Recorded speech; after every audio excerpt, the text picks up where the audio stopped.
It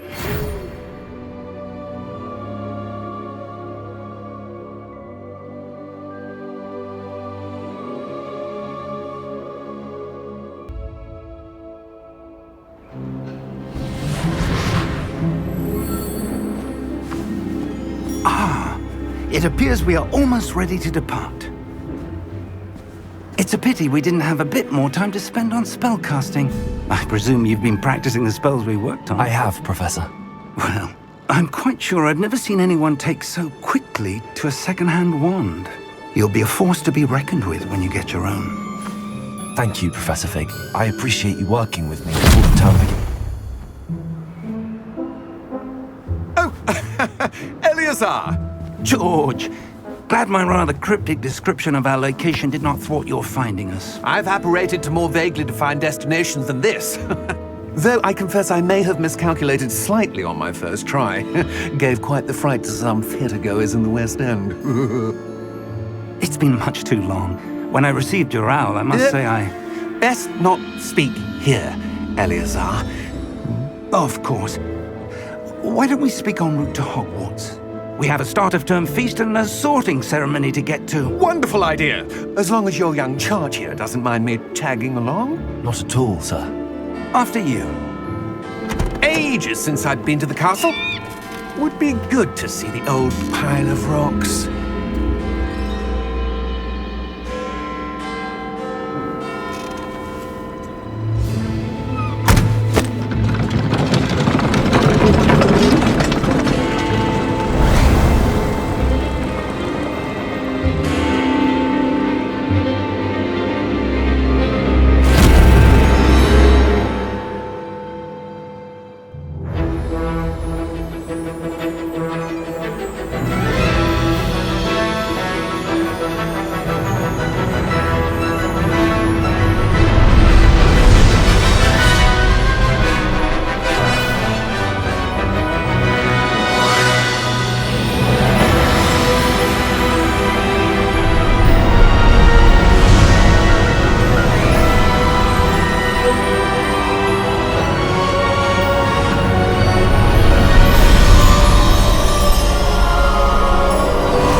Before you left for Scotland. Just barely. And who is your traveling companion? A new student. New? Yes, sir. I'm starting school as a 5th year. How extraordinary. It is indeed. None of the faculty has ever heard of anyone being admitted to Hogwarts so late. Nor have I. Of course, as the other 5th years will have been honing their magical skills for 4 years now, the headmaster asked if I could get our new student up to speed a bit before the term begins. Well, you couldn't have asked for a better mentor.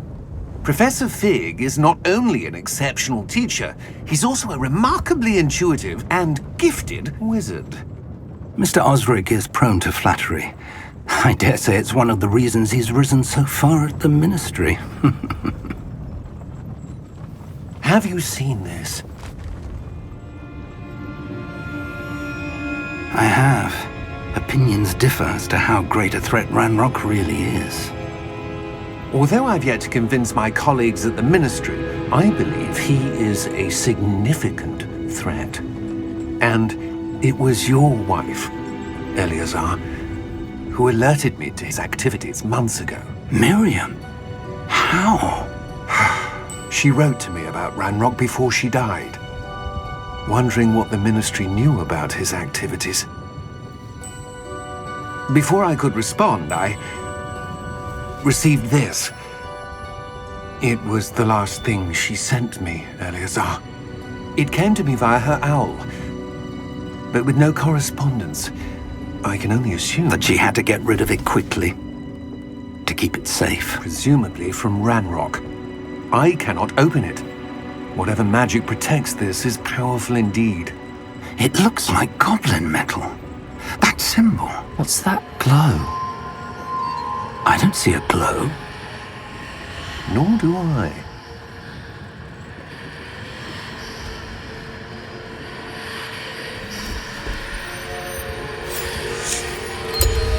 Merlin's beard. How did you... Wait! We do have to...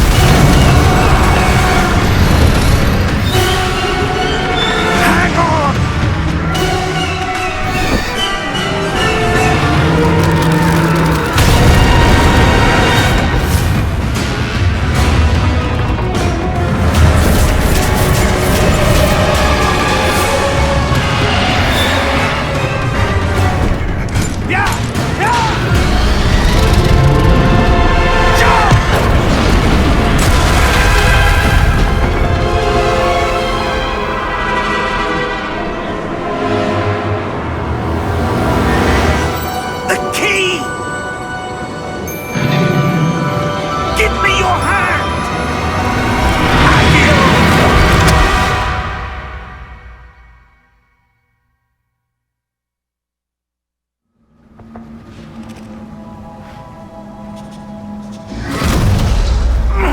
Are you all right? You're hurt. Perhaps a bit. Take this. It's Wiggenweld potion. That stuff will right you in a second.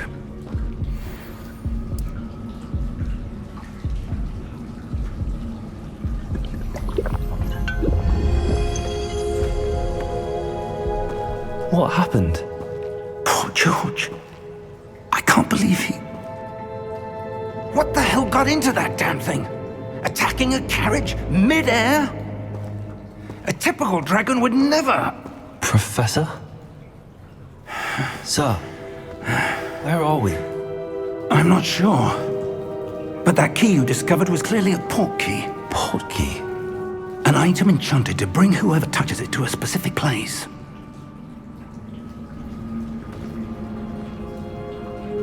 I'm feeling better, sir, if you'd like to look around a bit.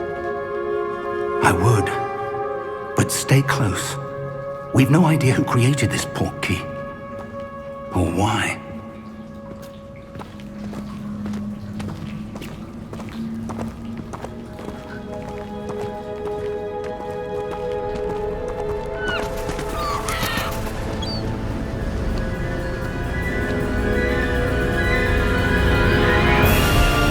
How far did that port key take us? Farther from London than the carriage travelled. We're somewhere in the Scottish Highlands. Sir, those ruins. Do you The think... port key was meant to lead us there? I do. This has not been the day either of us expected. But Miriam sent that port key to George for a reason.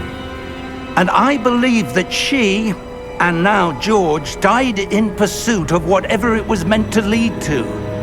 If you're sure you're all right, and wouldn't mind indulging me, I'd like to have a look around. Absolutely, sir. Good. Let's see if we can find a path, however faded it may be.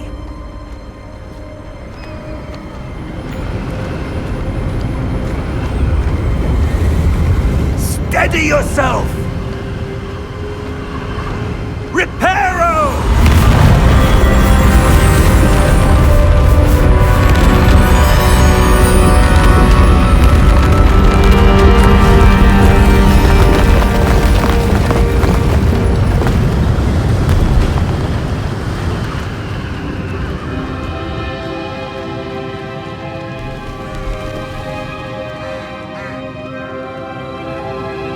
Why would someone have built this here? I suspect they valued their privacy.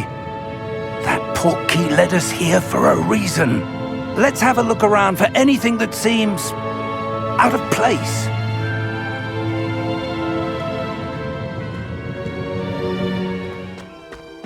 That enchanted crystallized stone again. But what could it be blocking?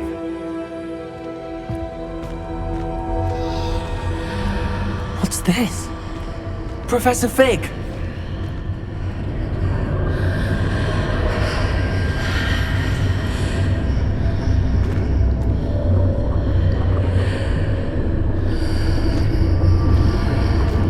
How odd. Why would someone have conjured that enchanted stone here?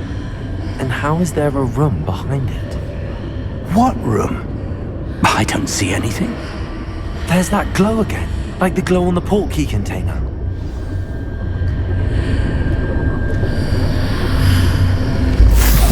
In Merlin's name?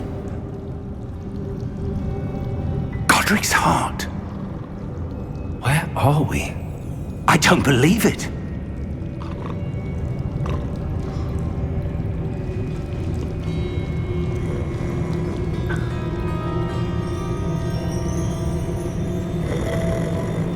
Hello?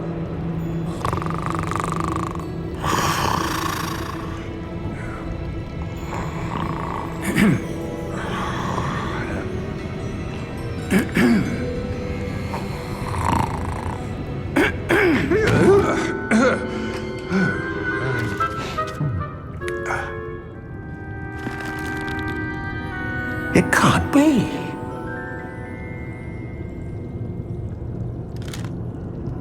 Just a moment. Ooh. Where are we here?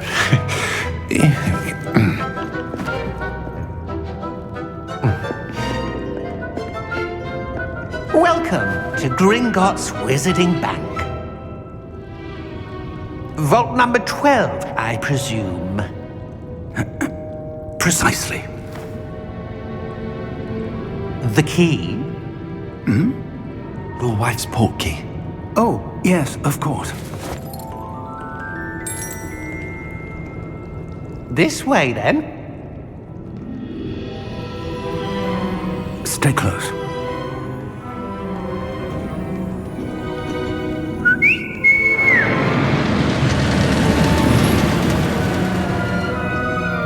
After you.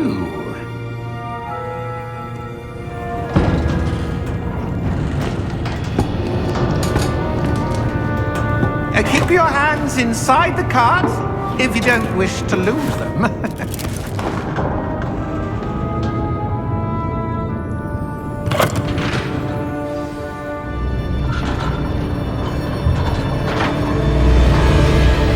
How many vaults are there? Hundreds. In fact, you'll see quite a few on our way to vault number 12. As we speak, we're just beneath the main lobby. The vaults you see now are the newest. Are private entrances to the bank common at Gringotts? They are most uncommon. Only one with great wealth or power, or both, could have arranged for such a service. You'll want to take a breath. A what? That waterfall washes away all enchantments. It's a security measure. Experienced the thief's downfall before, have you? Heard of it? These are the lower vaults that we're passing now. How deep are we going? Vault number 12 was commissioned shortly after Gringotts was founded over 4 centuries ago. It resides in the deepest part of the bank. Settle in. We've quite a distance to go.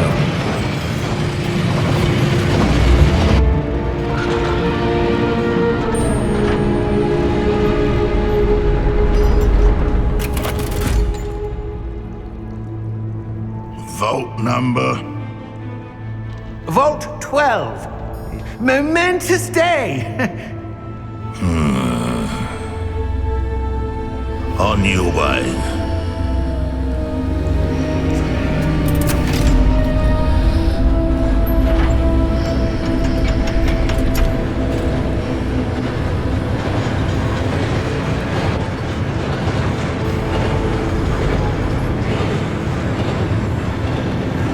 Professor, the armband that guard was wearing was glowing. Like the glow you saw on the portkey container? No, darker. I saw that same glow on the dragon's collar. Yeah, what was that? We were just wondering about that goblin back there. He watches over the oldest section of the bank. Rare anyone goes there anymore.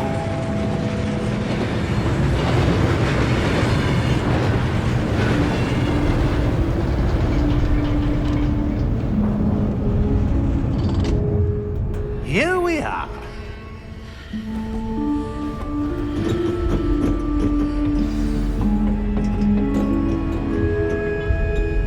When was the last time this vault was accessed?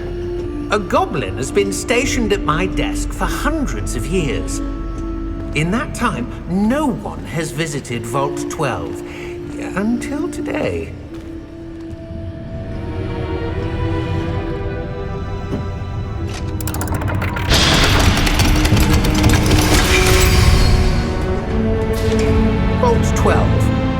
Thank you for your help.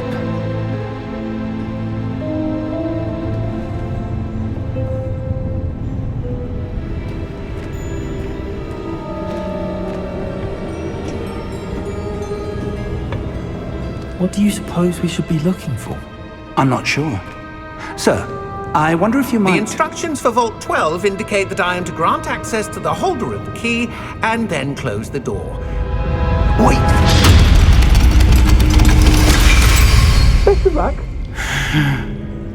Professor? That was certainly unexpected. Let me think. There must be something here. Revelio, perhaps? Revelio? Yes, a revealing charm. No time like the present. Let's see what we're missing, shall we? Ready your wand and focus.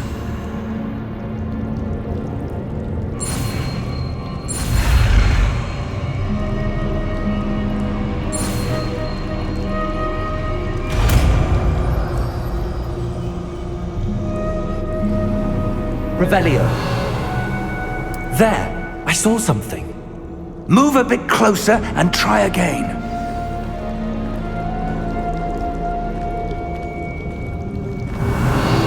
A door. Well, that's a start. There's that symbol again. I don't suppose you see a way to... I do, Professor. That symbol has the same glow as the one I saw on the port key container. If what you can see reveals the way forward, then I dare say we are about to discover the secret of this vault. Lead the way.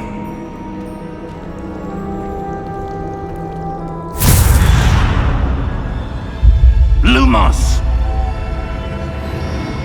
This is no ordinary vault. I suspect we will need to earn our way out of here. What do you mean, earn our way out? Do you think this is some sort of test? I do. But to what end, I can't say. Stay close. There will be no disapparating if things go poorly. Not out of Gringotts.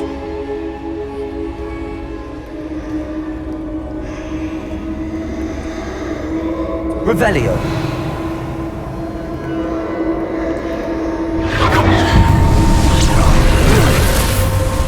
Lumos! What happened? When I moved towards the glow, it suddenly seemed as if the ground was swirling about. Are you all right? Yes, sir, I'm fine. You seem to have caused the floor to change. That statue. What statue? I see some sort of statue, but only as a reflection in the floor. Revelio. I presume this is what you saw reflected in the floor. It is. The reflection's still there, but the statue's positions don't match. Wait. When you moved, the reflection turned in the direction of the light. Perhaps you should cast Lumos.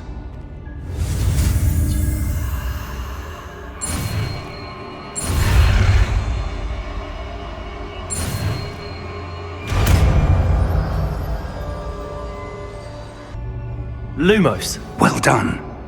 Now the reflection is turning towards me. It does follow the light.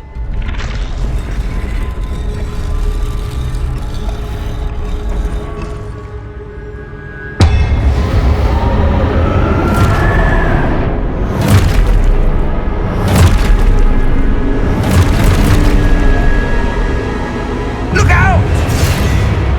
Potato! Accio! Defendo! Levioso! Deposo! Exposo!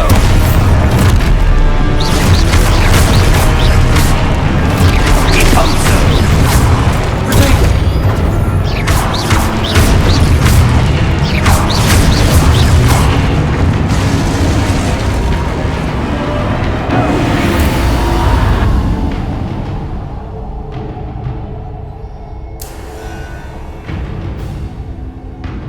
Lumos.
you are. How did you... What is this place? I don't know. But I found this floating above that basin. That is no mere basin. That is a pensive for viewing memories. I wonder...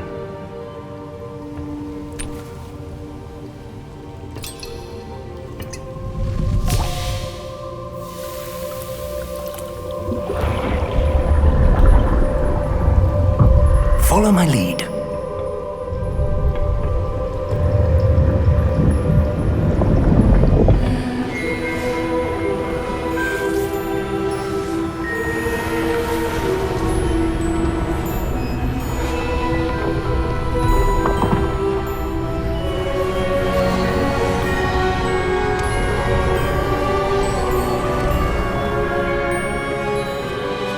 All is in place. The portkey is well hidden. Perhaps too well.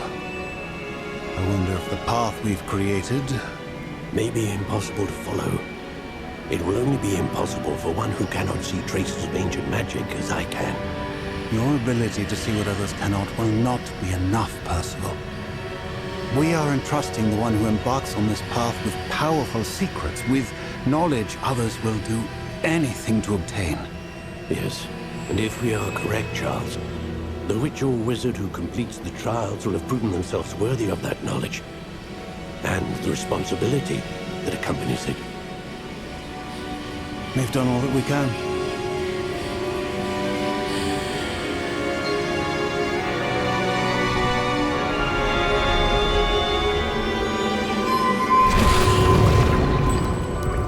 That's what you're seeing.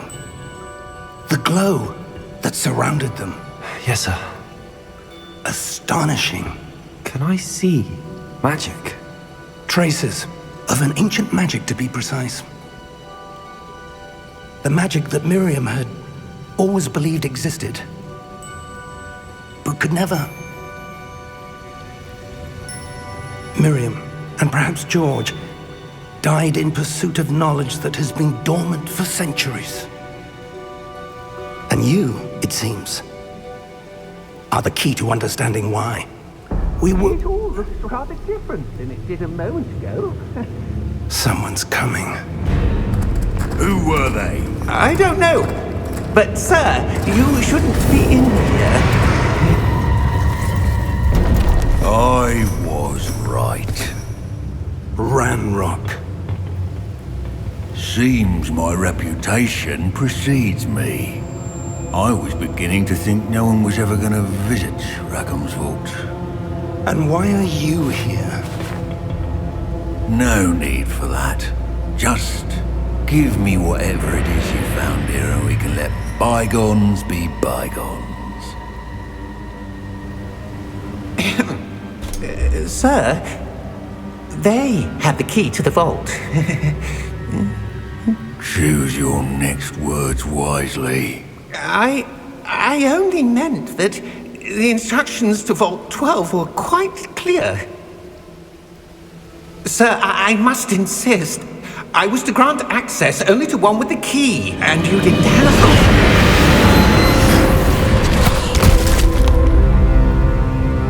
I have no patience for traitors. Now, where were we? I'm not giving you anything. Well, perhaps your young friend here will be more helpful.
Are you all right?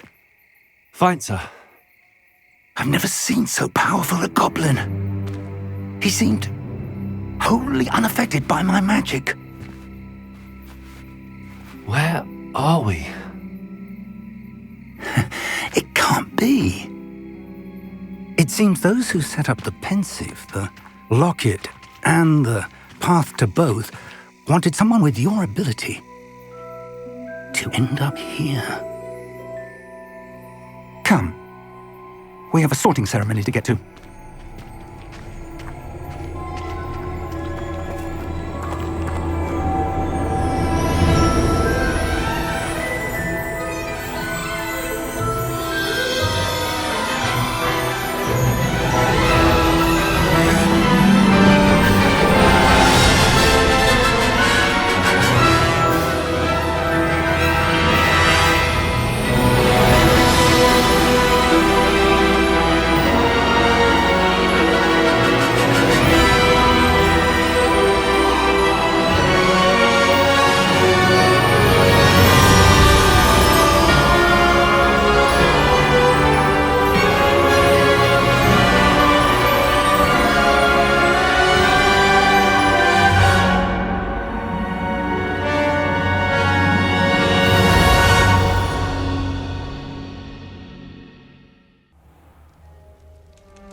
Oh, good. We haven't missed the sorting ceremony. I'm no expert, but that seems more appropriate. Now, I need to study this locket as soon as I can, but first I must contact the Ministry. They need to know what happened to George and be warned of Ranrok. For the moment, I ask that you keep all that's happened this evening between you and me. Of course, sir. Thank you. Ready for the sorting ceremony?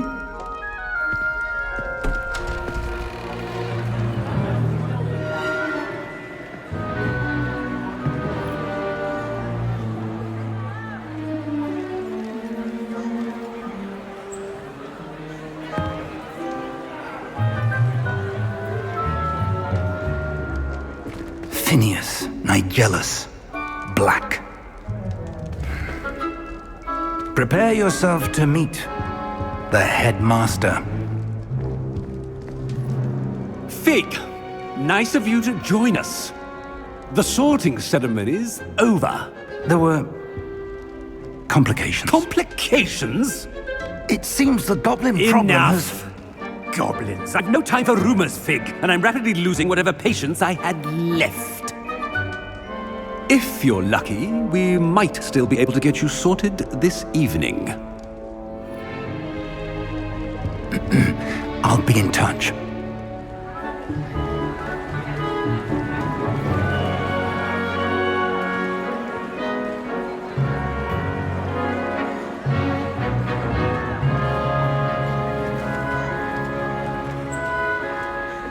Professor Weasley, we've one more to be sorted. Welcome. You're just in time. Have a seat.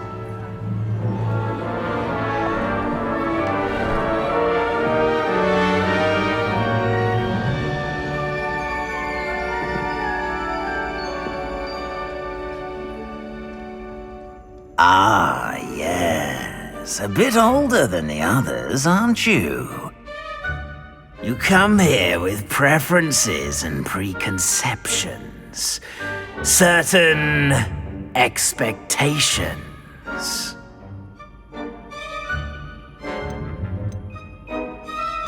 I'm looking forward to exploring Hogwarts and the world beyond the castle and grounds. Indeed. Much can be gleaned by having an adventurous spirit, but your professors have a great deal to teach you as well. I wonder... I detect something in you. A certain sense of... what is it?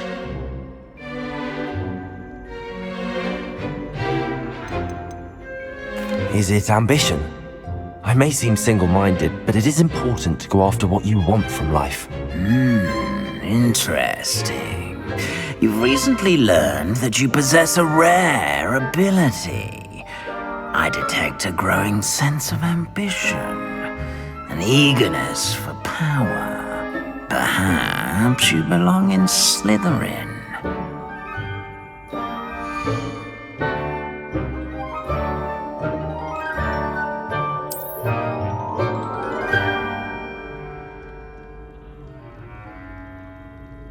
You belong in Slytherin!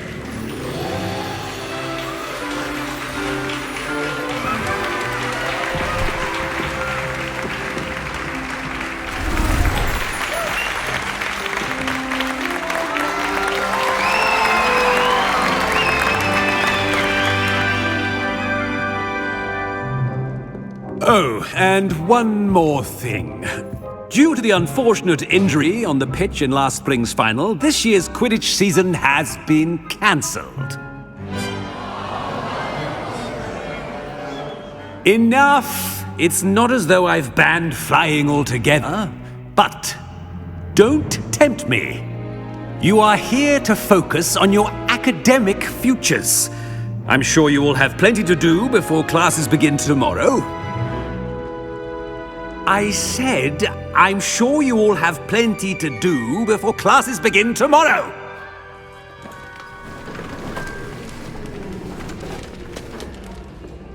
Quite an entrance. It's lovely to meet you. I'm... Professor Weasley, would you be so kind as to show our new student to their common room? I shall see to it, sir. As I was saying, I'm Professor Weasley. Pleased to meet you. Nice to meet you as well, Professor. As Deputy Headmistress, it is my distinct honor to show you to your common room. Right this way.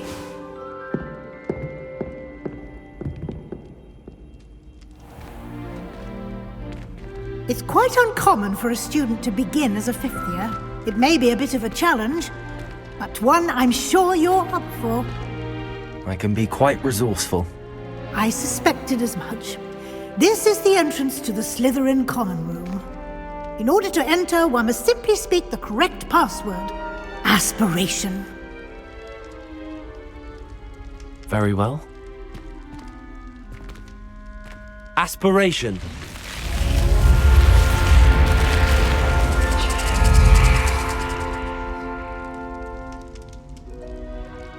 Well done. Now, go on in and get some sleep. You have a big day ahead of you tomorrow. I shall be back in the morning to collect you for your first class. Thank you, Professor Weasley. You're welcome. I hope you enjoy your first night at Hogwarts. Sleep well.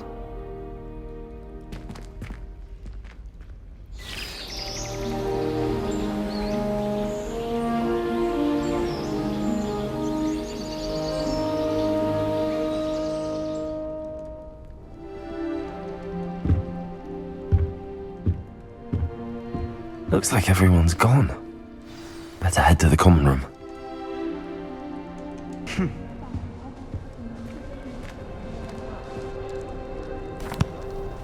Can I help you?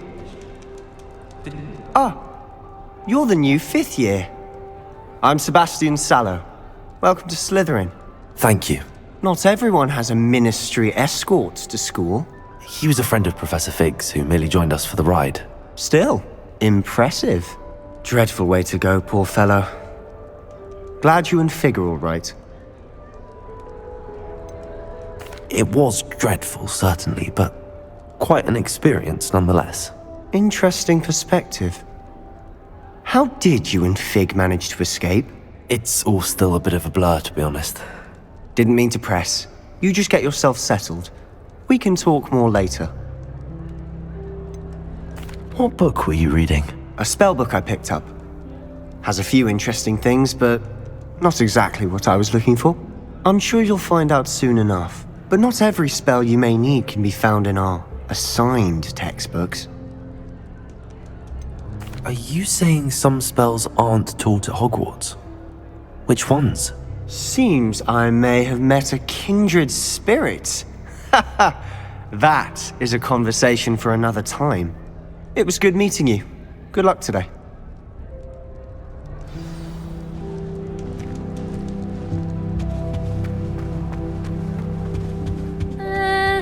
Might want to think that again. Ugh, not going to move there, are you? Here, watch this. Don't say I didn't warn you. Checkmate. Told you. You should have listened to me. Ah, I know who you are. You're the new Slytherin, the one who barged in with Professor Fig last night. Interesting tactic on your first day, taking all the attention away from the first years. I'm Imelda, by the way. Shame I wasn't with you in Fig. I could have lured that dragon away. My skills on a broom are legendary. Perhaps Professor Fig's friend would have survived if we'd had your help. Precisely. Perhaps one of these days I'll show you a thing or two about flying. I can teach you more than Kogawa ever could. Speaking of which, I'd like to get in some time on my broom before classes. Do you have a lot of time to fly during school? I make the time. There's nothing like swerving through the spires of the castle and around the Quidditch pitch to clear the mind. Are you a keen Wizard chess fan? You knew that boy was going to lose the match. Not really. Much too sedate a pastime for me. Also, it's simply not that challenging. The moves are always so obvious. Why does no one else see it? Goodbye, Imelda. Nice meeting you.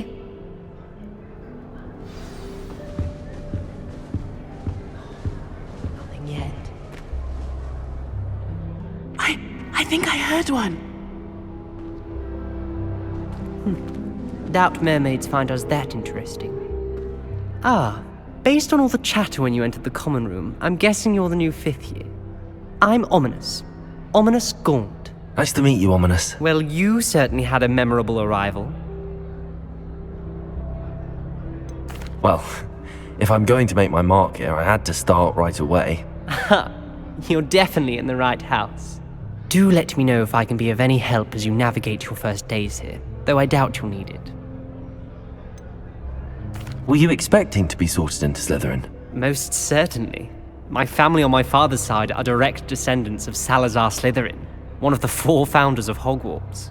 Not something I'm especially proud of, mind you. He was obsessed with blood status, a pure-blood maniac. Unfortunately, most of his descendants do not fall far from that tree. Did that student say he thought he heard a mermaid? Yes, but I've never heard of a mermaid showing up outside our common room window. It is fun to play along, though. Been known to keep some first years on the lookout for hours. Thank you, Ominous. Very nice to meet you. Pleasure was all mine. Don't be a stranger. Is the new 5th year Slytherin in here? Professor Weasley's waiting for you just by the stairs. Good morning. I trust you're ready for your first day at Hogwarts? I've been dreaming of this day for a long time. Can't believe I'm here. Well, you are here. Make the most of it. You only have one first day at Hogwarts. Now, in light of your unique situation, joining us as a 5th year, you'll need to catch up with your classmates and not fall behind. Especially as you'll be expected to complete your OWLs at the end of the year. OWLs? Owls? Yes, your ordinary wizarding level exams. They will determine what type of career you can have when you leave here. After much discussion with the headmaster and the Department of Magical Education at the Ministry, we've devised something extraordinary to ensure your success. Here you are.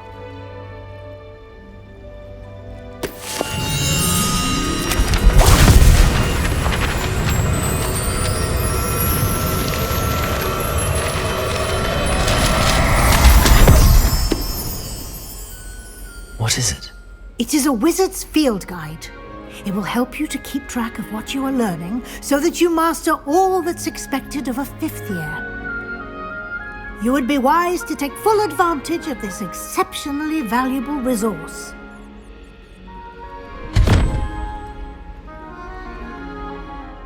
Thank you, Professor, but what do you mean it will keep track of what I'm learning? Perhaps seeing it in action will answer any questions you may have. Walk with me and we shall put it to the test. This way. Always something happening here. It's the heart of the hive. Our King's Cross station, so to speak. That should be all for now. You'll be expected to attend both Charms and Defense Against the Dark Arts classes today. And I'd like to be sure you get to Hogsmeade as soon as possible to replace the supplies you lost on the way here. What will I learn in Charms class? Exactly what you might expect. Spells, charms, jinxes, all terribly useful. I think you will enjoy Professor Ronan. He's a clever and entertaining wizard, and a talented teacher. Can you tell me more about the Defense Against the Dark Arts class? Defense Against the Dark Arts, as the name implies, focuses on how to defend oneself against the evils that lurk beyond these walls. A mastery of Defense Against the Dark Arts is required for those who aspire to become Aurors. Fortunately, we are lucky to have the ever-gifted Professor Hecat in charge of our students' education in that regard. You mentioned Hogsmeade, Professor. Hogsmeade is the only all-wizarding village in Britain, and is home to an array of shops and pubs. You should be able to find all of the school supplies you require in Hogsmeade. You will also, I imagine, enjoy many a butterbeer there with friends in due course. Thank you, Professor Weasley. A lot to absorb on your first day, and you have much to learn. Happily, your professors have agreed to create additional assignments for you outside of class. You'll be up to speed in no time. Judging by your adept use of Revelio earlier, I'd say Professor Fig succeeded in at least showing you the basics. He did, Professor. He's been terribly vague as to the events preceding your arrival, specifically about what happened after that awful dragon attack. My suspicion is that there's more to the story than a search for belongings and an extended trip up to the castle. I'm sorry, Professor, but I'm afraid that's all there is to it. Almost precisely what Professor Fig said. Speak of the devil, Professor Fig.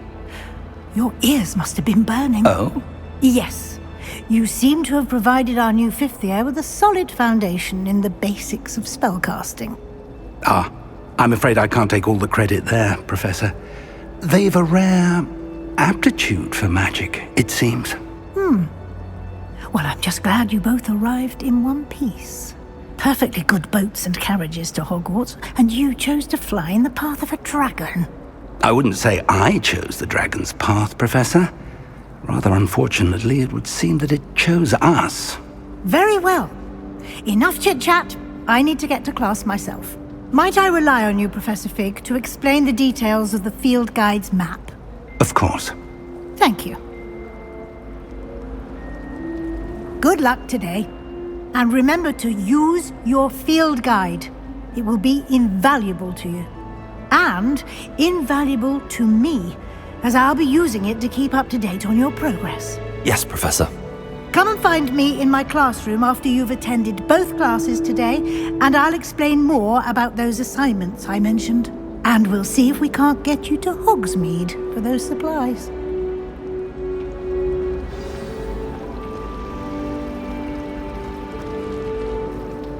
It's good to see you, Professor. And you. I was hoping our paths would cross today, before you immersed yourself in studies. Did I hear you masterfully evade Professor Weasley's interrogation regarding our late arrival? I did try to evade her questions, though I feel a little receptive. That said, I'm fairly certain she suspects that we're not being entirely forthcoming. Yes, well, Professor Weasley is a brilliant and astute witch. It was right to keep the details to yourself for now. We don't know where this path we've embarked upon will lead. It may require a bit more flexibility with your time than she would approve of. And she may feel obliged to share details with the headmaster that would be better left between us. Understood, Professor. Good.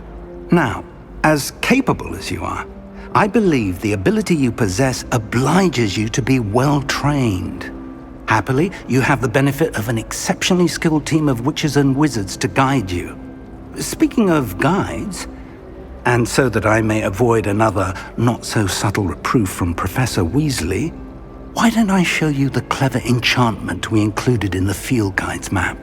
Unfold it and have a look. The map is enchanted to help you find your way. This will be incredibly helpful. Thank you. Now, sounds like you've quite a day ahead, what with classes and a trip to Hogsmeade for supplies, including your own wand. You'll enjoy Mr. Ollivander. He's an exceptional craftsman and a good friend. I shall reach out when I have more information about our mysterious locket. For now, focus on your classes and pay attention. More than your owls may hinge on the magic you are able to master within these walls.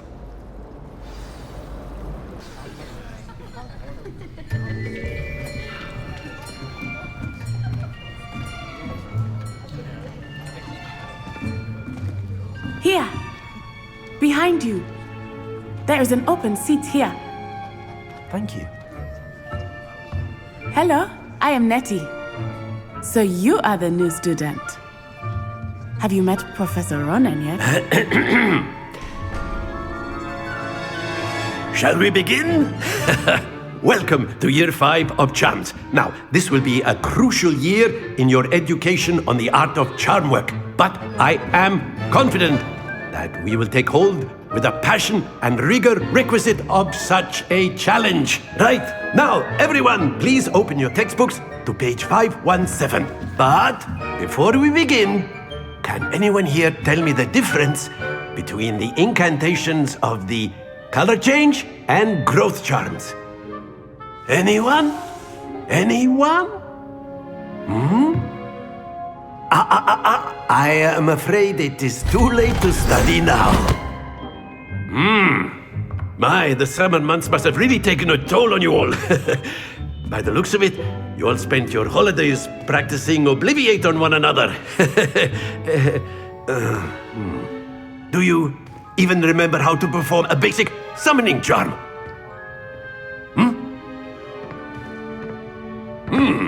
Well, it seems that we are in dire need of review.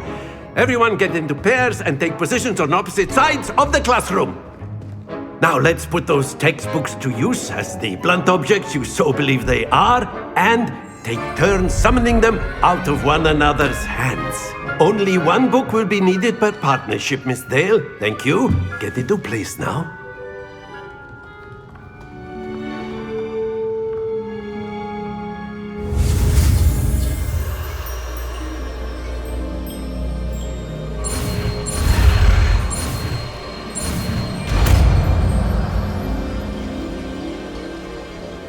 Accio! That is not bad. You are a swift learner. I see a lot of potential, but remember, potential is nothing without practice. Keep at it. You might just rival Miss Onai here.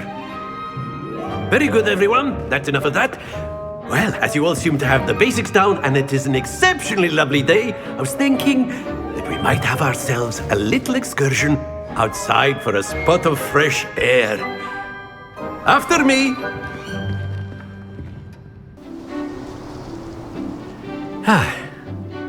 I've always found that fun goes hand in hand with mastery, as I'm sure the Quidditch players amongst us would agree.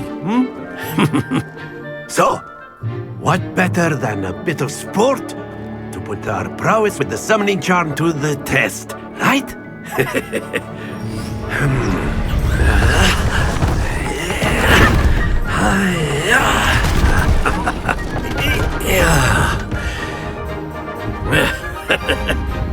So why don't we have our newest student start us off?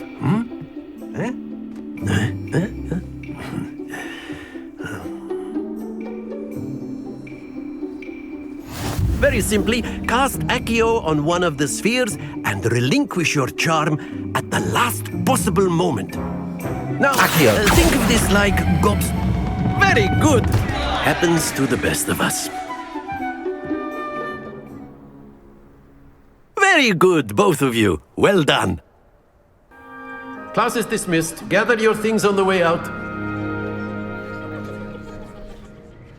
Well done back there. You took the loss in stride.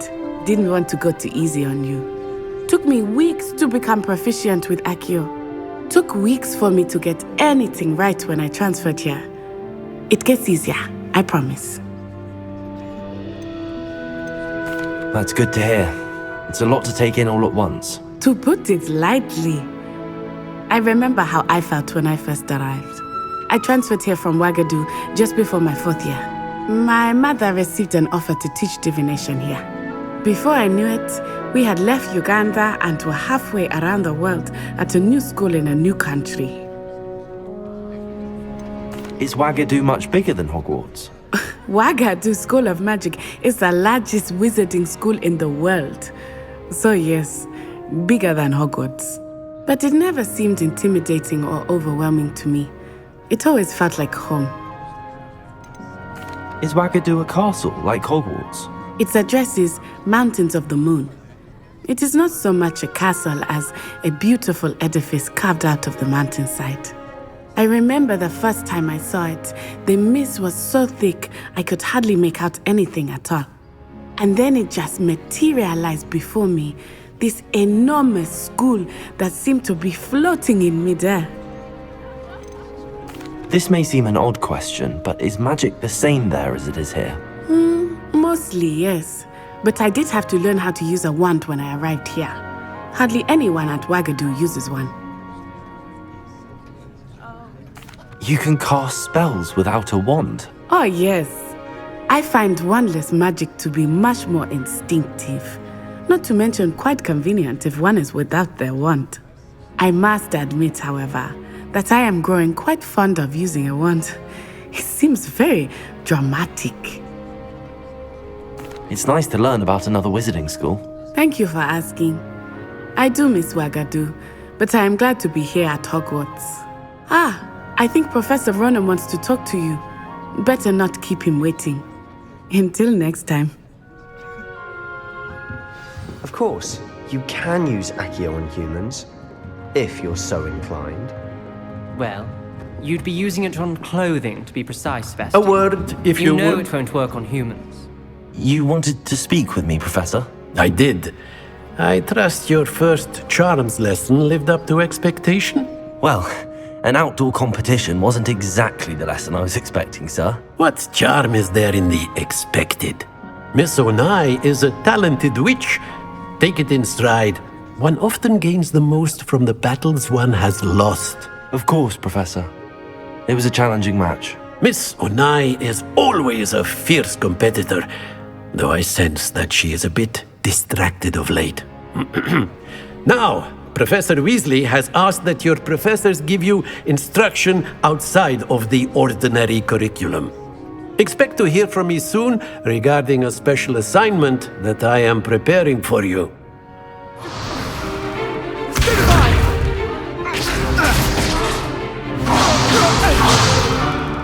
Is that all you've got? Levioso! Professor Hecat! Perhaps you'd be good enough to blast each other to pieces in your own time. I get new students every year, but I only have one Hebridean black skull. It was a token from the great poacher raid of 1878. No doubt you've heard of it.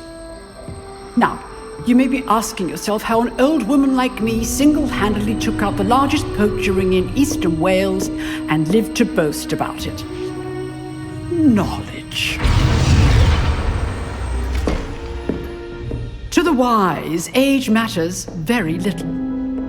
Today we will review a spell that has saved me from death at the hands of dark wizards more times than I care to remember. Levioso. Levioso? A levitation charm? Levioso! A surprised opponent is a weak opponent. Care to defend yourself, Master Pruitt? No? One thing I've learned as an unspeakable is the value of simplicity, especially in the heat of battle. Now, let's practice what we've just learned, starting with something small.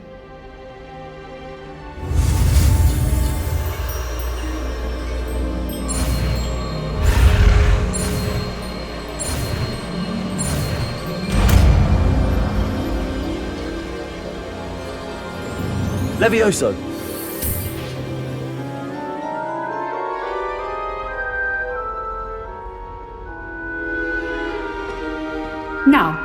try something a little larger?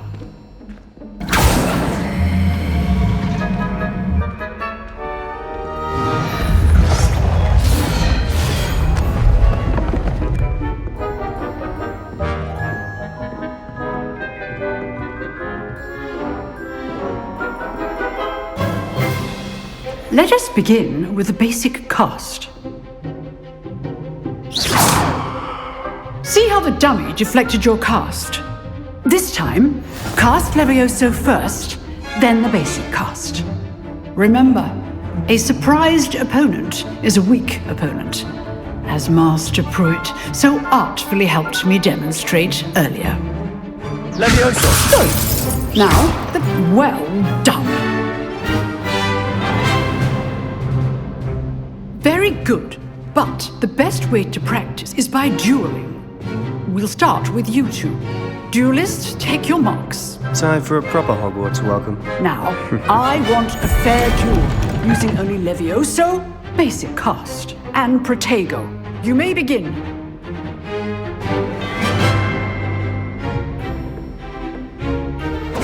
This should be easy. Protego! You're good. How perceptive. This can't be your first duel. Let's just say I'm a quick learner. Levioso. All my students would accept.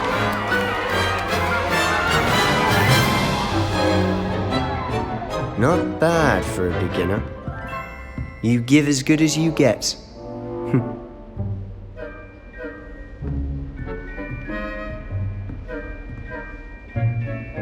I put you on the spot, and you rose to the challenge. Points to Slytherin. Thank you, Professor Hecat. Glad to have the opportunity to practice. If what I've seen today is any indication, we can expect great things from you. I demand excellence from my students. They are capable of achieving it, and they must achieve it. A classroom duel is one thing, but battling dark wizards, or as ever more likely, goblins, is a different kettle of Grindylows entirely. Understood, Professor. So, I'd advise you to keep practicing whenever you can. Perhaps Mr. Sallow will have some ideas for you. Again, well done today. I shall reach out soon with additional assignments. All right. That's enough spectacle for one day. Class is dismissed. Nice work. I enjoyed that. Well, that duel was quite something. Everyone will be talking about it. It was certainly good practice. Practice? Felt more like I was dueling an expert. Didn't expect a new student to be so deft with a wand. Then again, perhaps this wasn't your first duel. In fact, it was. Perhaps I have a knack for it. Be coy if you like, but I know better. Magic requires intention and talent. You know, you might be a perfect fit for a certain exclusive, unsanctioned dueling organization. Exclusive and unsanctioned? Count me in. Excellent. Knew I was right about you. If you want to get the most out of your time at Hogwarts, you're going to need to break the rules now and then. Whether it's joining a secret dueling club, or sneaking into the restricted section of the library, you just have to be clever enough not to get caught. Thank you, Sebastian. I'll keep that in mind. Good. Pleasure chatting with you. I'm sure I'll see you soon. Perhaps somewhere unsanctioned? We'll see if your performance today was sheer luck or actual skill. Look for Luke and Brattleby near the clock tower entrance. If you're interested. Till next. What about the room, Professor? I was thinking the same thing, Deke. Perhaps you could help. Oh, excuse, Deke. Ah, there you are.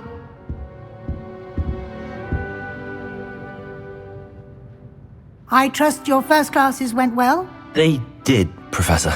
I heard as much from Professors Hecat and Ronan. Seems Professor Fig taught you quite a bit before you arrived. I'd wager there's a good deal more to your travels here than what you've told me, isn't there?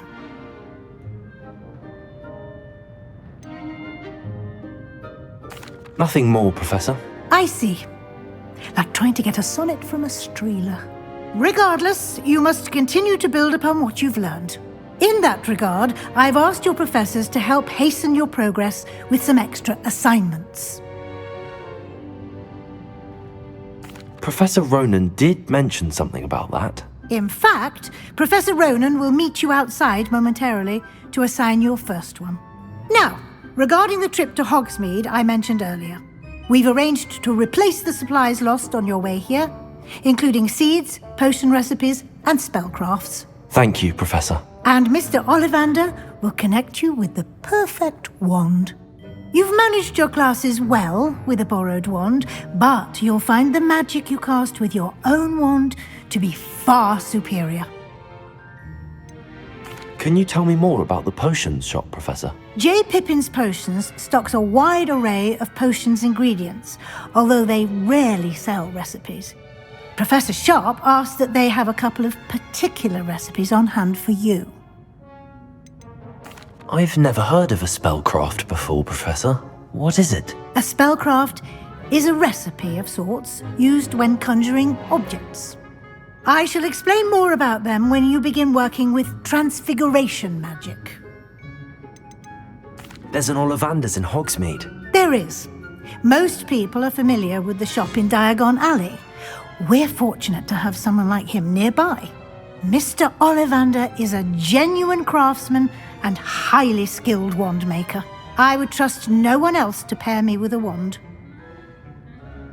I'm eager to get to Hogsmeade. Very well.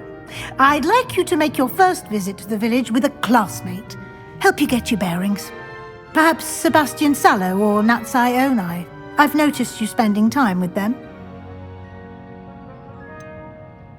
I'd like to go with Sebastian. Glad to hear it.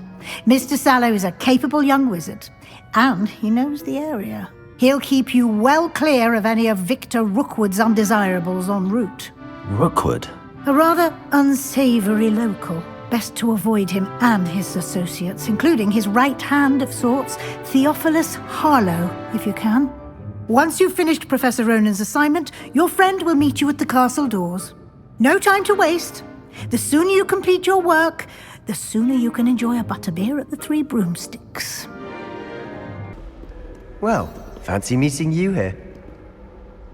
Hello, Sebastian. Ah, my new charge. I'm told you're in dire need of supplies, and I'm to accompany you into Hogsmeade for them.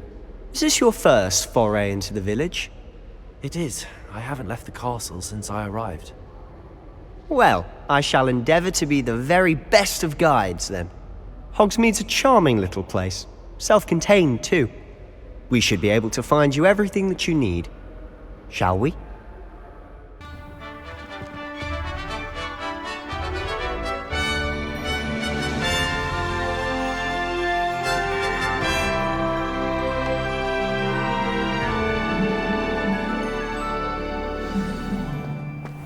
I was glad Professor Weasley asked me to join you today. As am I. Thank you, by the way. Of course. You're the only one who's ever bested me in a duel. The way I see it, I'd be wise to keep an eye on you. Speaking of Weasley, she seems to have taken quite a shine to you. Has she? That's nice to hear. I'm still surprised that a professor would entrust me with anything, given my detention record. Spend a lot of time in detention, do you? Just enough to keep me well-rounded. Hello, Mr. Moon. Have you met our new fifth year? Pleasure. You might want to turn back, Mr. Sallow. Turn and run. Is everything all right, sir? Oh, look right at me. Eyes big as saucers. What did, Mr. Moon? Demi-guys. Ugly and airy and terrifying. I shall be at the castle where it's safe. Good luck to both of you. A demi-guise? I don't know what he's putting in his pumpkin juice, but he's obviously had too much of it. I've never seen Mr. Moon in such a state. Mr. Moon is quite the character. My sister Anne thinks he's lovely, but I'd say he could improve a bit as a caretaker. Oh, is your sister in Slytherin too? She is, or rather, she was. She's not well at the moment, but she'll be better soon and back at Hogwarts.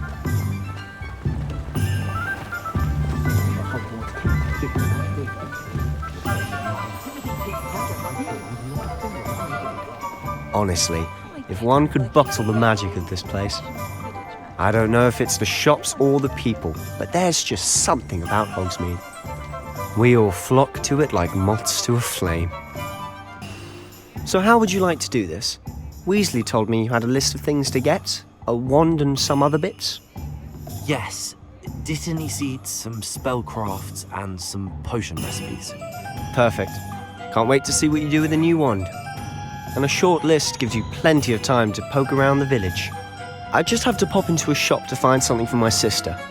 Let's meet up in the town circle when you're finished. Remember, have fun. It's Hogsmeade. I'll be right with... it's you. Just a moment, please. Hello, sir. I'm looking for... For a new wand, yes. It's about time. Yes, about time? Well, you're our new fifth-year student, are you not? Oh, what am I saying? Of course you are. Gerbold Ollivander's the name. But of course, you'll have heard of the Ollivanders, I'm sure. Finest wand makers in the world. It's a pleasure to meet you, truly. Now, come with me. Let's find you the perfect wand, shall we? No, not you. Yes. Powerful core. 10.5 inches. You might do. Here, give this one a try. Well, go ahead, swish. How odd. Once more, come on, really swish it. Oh dear. Well, this isn't a good match at all, is it? We'll find you something, not to worry. No, not you. Perhaps... Yes. A rare wood, 13 3/4 inches, dragon heartstring. Let's give this one a try.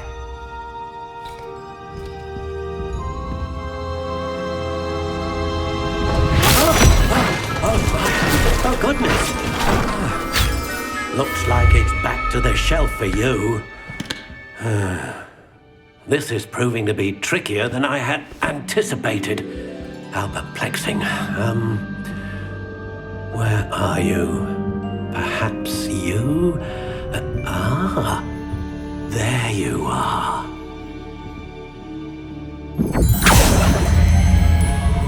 Yes, I think you might be the one. Here, take it. What do you think?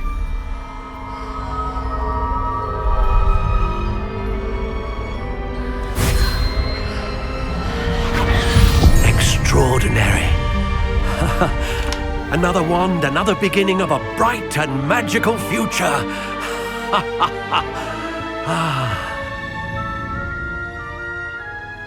Now, how did that feel? Good. Different. I sensed a sort of surge of some kind. A match. Your connection seemed particularly powerful. The right wand will learn from you, just as you learn from it. I'm eager to try it out. I would imagine so. A wand with a dragon heartstring core is capable of dazzling magic. And the bond between you and your wand should only grow stronger. Do not be surprised at your new wand's ability to perceive your intentions, particularly in a moment of need. That sounds wonderful, Mr. Ollivander. I'll let you get to it. Do come and see me again if ever I can be of further assistance.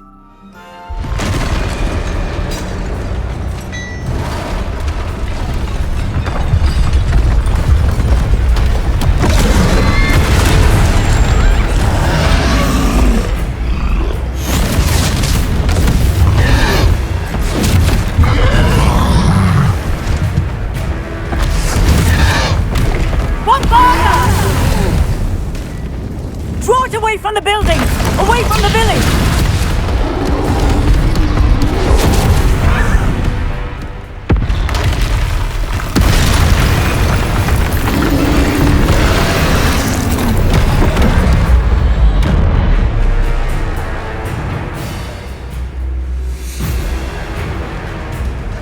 Few more hits to do the job. Leviosa! Gringotts!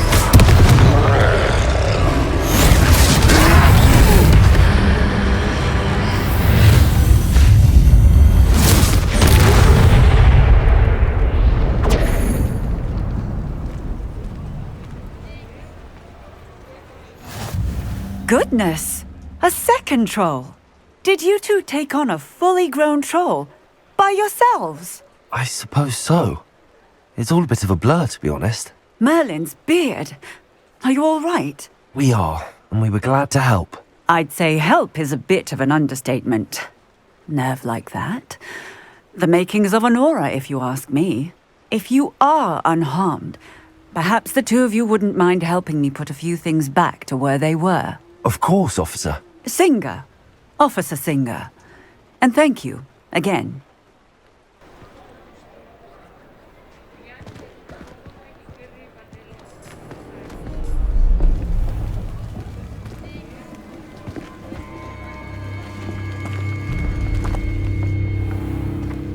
You said you could get to the child when they came to Hogsmeade. That all you needed was a distraction. I gave you a distraction. I just watched a student take down your distraction. Who's this child? What are you not telling me? All you need to know is that if you cannot get to the child, then you have no value to me.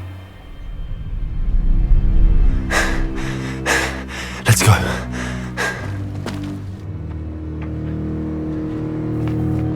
Did they see us? I don't think so. What was that goblin doing with Victor Rookwood? Ranrok is working with Rookwood. The goblin from the Daily Prophet. I knew I'd seen him somewhere. Quickly, let's get inside the 3 broomsticks.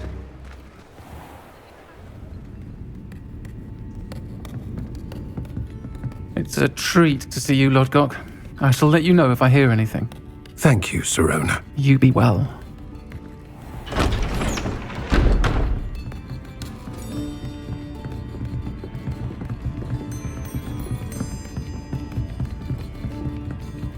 Now, what can I... Oh, there's a face I haven't seen before. It's my first time here. Welcome. Butterbeer's on me. Heard about the attack. I shall be looking in on the other shopkeepers and residents shortly. Glad to see you two escaped injury. Thanks to this one. Single-handedly took down a troll. Is that right? Well done. Thanks for this. My pleasure. I will say, trolls in Hogsmeade. That's never happened before. Something's not right. The only brutes we usually have to deal with are... How timely.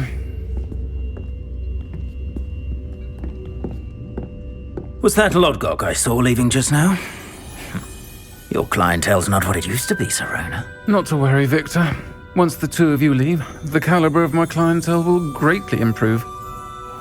I wouldn't do that if I were you, Theophilus. Come now. No need for theatrics. I'm only here for this one anyway. My friend is enjoying a well-earned butterbeer. Only want a quick word. Perhaps you didn't hear me. I said, my friend is busy. One would think you all had enough bloodshed for one day. Come, Theophilus. The 3 broomsticks isn't what it used to be. Let's take our galleons elsewhere. Can't drink butterbeer forever.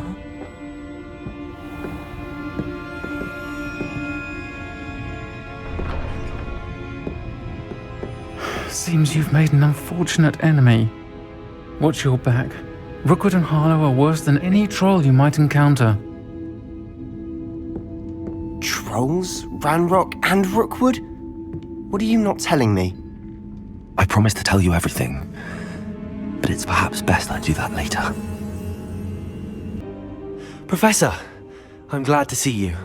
And I you. Thank Merlin you're in one piece. I heard about the attack. Trolls in Hogsmeade? Sir, the trolls were wearing armor. It had that dark glow like the dragon collar. Goblin silver! Ranrok used it to control the dragon. But how? And why send trolls to... They were there because of me. I overheard Ranrok talking with Victor Rookwood. Ranrok was in Hogsmeade? With Rookwood? The trolls were Ranrock's distraction so that Rookwood could get to me. And he would have, had Sirona and the patrons at the Three Broomsticks not intervened. This is grave news indeed. If Ranrock's goblins and dark wizards are after you, they want what we found in that vault. Speaking of the vault, do you think that Ranrok is working with any of the goblins at Gringotts? I do not. Gringotts goblins aren't typically the friendliest of beings, but they have a great deal of integrity. No, I dare say after what happened to that poor banker, the goblins at Gringotts are no followers of Ranrok. They're after the locket. You said you discovered something in it. Yes. I discovered an inscription. When I read it aloud, this map appeared. Clever enchantment. It's a map of Hogwarts, to be sure, but I do not know where it leads. It leads to the library. The restricted section, to be precise, and a bit beyond. I see traces of magic there on the map. I suspected you would see something. Shall we go? I appreciate your enthusiasm, and I'm eager to discover what we may find there as well. But if our experience at Gringotts, let alone what happened to Miriam, taught me anything, it's that the path we're on is terribly dangerous. I'd like you to work with Professor Hecat a bit, before we continue. But sir, how dangerous could the library be? Perhaps we're only after a book. Perhaps we are only after a book, but we should be prepared for anything. Once you've honed your defensive magic further, come and see me. Hello, sir. You'll be pleased to know that I worked on my defensive magic with Professor Hecat. So I hear. She tells me you've taken rather well to your new wand. You must continue to work with her and your other professors to improve your skills. That said, I don't wish to postpone our visit to the library any longer. So, shall we proceed? Fig, I have work for you. Come. Headmaster, I'm with a student and my schedule Your schedule will wait indefinitely, as will your student. I would think that after all the trouble you caused me with Osric, you'd be eager to make amends. My office, 5 minutes.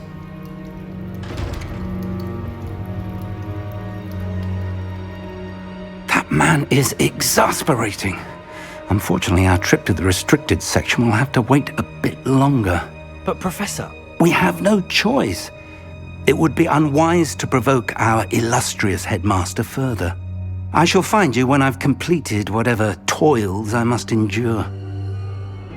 Sebastian, there you are. There you are. You promised me an explanation for what happened in the Three Broomsticks. Not many students have Victor Rookwood's attention. What was that all about? Seems he's working with Ranrok, and Ranrok is after something I found at Gringotts. Ranrok? And when were you at Gringotts? Professor Fig and I ended up there after the dragon attack. It's quite the tale. Fig had this port key. A port key? To Gringotts? I'm not sure I follow. I barely follow myself, and I was there. Anyway, we ended up in an ancient vault where we found a map. That map leads to the restricted section. You can't be serious. Deadly serious. Professor Fig has insisted that I not tell a soul about any of this. I've probably said too much. Understood. Your secret's safe with me. Whatever it is. Thank you, Sebastian. You mentioned being clever enough not to get caught in the restricted section. And I am. Meet me outside the library tonight, and tell no one. What will happen if we're caught in the restricted section? Detention, no doubt. But a word of caution or two will help. For one, avoid Peeves the poltergeist. Aside from wanton destruction of property, he loves nothing more than telling on the likes of us. How concerned should I be about the librarian? Madame Scribner doesn't take kindly to clandestine activities taking place amongst her precious books, so do all that you can to avoid her. She and I have had our entanglements, but I can hold my own against her. You may not be so lucky. Thank you, Sebastian. I'll meet you later.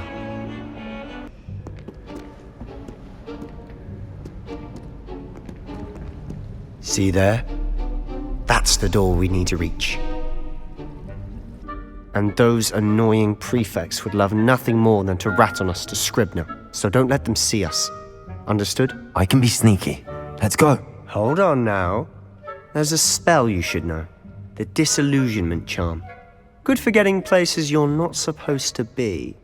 Cast it and you'll appear as little more than a trick of the light, just as long as you keep your distance and stay quiet. You mean I'll actually be able to turn invisible? Something like that. It's not as foolproof as a cloak, but those are expensive. And spells are free. Give it a try.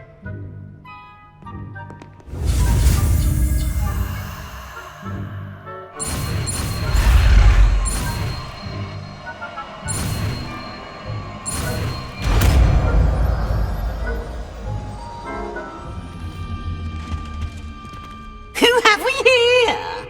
Sebastian Suller and his new little friend, out exploring where they shouldn't be. Naughty, naughty, you'll get caughty. Peeves, don't I'm you... going to tell, I'm going to tell, I'm going to tell. Oh, blasted Peeves! I've got to stop him, or at least get to the librarian with a good excuse for all of this.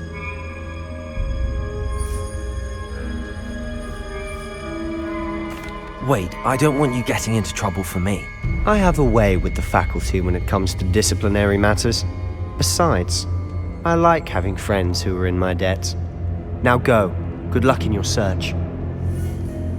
Now, where has that damned poltergeist got to? I know just the spell to repair this armor. Of course, traces of ancient magic. There must be more to this one. That's it!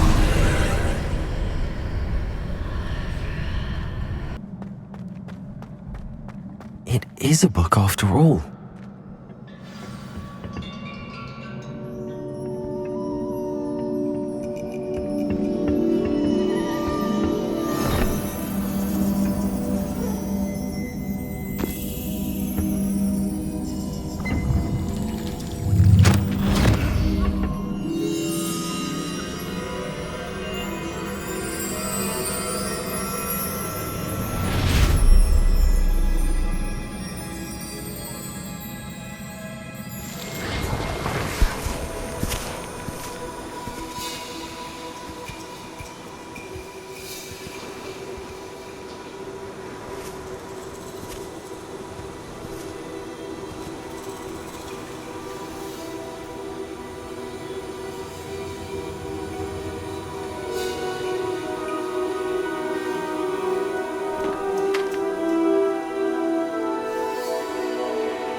wanted to see me? Headmistress Fitzgerald, Professor Rackham. Miss Isadora Morganach, welcome. Professor Rookwood, Professor Bakar. We understand that you are adjusting well to life at Hogwarts. I am. I am glad. Especially in light of your unusual situation, starting as a 5th year. As it happens, I was also admitted to Hogwarts as a 5th year. I've never heard of another like us. Miss Morganach, when we spoke yesterday after class, you asked about the beautiful swirls you saw years ago when we visited your hamlet. I recognized you all immediately. I cannot thank you enough for what you did. We were glad to help. And yes, I did see swirls of magic everywhere that day. My father insists it was my imagination running wild, but it was certainly real to me. It was not your imagination. Percival, Professor Rackham can see them too. But we've never known of another who could. I don't understand. What are they? The whispers or traces that appear when a particular form of ancient magic is wielded. Ancient magic? Few are capable of wielding it. Hogwarts itself is a stronghold of ancient magic. So if I can see traces of ancient magic, does that mean I can wield it too? With the proper training. But let us not get ahead of ourselves, Miss Morganach. Before I can train you to wield such magic, you must first master all that Hogwarts has to offer. A magic this powerful can do great harm in the wrong hands. It must be wielded by a select few. As such, we ask that you not speak to anyone about what we have discussed here today.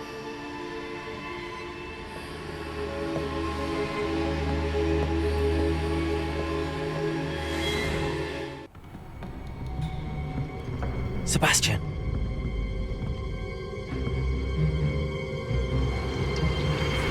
Sneaking in the restricted section again! I had thought we were through with this mischief. Clearly detentions are insufficient. I'm afraid I must take this to the headmaster.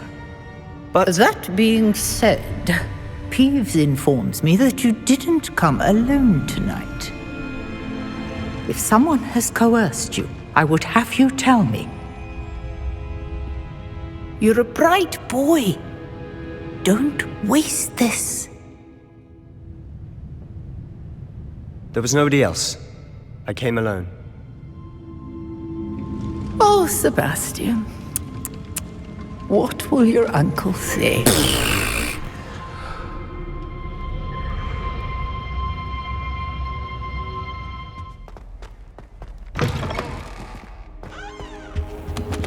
You cannot be serious. Goblins working with Rookwood makes no sense. It is rather unorthodox, to say the least. Unorthodox? It's inconceivable. It's... Ah, Fig. You have a visitor. I'll see what I can find out. Sir, I was able to search the restricted section while you were with Professor Black. It was a book we were after. What? That's... Wait. You accessed the restricted section? But how? Thinking on it, perhaps it's best you spare me the details. Fair enough. In fact, the book was below the restricted section as it appeared on the map. I want to hear everything. First, let's have a look.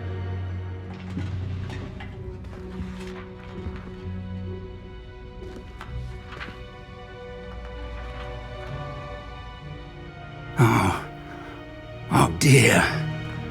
Some of these pages seem to be missing.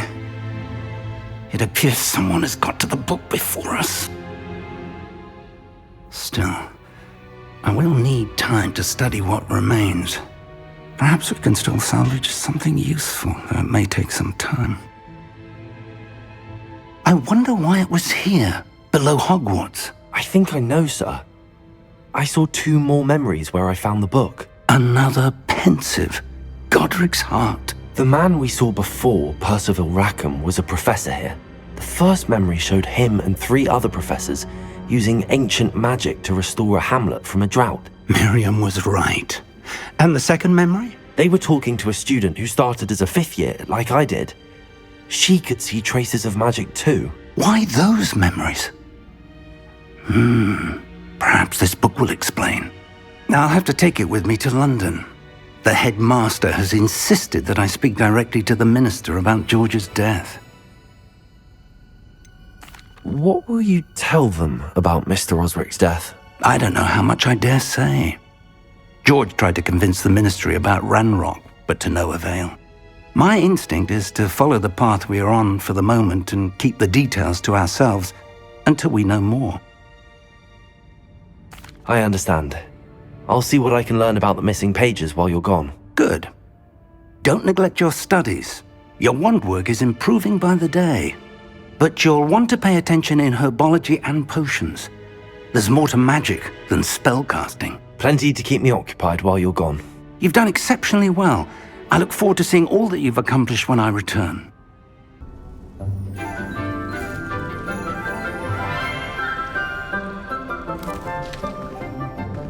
Good morning, Professor Garlick. How wonderful it is to see you again, Lenora dear.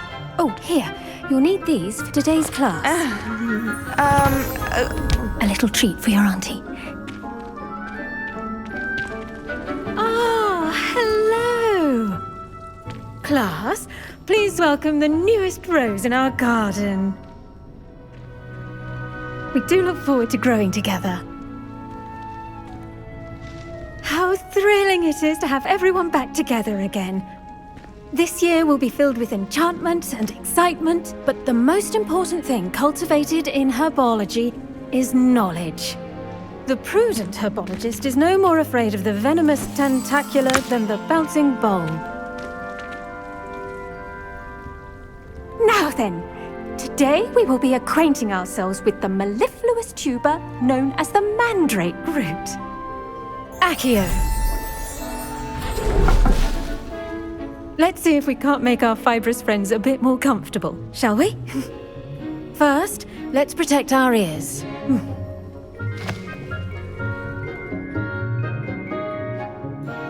Now, everyone, grip their mandrake by the tendrils and give it a firm tug.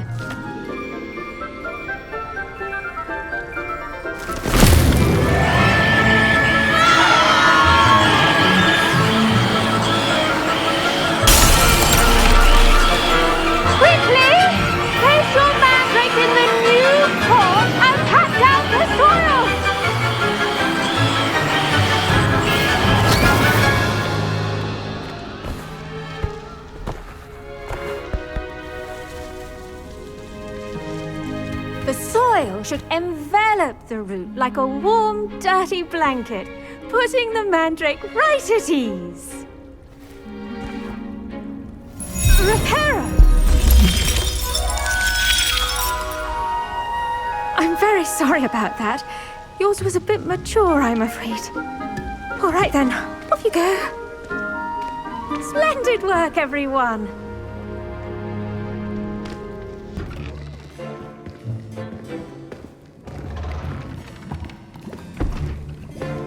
Potions is one of the most challenging and hazardous subjects taught at this school. As 5th years, you will be required to reach new heights of both discipline and intellect. You will begin this term by brewing a Wiggenweld potion. Mr. Takar, can you tell us why this particular potion might come in handy? Yes, Professor Sharp. The Wiggenweld potion can be used to sterilize and even heal a variety of injuries. It can heal some injuries, but not all. Points for Ravenclaw. Before today's class is completed, each of you will have brewed a Wiggenweld potion of your own. You never know when you might need it. Please begin.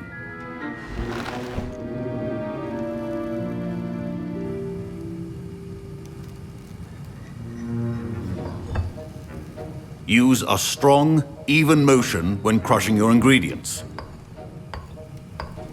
Please be meticulous when adding powder to your potions. One errant sneeze could be disastrous.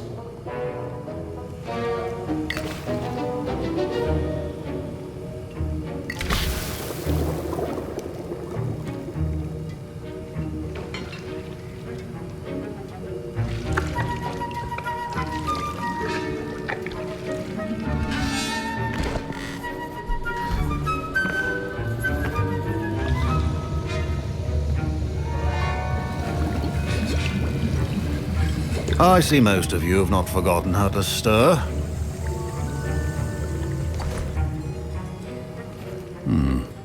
Not an easy potion to brew. Well done. And from what I hear of your recent exploits in Hogsmeade, you'd also do well to practice brewing the defensive Edurus potion. Professor Weasley had you acquire the recipe from J. Pippin's, correct? Yes, sir. Good. For the moment, you can find the ingredients you need in my office. But in the future, you'll be expected to provide your own ingredients. Some can be harvested from the plants you grow in your Herbology class, and rarer ones can be purchased. Others, however, may be harder to obtain, and will require you to be a bit more resourceful. Come and see me when you've finished brewing, and we'll see if it was skill or luck the first time around.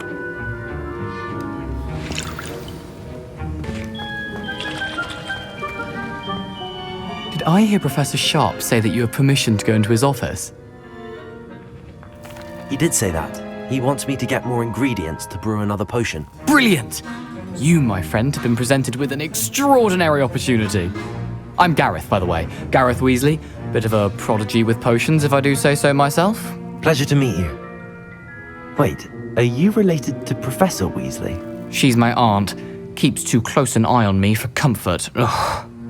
But she can't be everywhere. Listen, anyone with a troll-sized brain can brew an Edurus potion. I'm working on something that's certain to be spectacular. I'm just missing one tiny last ingredient that will add that extra spark. I suspect that's where I come in. You're as clever as I'd hoped.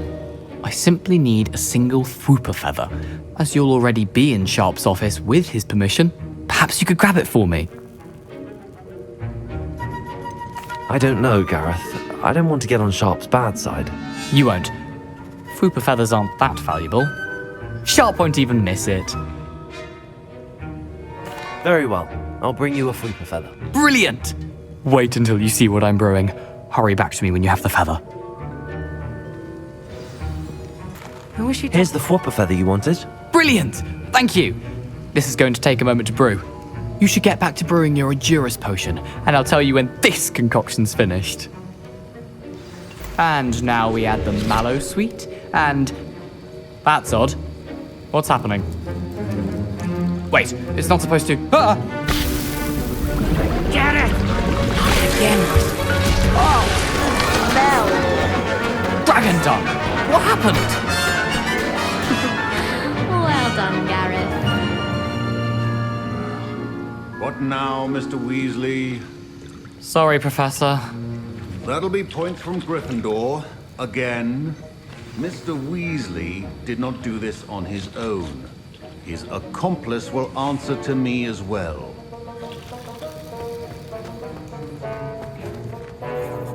I brewed an Edurus potion as you asked, Professor. I'm surprised you had the time. You seemed rather busy helping Mr. Weasley brew chaos. I'm sorry, Professor. I was merely trying to help a friend. Taking responsibility for one's actions does go a long way with me. I shall assume that you've learnt a lesson. As for the work you did today at your own cauldron, I will say you've done well. I confess I was skeptical given the advanced nature of this class and the fact you're a new student. I'm glad I was able to meet your expectations. A rare occurrence. And you do well to remember that you're not a potions master quite yet. In addition to having a solid grasp of how to combine various ingredients, you should gain an understanding of the ingredients themselves. Pay particular attention in herbology. The plants you nurture there are often essential to the potions you brew here. Now, I recommend that you find a safe location in which to practice brewing. You cannot leave a hot cauldron simply anywhere. That'll be all. I think each of us has had enough excitement for one day. Class is dismissed.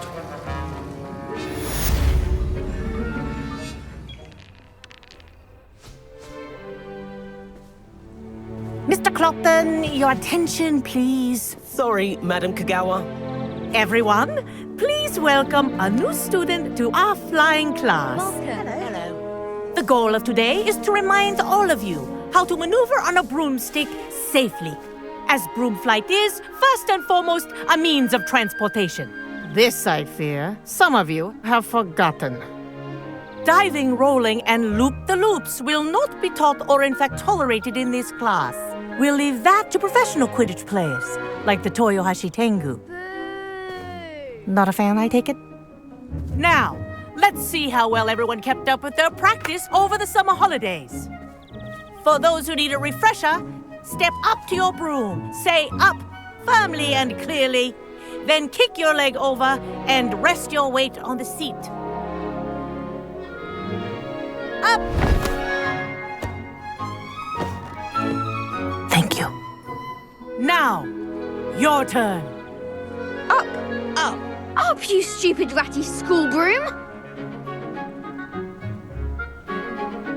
Up!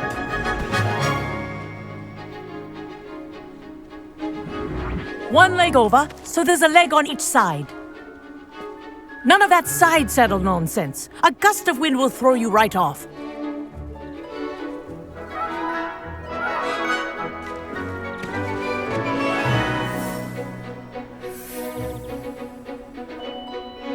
And if you hear my whistle while you're in flight, ground yourself at once.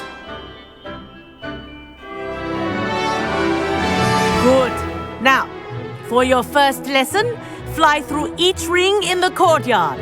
Do take care. The brooms are school This is property. brilliant. I want them returned Wish I in had one my own piece. broom. Good grip.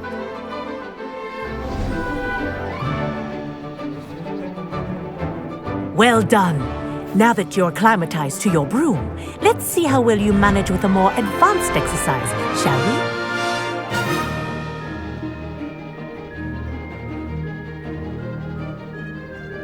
This next set of rings will take you around the grounds for more of a challenge. What a view! Hello! Nice day for a flight! Aha! Brilliant!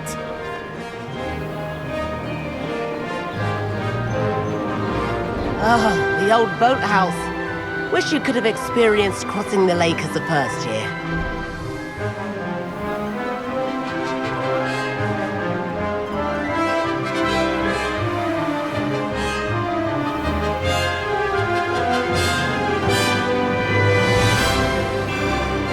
Whoa, our aquatic resident likes to make an appearance once in a while.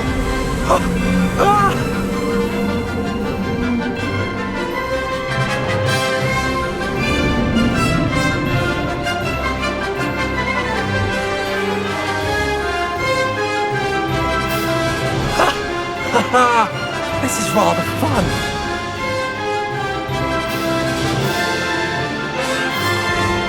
Oh, well done! Have a moment?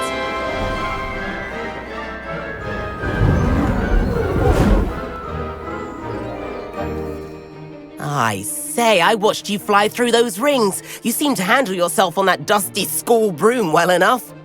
I'd imagine you're ready for something a bit more challenging. But I'm getting ahead of myself. We haven't properly met. I'm Everett Clopton.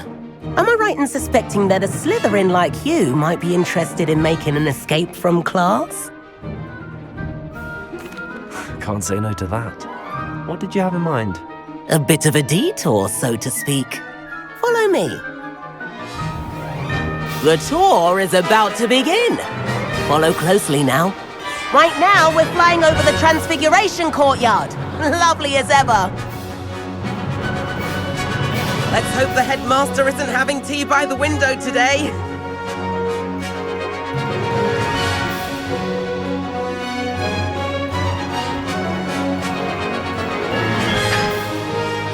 Nice to get above it all, isn't it?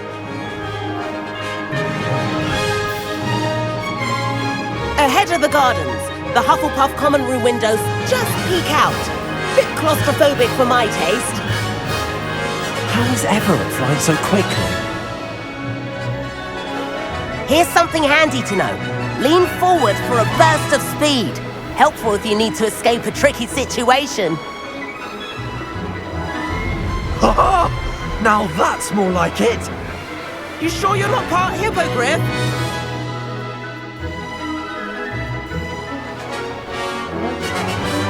Better hurry and hand in our brooms. dismount here.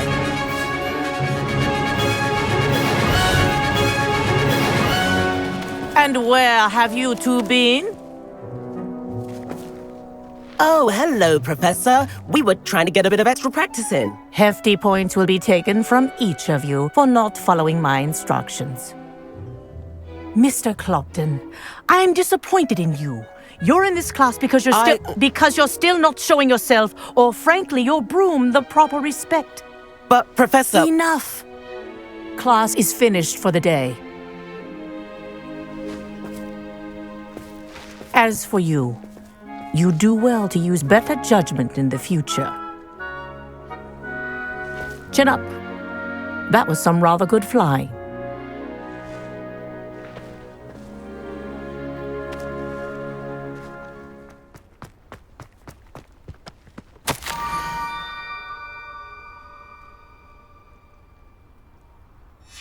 Scrope? Who is Scrope?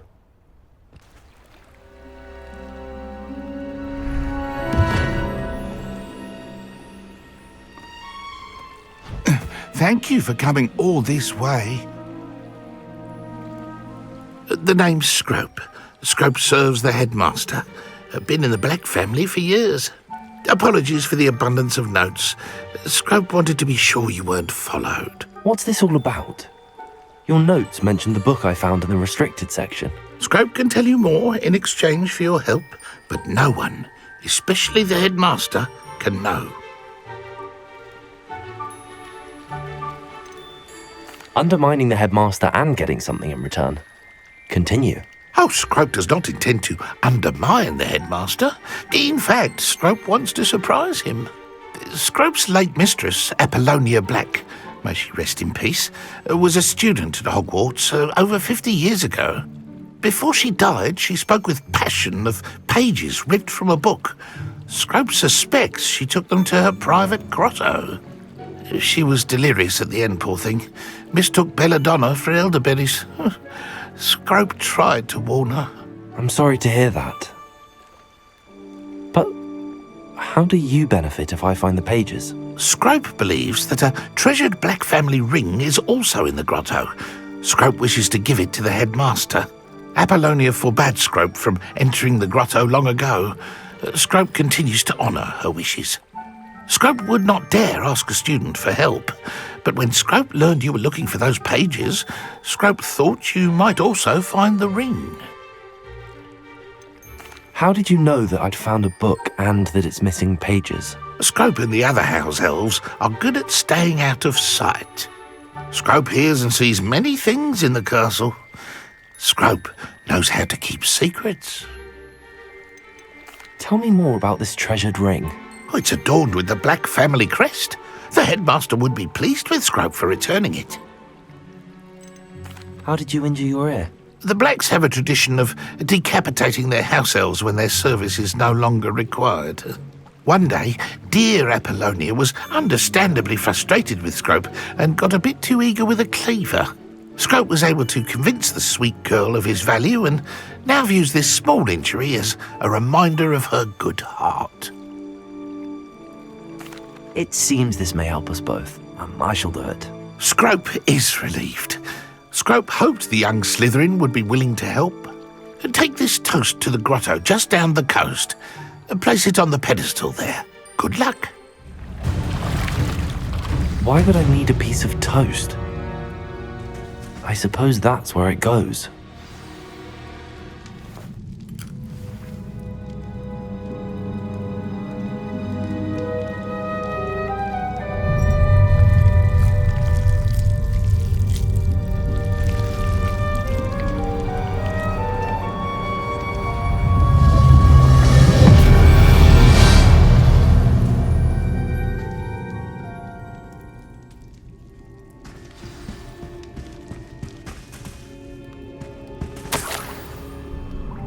Could it be? A visitor?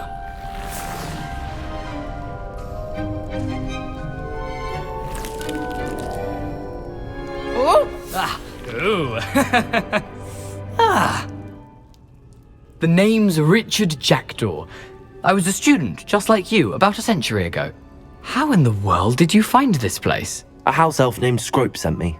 Said I might find a black family ring here. Ah. Sorry to say, I sold the ring a long time ago. Poor Scrope. Still holds a candle for Apollonia, I reckon. Can't say I blame him. I stole all these treasures just to impress her. Alas, 'twas to no avail. I thought a secret map I pilfered from Peeves would pique her interest. But she simply rolled her eyes. What would I want with yellowed old pages torn from a book? Not my finest moment. I'd like to have those pages if you don't mind. They're not here. I thought if Apollonia wasn't interested in the map on the pages, perhaps it would lead to something that would intrigue her. So, I followed the map to what I can only describe as an enchanted cave of some kind. And you see what happened next? Here's an idea. Why don't you meet me at the edge of the Forbidden Forest, and I'll show you where to find the pages? I think I could guess how you died, but who did it to you? I was having a look around when I suddenly sensed a refreshing breeze. After that, I felt, well, lightheaded. That's all I remember. Hence, if you do visit the cave, be prepared. I can't tell you what for specifically, but you seem a perceptive sort. Beware a light breeze.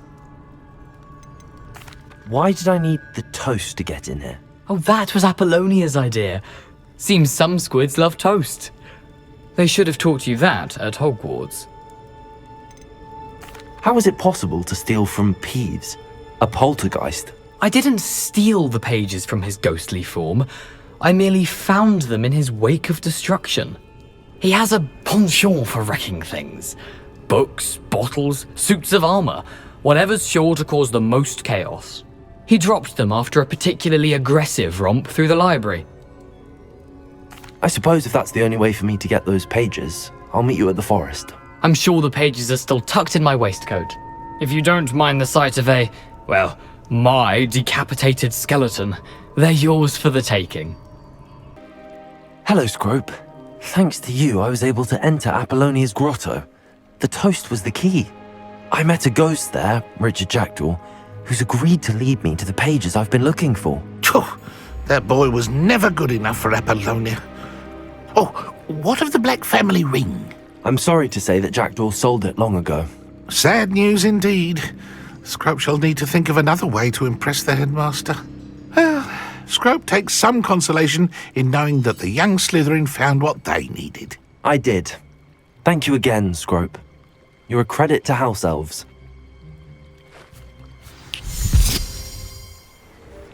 We meet again, Richard Jackdaw.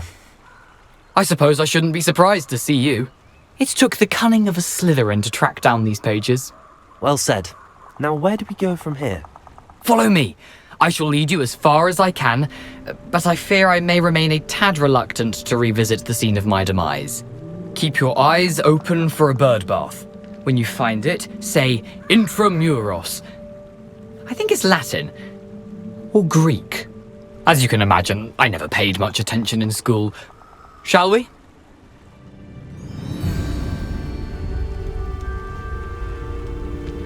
Aside from the bird bath, anything else I should look for? Indeed. A few landmarks. A stone bridge, a waterfall, and, if I recall, a lake. You'll see. Yes. You know, the closer we get, the more I'm remembering. Probably best I leave you to it. Simply stick to the path and keep a sharp eye out for that bird bath. Adieu. Is that Latin? Or Greek?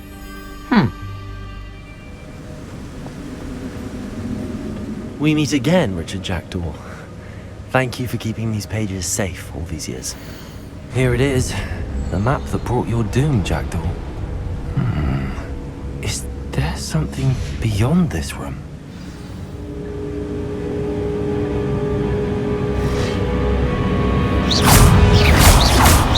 Levioso! Protego! Stupid!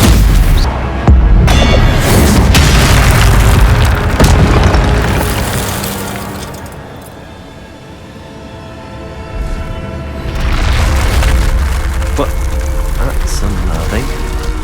What's happening?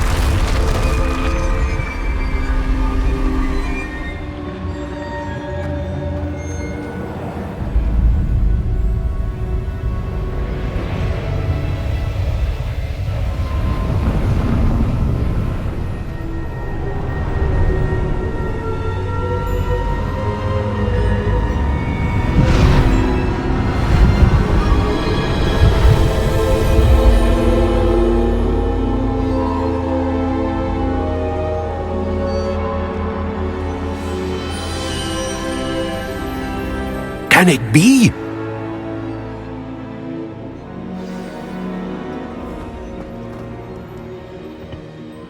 It's you. Has someone finally found our map chamber? I recognize you from the Pensieves. You're Professor Rackham. I am indeed. I must confess that I am surprised to see someone so young standing before me. I'm the same age that you and Isadora Morganach were when you started at Hogwarts. You've paid attention, and might I presume you share our ability? To see traces of ancient magic? Yes, sir, I do. As you have likely realized by now, our ability gives us a unique relationship with all forms of magic. We can access expressions of magic that few others can. Opportunities will arise that allow you to sharpen this rare talent. Do not squander them. I won't, Professor. Thank you. We have much to discuss. But first, a map found in a certain book led you here. Place the book on the pedestal. I don't have the book with me, sir. That is unfortunate. I'm afraid we must pause our conversation until you return with the book. I'm a bit confused, sir. Why is this room called the map chamber? I assure you that all will be clear once the book has been placed on the pedestal. The statues and carvings in the house on the cliffside, those are of you. Are you a seer? I am. Did you know that I would be here? I cannot say more at present, except to say that your presence here does not entirely surprise me. Very well. I'll retrieve the book right away. Good. We shall speak again once the book is in place. Sebastian, it's been a while. It has. Glad you received my owl. I have something to show you. First, let me thank you for what you did in the library. Of course. Scribner tried to give me detention, but I have ways out of these things. Well, you took the fall for me, and that counts for something. Did you find what you were looking for? I did, but something was missing. I'm not sure here is the best place to discuss it. Understood. We can talk more in a moment, in the undercroft. Not even the professors know about this place. This way.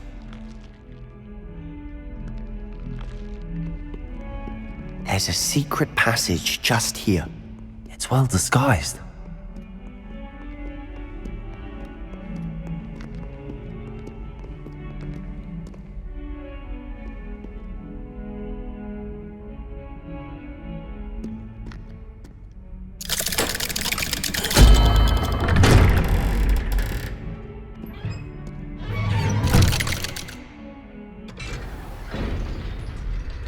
How did you find this place? My friend, Ominous Gaunt.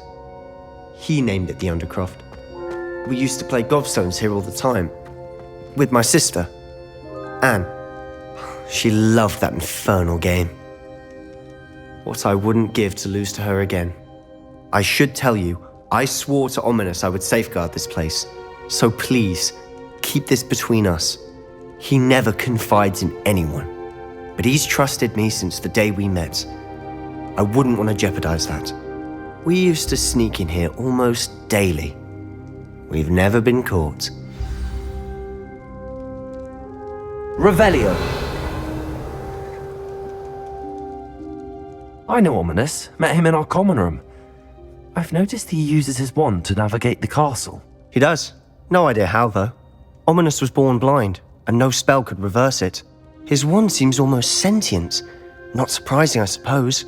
Ollivander always says, the wand chooses the wizard. Is that how he found this place? No, someone in his family knew about it. The Gaunts are full of secrets. I've never heard anyone else speak of it. and I've certainly never seen anyone else here. Again, mention this to no one, especially Ominous. He has no love lost for his family or their secrets, but this place is special to him. Of course. Ominous spoke to me about his family when we first met. To say that he has no love lost for them is an understatement. Glad you understand. Anyway, the undercroft has been a perfect place to sneak off to, away from prying eyes, and even practice otherwise forbidden spells. Really? Like what? Like the blasting curse. Professors say it's not an appropriate spell to teach students. It sounds like a dangerous spell. You sound like Ominous. He frowns upon using forbidden spells. Although he did enjoy learning this one. A spell like Confringo is only truly dangerous in untrained hands. Such spells should be properly taught, not banned. To be fair, I'm admittedly partial to more fiery forms of magic. But you should learn it. I can teach it to you safely here. It may take a while to get the feel for it. Mimic my wand movement. The incantation is Confringo. Very well.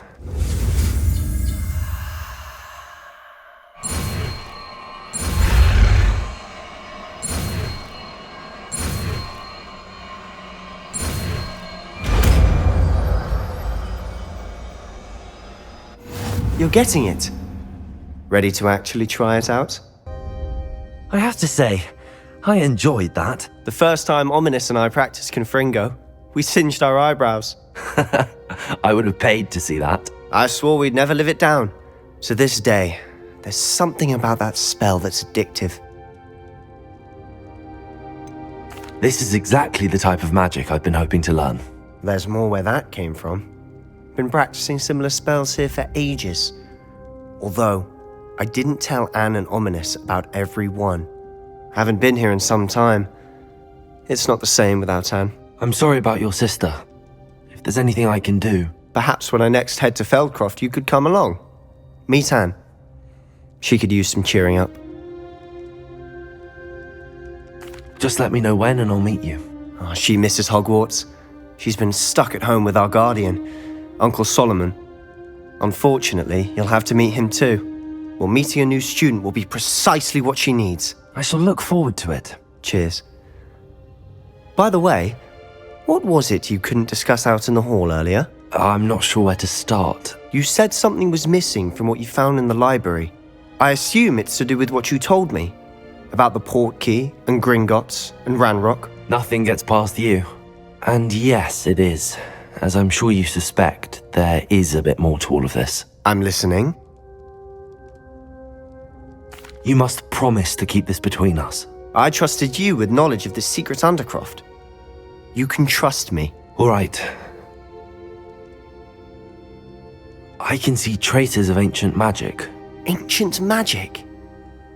I don't know what I was expecting you to say, but it wasn't that. What does that even mean? Honestly, I'm not entirely certain. All I know is that I can see whispers of an old magic that hardly anyone else can. Fig and I think that Ranrok has somehow found a way to harness that magic's power. Are you telling me that goblins may be wielding some sort of wizard magic? That's what we're trying to find out. And this ability of yours, does it allow you to wield this magic too? I don't know. Well, when you do know, tell me. I've been studying archaic forms of magic for ages. Perhaps we can help each other. In the meantime, with both Rookwood and Ranrok after you, I suspect a bit more time practicing the blasting curse is in order. Spend as much time here as you'd like. And remember, keep this place between us.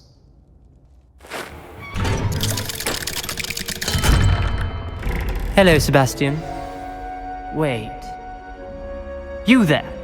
I can hear you. Oh, hello, Ominous. I was just heading to our common room. I've recognized that voice. You're the new 5th year. Did you just come from the undercroft?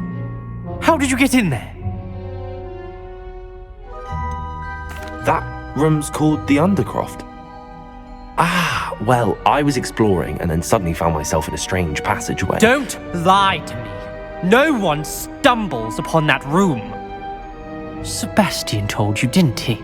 you breathe a word about this place to anyone, and not even your precious Professor Fig will be able to help you. My father is friends with the headmaster. I am not afraid to exploit that connection if I need to. Trust me, Ominous. I won't say a word. And Sebastian is a good friend. You shouldn't immediately assume the worst of him. I don't need you to tell me about my oldest friend.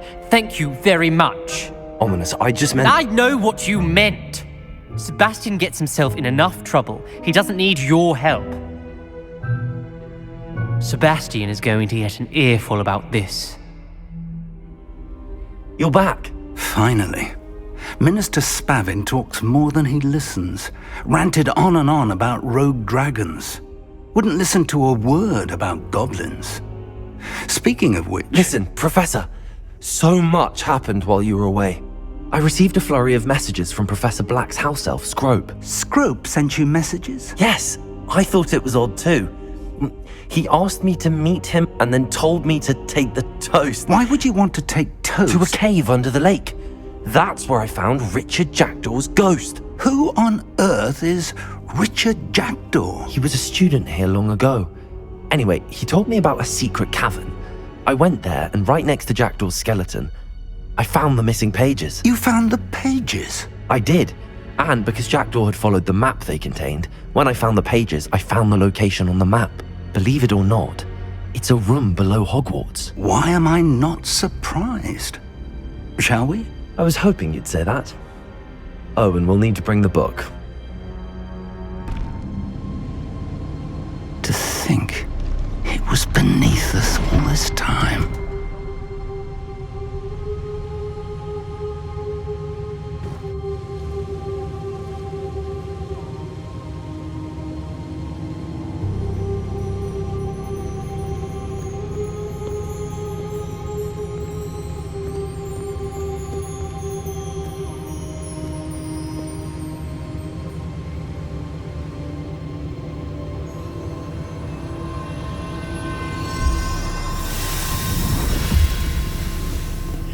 This looks promising.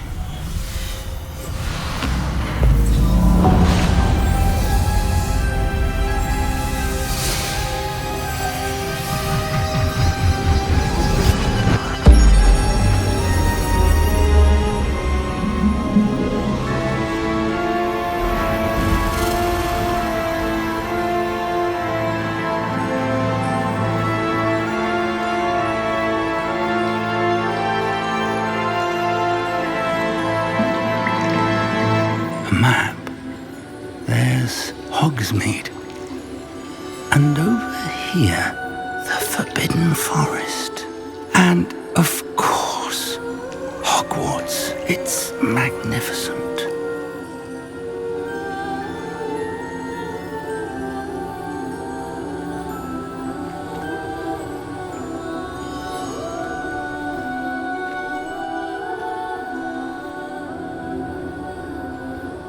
If only you were here to see this.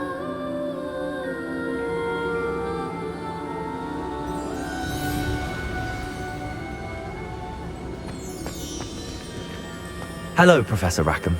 We've placed the book on the pedestal as you asked. And this is my mentor, Professor Fig. How do you do, Professor Fig? And you, my young friend, see now why you needed to return with the book? I do. I also see why you refer to this room as the map chamber.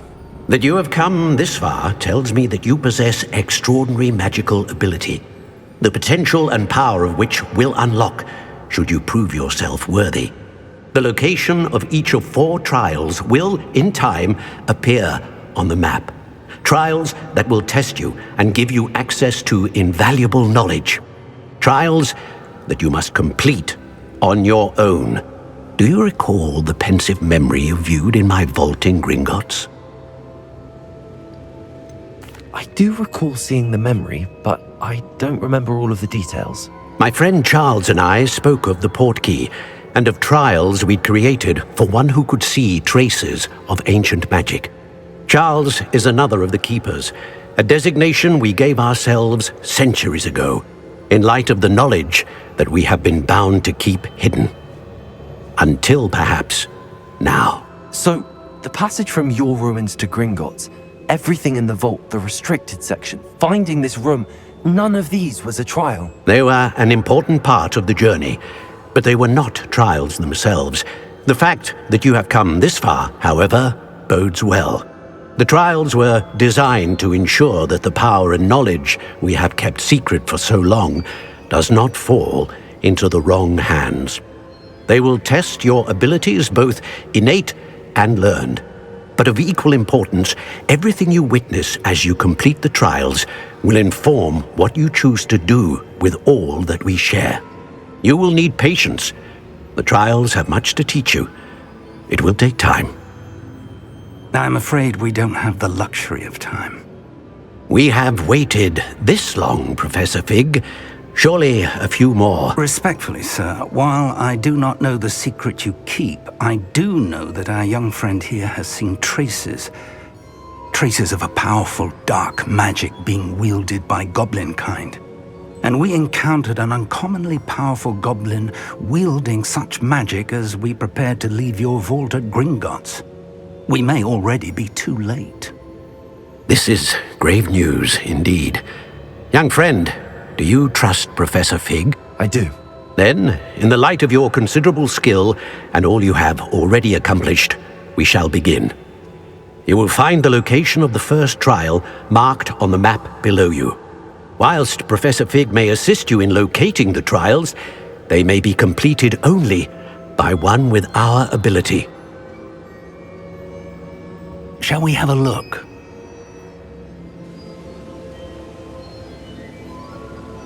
I know that tower. It's not far. You may have seen it yourself. It looks familiar.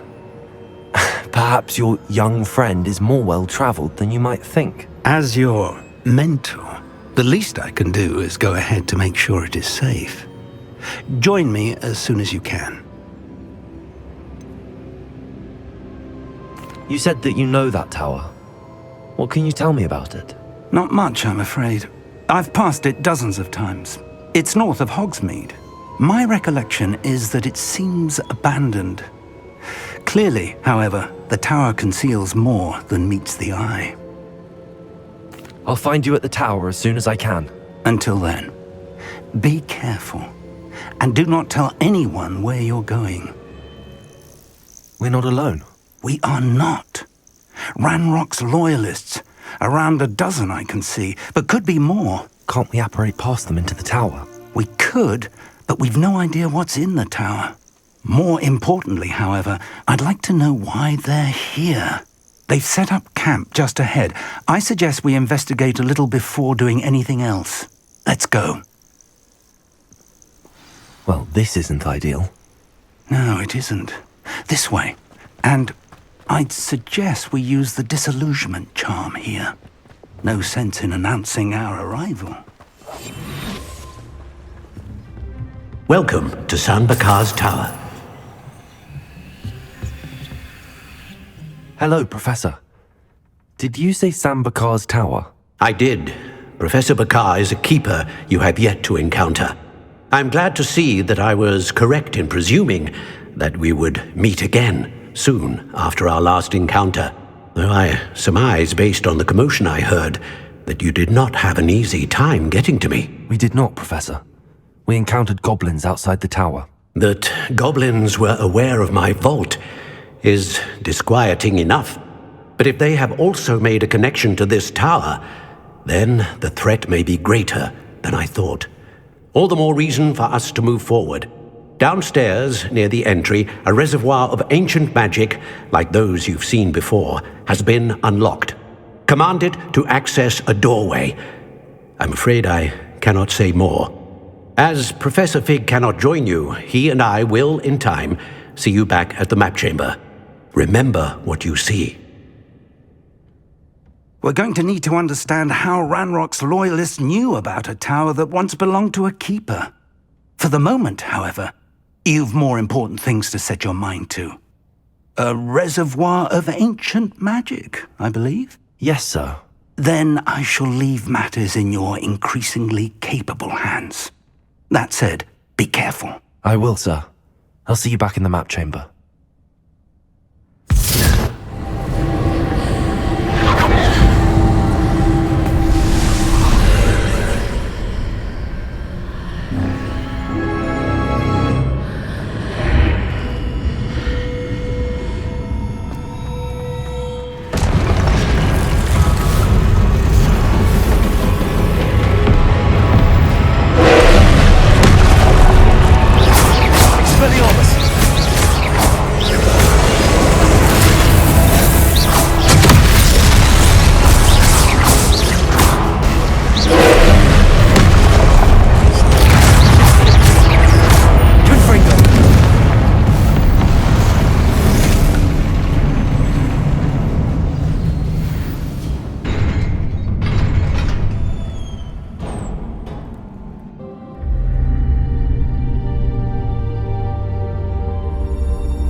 Your ability to transfigure the world around you is remarkable.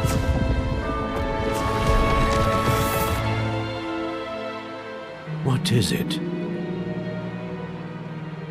My father isn't getting better. I don't think he'll ever recover from the death of my brother. It is agonizing to see those we love suffer. The drought was years ago, but the pain of losing him is as deep for him now as if it had happened only yesterday. He doesn't need pretty pillars, he needs peace. What if I could help him, Professor? You do so much for your father already. It's not enough. I want to take away his pain. It is tempting, I know, to use this magic that you're mastering to transfigure more than the physical world. But human emotion is a potent force unto itself. Even the most well-meaning and competent witch cannot possibly know the consequences of irrevocably manipulating it. So I'm to watch as my father's pain destroys him. It is not your pain to take.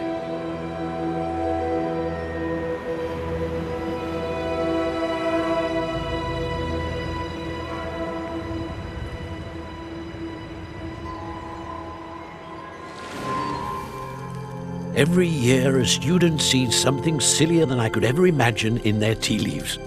Oh, Miss Morganach, welcome back to Hogwarts, Professor. That's going to take some getting used to. Professor Rickwood?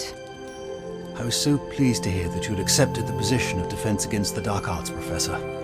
Sit, Isadora. Tell us about your travels. I was actually hoping that you and the others might join me at my home this evening. There's much I'd like to share with you. That would be delightful. We shall let the others know. Very well. I shall see you then.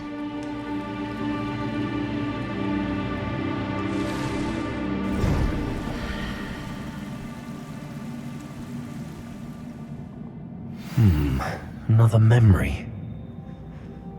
Now to find a way out of here.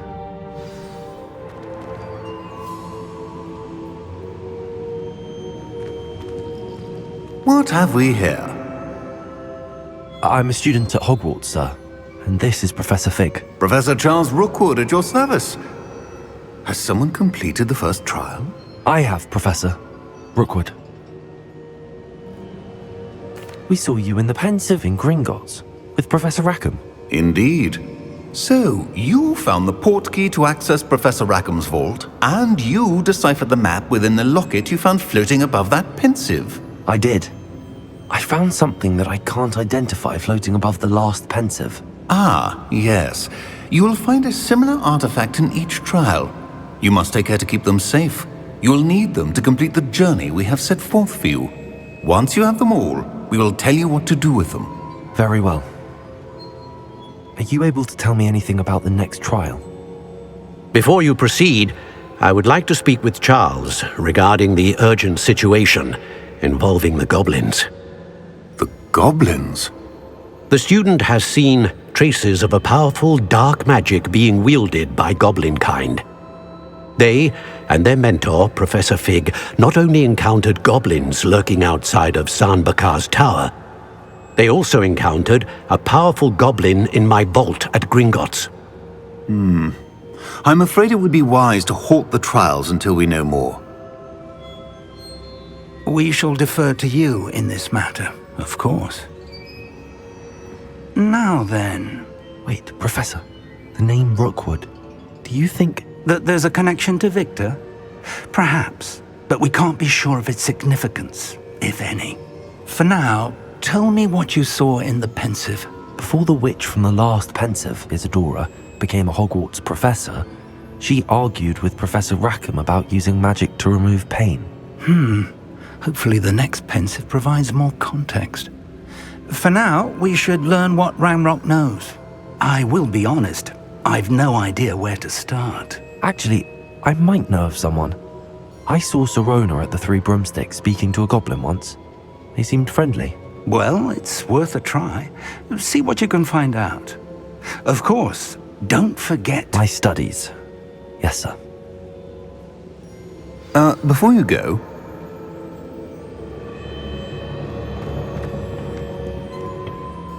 Professor? Have you encountered swirling traces of magic in the world? Aside from those along our path? Not that I recall. What are they? Evidence of the Keeper's efforts to manipulate the power of ancient magic during our time. If I am correct, and I usually am, you should be able to use them to inform and enhance your own magic. Thank you, sir. I will look out for them. Hello there. Nice to see you. Hello, Miss Ryan. I wanted to thank you again for your help with Rookwood and Harlow the day of the troll attack. Sirona, please. And I was happy to help. Oh, those two are nothing but trouble. Glad you and your friend were here when they found you. I am too. You were speaking to a goblin here that day? Yes, Lodgok. He's a friend. It seems as though you were on good terms with him. I've known him for years. We met when I was waiting tables here as a student, well before I bought the place. He was cordial enough, but we weren't friends then. His mistrust of wizard kind ran deep. But you're friends now? We are. Hadn't seen him in years when he came in a few months ago. But he recognized me instantly, which is more than I can say for some of my own classmates. Took them a second to realize I was actually a witch, not a wizard. Not all goblins are like Ranrok and his loyalists. Lodgok is as worried as the rest of us about what's been going on. In that case, I'd like to talk with him, about Ranrok in particular. Where might I find him? I assume your interest is to do with the rumors I've heard about Ranrok working with our friend Rookwood. It is. If he's not here, you might find him doing business at the Hog's Head. He's a trusted metal trader. You should mention that we spoke. He can, understandably, be wary of witches and wizards, even ones as young as you. That said, if you're looking for information on Ranrok to help rein him in, you'll find an ally in Lodgok. Have you heard what Ranrok and Rookwood are working on together? Not much more than the fact that they seem to have some sort of uneasy alliance. Friendship between wizards and goblins is rare enough, but between those two, they each want something the other has. I can guarantee it. That said, I fear they're like a two-headed serpent. Both will need to be taken down to stop whatever scheme they've been plotting. You seemed unfazed by Rookwood and Harlow the other day. They don't scare you? They're bullies. Plain and simple. Never tolerated them in my own life, and certainly won't tolerate them going after my friends. Don't misunderstand me. They're dangerous wizards and shouldn't be trifled with. They should, however, be confronted and reminded, whenever possible, that the rest of us have each other's backs. Thank you, Sirona. If you find Lodgok, please give him my best. Hello, Lodgok. Sirona said I might find you here. She did she? Did she send you with news? No, actually, I wanted to speak with you. It's about Ranrok. Now I remember. The 3 broomsticks. Day of the troll attack. You're the student he's after. I am, and I need to know what he and his loyalists are up to so I can stay a step ahead. Let's say I did know. Why should I trust you? Sirona trusts me, and she thought our interests may be aligned. Well, if Sirona trusts you, very well. I may know of something that could help us both. A way to get Ranrok to confide his plans to me. I'm listening. Years ago, a heinous witch stole a sacred goblin relic. Rumor has it that it now rests in her sarcophagus, in a tomb accessible only by wizard kind. Ranrok and I had a falling out a while back. The relic could well repair the chasm between us. If I retrieve the relic, how do I know you'll tell me the truth about what Ranrok says? We will have to trust each other. I, that you will not abscond with the relic, and you, that I'll share what I learn. Gather whatever supplies you may need, and meet me near the witch's tomb. I'm ready. Good. There's no time to lose. What precisely is the relic I'm to retrieve? A valuable heirloom known as the Helmet of Urtkot. The witch considered herself a collector and purchased the helmet as a trinket. She cared not what pain she caused the goblins. Goblins believe that the rightful owner of any object is its maker, not its purchaser. Wizard kind see things differently. It's a wonder goblins and wizards have ever been able to work together. The differences between our kinds are myriad. They seem to be. It may surprise you to know that I do not believe those differences always to be insurmountable. It is the reason I find myself traveling with you to this tomb today. I wish you luck retrieving the helmet. As a wand carrier, you should have an advantage. Now, before you set off, do you have any questions? What about this helmet makes it so special? The Helmet of Urtkot is an ancient and storied relic, forged during a time of unity among the goblin clans. It inspired greatness, that is, until it was no longer ours. Then it became something else. A symbol of what has been lost, of all that wizard kind has taken from us. Reclaiming it would mean a great deal to goblin kind, and to Ranrok. He would be grateful to me should I return it. It seems Ranrok and Rookwood are conspiring. Why would that be? I had heard this. When the dark-hearted conspire, they seldom make their full intentions clear to one another. I can only speculate, but I imagine their alliance is uneasy and quite fragile. Let us hope that ours is less so. Don't suppose you have any idea what could be waiting for me inside the tomb? Considering a dark witch was involved, I suppose there's a chance you may encounter the Dark Protectors, known as Inferi. The foul creatures thrive on darkness and the cold. Vanquish them with light, force, and most effectively fire. It all seems clear to me now that we're here. I do hope our alliance proves fruitful. Again, I wish you luck. I will remain here, eagerly awaiting your return. Please, be careful.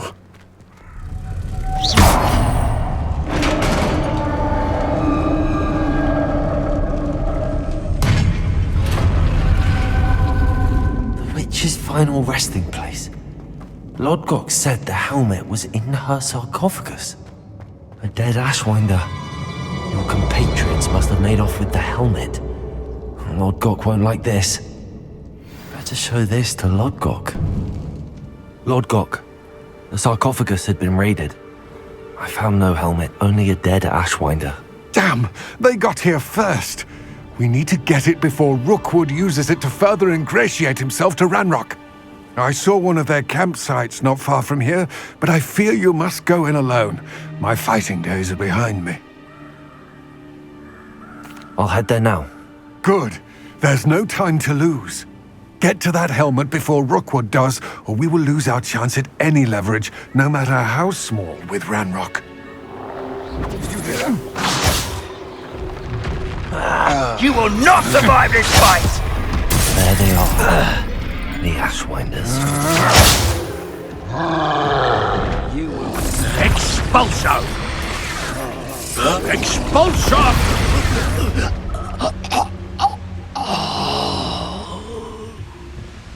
That's it. This is for Rookwood! Try. Reductor!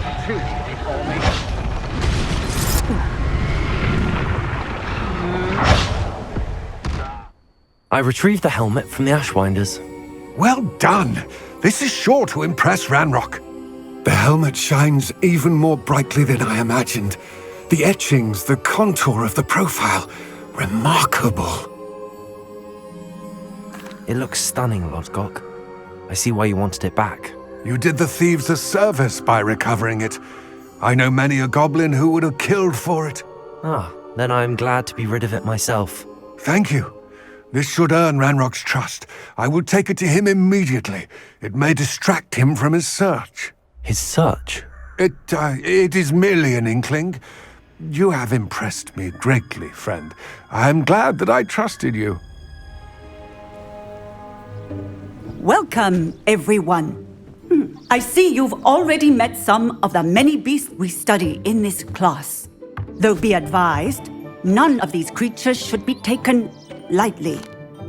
They are all in their own way dangerous, especially if one does not know how to handle them properly. Now, it seems many of you are out of practice. Let's take some time to review the basics of how to care for a beast, shall we? Miss Sweeting, would you please assist our new student with the lesson today? Yes, Professor Howen. Hello, I'm Poppy Sweeting. Don't worry about Professor Howen's speech. She over-exaggerates sometimes. All the beasts in class are perfectly safe. Oh! Miss Sweeting, pay attention, please. The tongue of a puffskein can be a slippery devil. Yes, Professor. Here, you can practice on Gerald. Just keep an eye out for his tongue. Oh, couple of these or whiskers ought to get me a few Gringotts at least. Enough to buy something from Honeydukes.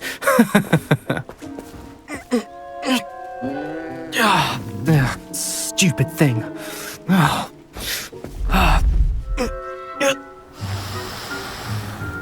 What in Merlin's name are you doing? Tuss, peculiar Poppy. Worried about a worthless little rodent. Her name is Persephone! Her name is Persephone! That's really not funny.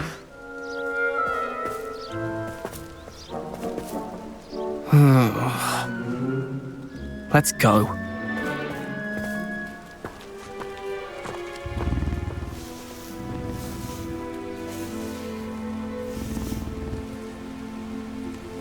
Those two don't belong anywhere near this class. Poachers in training. Persephone was onto them instantly. Thank you for your help. Let's carry on. Feed and brush the measles just as you did with Gerald.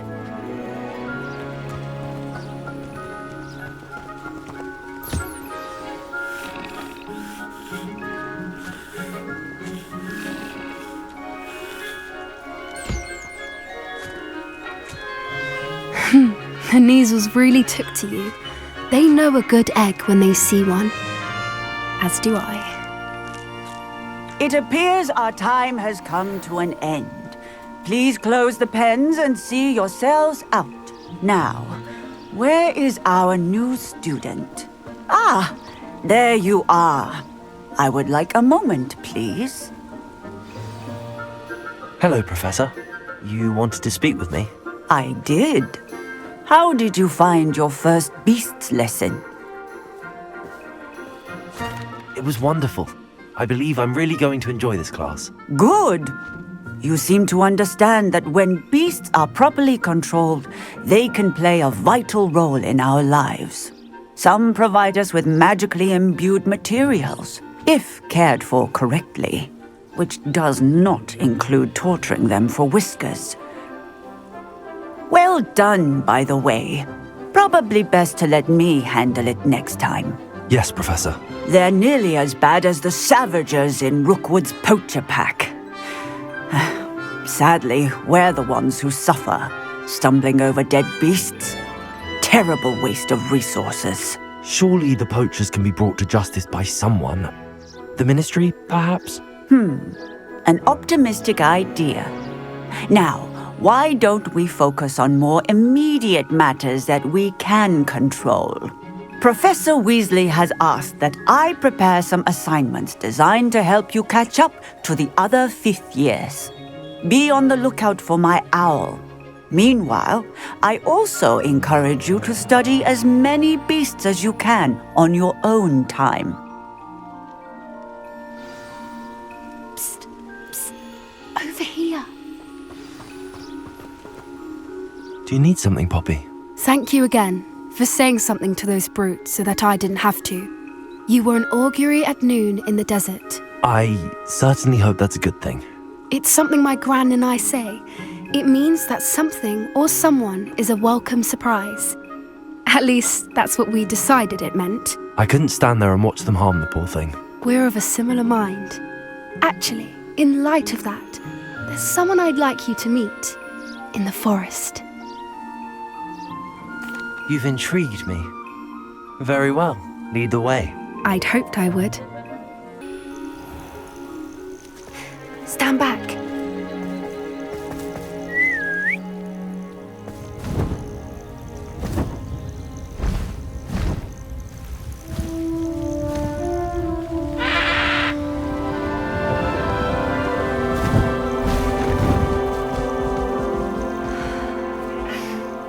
Please meet Highwing. Isn't she just magnificent? Go on, introduce yourself to her. But be careful. You must always show hippogriffs the proper courtesy before you approach them.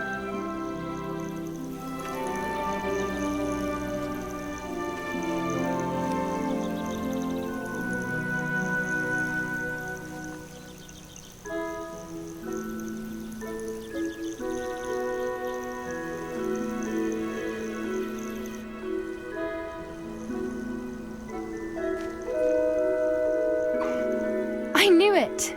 I don't think I've ever seen a hippogriff take to someone this quickly. You can feed and brush her if you'd like. I come and check on her every once in a while. Bring her pasties, tell her what's going on in the castle. You wouldn't know from looking at her, but she's a dreadful busybody.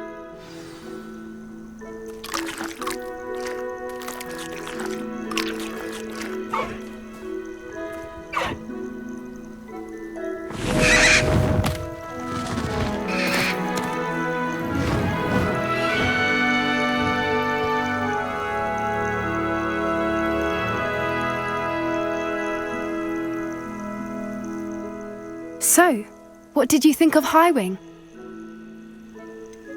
Honestly, she was a bit intimidating.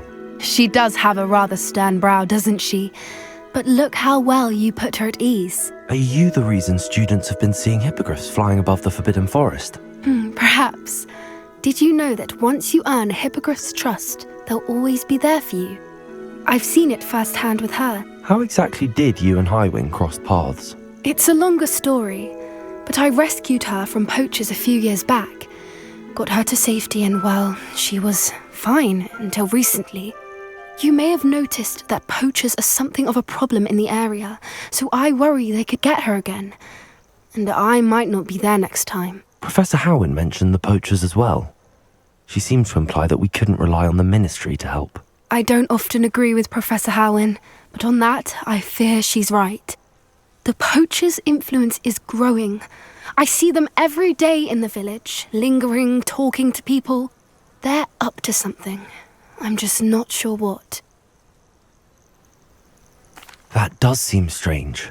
Sounds as if they're planning something. Exactly. I think I'm going to look into it. Find out what's going on, what they're doing. I think that's a fine idea. Information is power. And the more I know, the better I can keep Highwing safe. You seem undeterred. Will you let me know what you find out? Oh, very well. I will. I should be going, but we'll speak again soon, I hope. You made it. Enjoying the view? Keeping an eye on things. Feldcroft isn't what it used to be. No one has felt safe here since Ranrok's loyalists took a peculiar interest in that castle over there. Rookwood Castle. My uncle Solomon is a former Auror and refuses to look into it, even after Anne was cursed by one of them. Possibly with a wand, no less. I heard a goblin refer to wizard kind as wand carriers. Are goblins forbidden from carrying wands? Precisely. That's why I'm on the hunt for answers. If I'm to cure her, I need to understand what happened to her. Anne was always the most mischievous of the three of us. Which is saying something, knowing me and Ominous. I'm hoping a surprise visit from me and a new friend from Hogwarts will help lift her spirits. Bring back the Anne I used to know. Come on, I'll take you to my uncle's.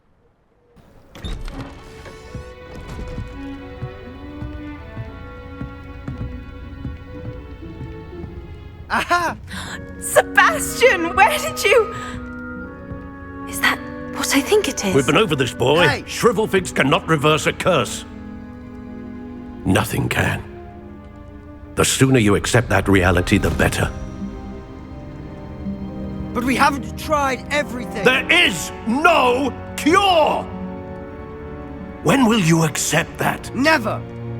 I can never accept it. Now look what you've done. I'm sorry. Leave.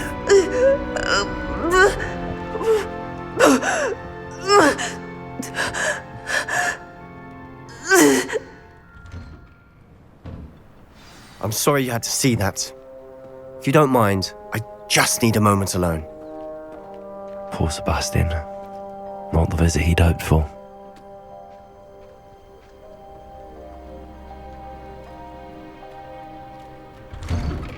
I'm sorry about earlier. Those bouts of pain are difficult to bear. Are you all right, Anne? I didn't mean to intrude. You didn't, truly. And I'm all right. The pain from this curse comes in bouts, and often suddenly. It's not anyone's fault. It's nice to meet you, by the way. You must be the new 5th year Sebastian told me about. I am. Sebastian and I met on my first day at Hogwarts, in the Slytherin common room. Oh, the common room. I adored teasing first years about spotting mermaids through the window. I do miss Hogwarts, but I wouldn't mind being in Feldcroft really if it wasn't so dreary now. Between the goblins at the castle and my uncle fighting with Sebastian whenever he's home, it's not the cosy retreat it once was. Sebastian mentioned something about your uncle being an ex-Auror, but refusing to go after Ranrok's loyalists. I must say, I wasn't prepared for him to be as angry as he was. Uncle Solomon is frustrated by what happened to me, and by Sebastian for thinking he can fix it. They both mean well, I know they do, but my uncle is right. This curse cannot be undone. I can feel it. Sebastian cannot take away my pain. Perhaps you can help him to understand that. I'll do my best. I can promise to speak with him about it. Thank you. His search for a cure is futile, I'm afraid. I'm getting tired. I should probably rest. Thank you for stopping by. Excuse me, Mr. Sallow. Oh, yes, Sebastian's friend. I apologize on behalf of my nephew. He doesn't know when to stop. I was about to check on Anne. Did I see you come from the house? How is she? She's all right. She said she was going to rest. Nothing can be done for her. It could be that you've not yet discovered the cure. Ah, you sound like Sebastian, thinking you know better than the healers at St. Mungo's. Perhaps the healers don't know everything, sir. Sebastian is single-mindedly focused on finding a way to help his sister. If there is a cure, he will find it. Your faith in Sebastian is misplaced. Some sort of dark magic cursed Anne, and the goblins aren't likely to explain themselves any time soon. Giving her hope is cruel. The only thing to do now is keep Anne comfortable and stay out of the Loyalists' way. With all due respect, sir, hope could keep Anne's spirits up. You may mean well, but I know what's best for Anne and Sebastian. They are my stubborn brother's children. Especially Sebastian. If you really want to be of help, you'll make sure Sebastian does what he should do, not what he wants to do. He's no idea the harm he could do if he doesn't stop. How are you doing, Sebastian? You got a first-hand glance at what I'm dealing with. I apologize for my uncle. I know he's angry, but he's only trying to do what he thinks is best for Anne. He's always angry. He's been angry since my parents died. After Anne was hurt, he only grew worse. It's as though he blames me somehow, always calling me my father's son, as if that's an insult. I'm the one trying to help her. He's simply given up. Both Anne and your uncle seem genuinely convinced that nothing more can be done for her. I refuse to believe that. Anne's pain is more than physical. It has changed her entirely. I miss my sister. And I'm going to get her back. Come with me. I need to show you where it happened. Those loyalists deserved what they got. Couldn't agree more. This is where it happened. We smelled smoke in the middle of the night. When we looked outside, flames were shooting from the estate. Before my uncle and I could stop her, Anne rushed out, racing towards the fire, worried someone had been hurt. She came face to face with a horde of goblins, frantically trying to stamp out the flames. Suddenly, an icy voice drifted out from somewhere in the smoke. Children should be seen and not heard. A blinding blast followed. They didn't even give her a chance to run. It seems an awfully violent response to a child wandering by. What were they trying to hide? My thoughts exactly. It may be grasping at billywhigs, but I keep thinking that there might be something here that could lead me to whoever cursed Anne. Might be the only way to learn what type of magic harmed her, which could help me find a cure. Perhaps you're right. The loyalists are everywhere, but they do seem to be spending a lot of time here, and it's likely they're hiding something. And at Rookwood Castle. Shall we have a look around? Sebastian, over here. Do you think that this was damaged by the fire the night that Anne was cursed? Could be. But it looks to me as though this was intentional. This well looks familiar.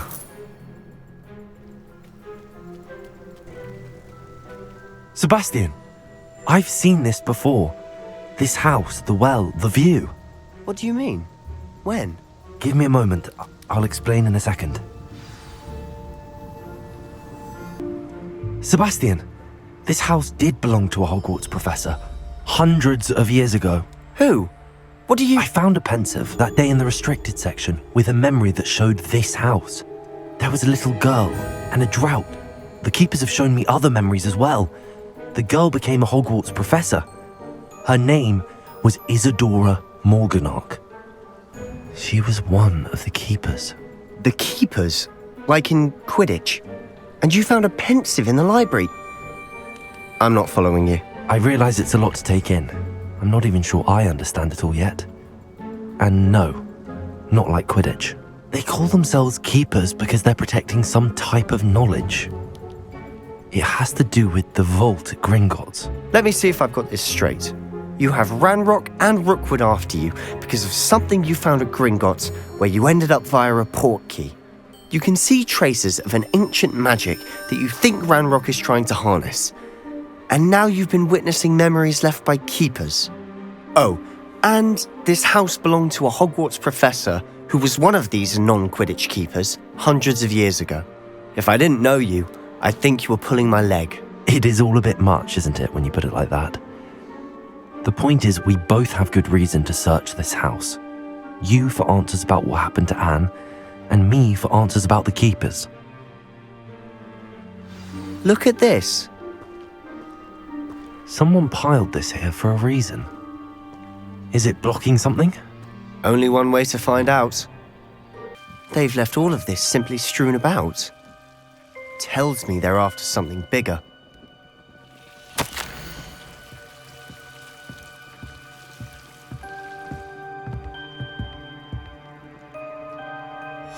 Seems these journal entries are from Isadora's travels. Incendio!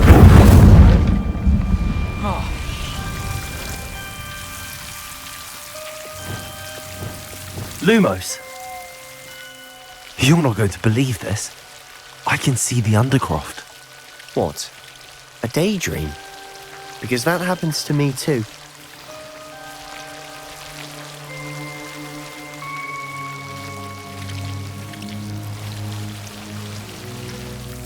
I know it sounds strange, but... Honestly, nothing you say sounds strange to me anymore. Fair enough.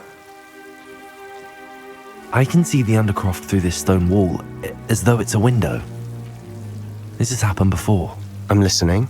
I think it's to do with my ability to see traces of ancient magic. But you said you didn't really understand it, and that you couldn't wield it. That's true, and I'm still not sure what it all means.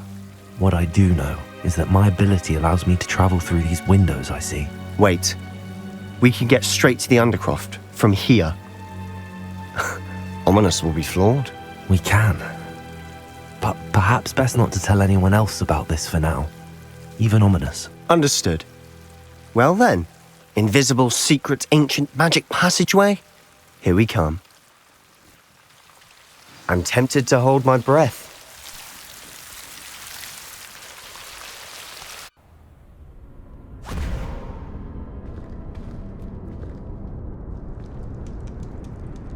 Why would the door lead us here?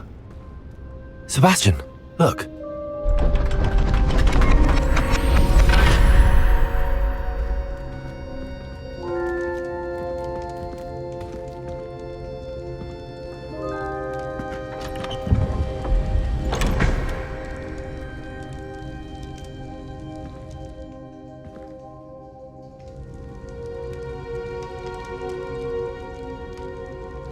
Why hide a triptych here?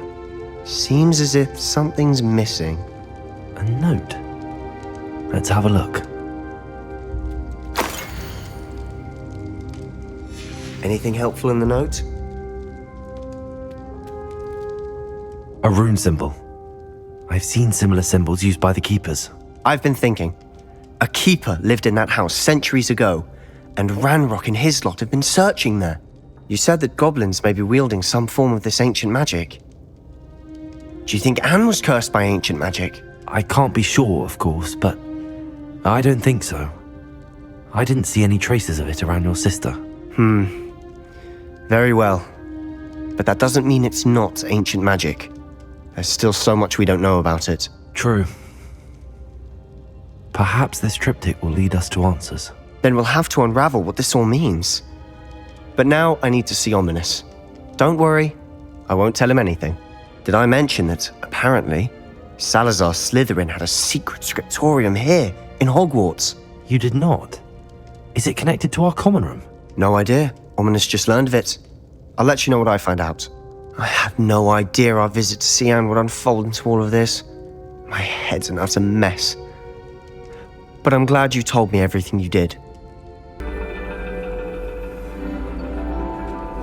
And your reading is The Dragon.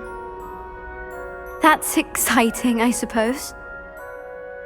Perhaps you're due for an adventure.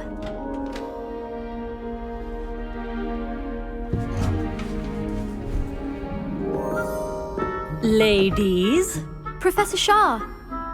Astronomy is not divination. You won't find the mysteries of the cosmos charted out on your palms or at the bottom of your teacups. Alas, the heavens remain hazy to the starry-eyed. Now, if you were to devote yourselves to persistent and painstaking observation, you just might catch a glimpse. With that in mind, please take your telescopes. Tonight we will be on the observation deck.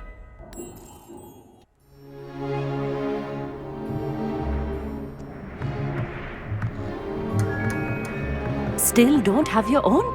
You can't be the new student forever, you know. You can share with Mr. Takar.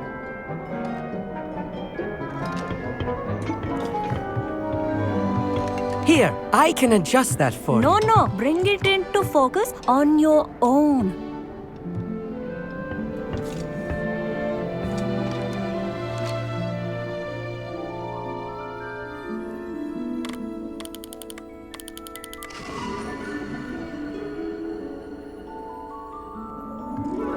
Now, I expect all of you to put in your stargazing hours outside of class. Is that clear? But, Professor, it's freezing out. Mere cold didn't stop the great stargazers of the past. Look only to the astronomy tables they erected throughout the Highlands from which they gazed millennia ago on the very self-same stars above us. Is that clear?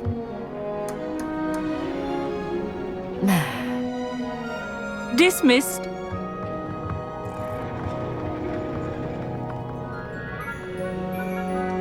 Hello! I don't believe we've met officially. I'm Amit. I'm something of an astronomy buff. Hello, Amit. It's nice to meet you. Did I hear Professor Shaw say that you don't have your own telescope? I have a spare one you could borrow for the rest of term. That's very kind of you, Amit. Are you sure you won't need it? I'm certain. It's my old one. I finally got my hands on the new Celestia Contemplar. You've heard of it, I assume? I mean, of course you have. It's only the pinnacle of all personal stargazing implements. But my old model's not too shabby either. Goblin-cut glass, first-rate optical enchantments. Hate to think such a fine instrument is just collecting dust. Well, thank you, Amit. Think nothing of it. Anyway, the telescope's in the storage room right underneath us. You can't miss it. I have some, reading to finish on the lower deck. Come find me there afterwards, and bring the telescope. There's something I want to talk to you about. I have the telescope. It's nicer than I'd expected. I would not offer a prospective stargazer a third-rate lunoscope. But there is, something else. Yes, what is it? You remember those astronomy tables Shaw was going on about? It just so happens I've been reading up on them a little myself. And it seems there may be one right here at Hogwarts. I believe we could use it to find hidden constellations. And you need someone to help find it? I do. Are you in? No one from the Gobstones Club will go with me. Said they'd rather get spit at by a stone than... Well, they are cowards. Let us get moving while the stars are still out. I'll show you how to use that telescope once we get there. I promise. No need to convince me. Let's get going. Brilliant. You won't regret it. Shall we? Confringo! More cobwebs. You don't think any spiders might be lurking about? Oh no. Not this Look, close to school. There's a Amit. table. I think you should do the honors. Go on. Try it out.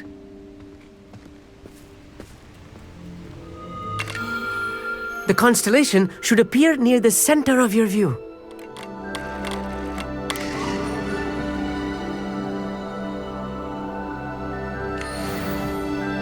I was right about the tables. They really are gateways to the far stars, just as the book said. And your contribution was invaluable. Rest assured, you shall be credited in my memoirs one day. Thank you, Amit. I look forward to reading them. And I look forward to writing them. This is only the beginning. You will find more tables like this one throughout the grounds and forest, all beckoning to be discovered by a worthy astronomer. And if I have ever seen one, it's you. Oh, and about my old telescope, don't bother returning it. You should keep it. That's quite generous. Thank you. You are welcome. It has goblin-cut glass and a gobbledygook inscription. I'm practically fluent in gobbledygook, you know. It's all in the throat, really, gobbledygook, you know, and how you pronounce your R's. Anyway, glad our adventure was a success. I will see you soon. I'm glad that you received my owl. We need to stay low and remain quiet. Lassie, what's going on? Why are we all the way out here? As promised, I did some investigating to find out what Harlow is up to. I followed him to the Hog's Head. I noticed him reading a letter. All I could see was that it was signed by and bore the seal of Victor Rookwood. And after you told me that Rookwood and Harlow were after you, I decided that you were the perfect person to join me in taking them down. For good. That letter is the tangible proof that Officer Singer needs. It is why I followed Harlow here and why I wrote to you. I need your help to retrieve it. Can't we just bypass Officer Singer and go directly to the Ministry? Do you think they will listen to a student? Only Officer Singer can start an investigation. The ministry will come in later. You seem to be very determined in stopping Rookwood and Harlow. Why? I knew men like him in Uganda. I know how bad things can get if they are not stopped. It's a long story, one I promise to share when we have more time. For now, let's do what we came to do. I'll help you find the letter, Natty. I'm glad to hear it. First, we must access the castle keep. I'll check the main gate, see if you can find another way in. I do not see any guards, but we should still try to be as quiet as possible. Harlow is here after all. We'll need to be careful once we get... I hear them. Yeah, restrain the beast!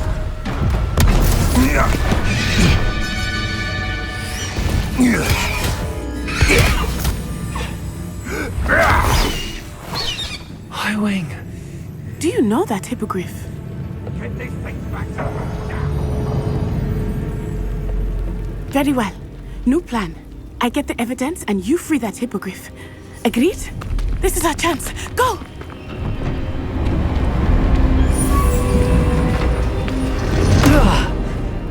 Blasted!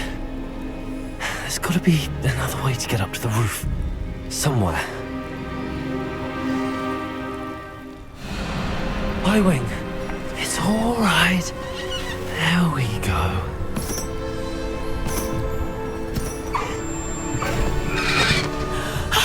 There you are.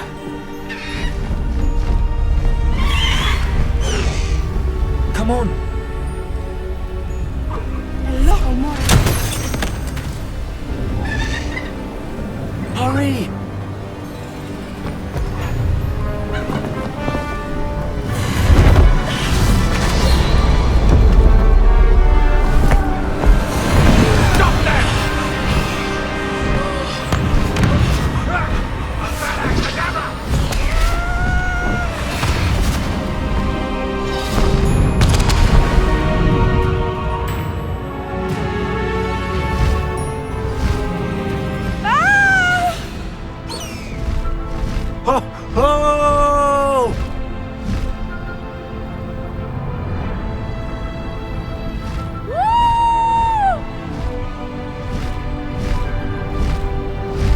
There's the Hogwarts Express!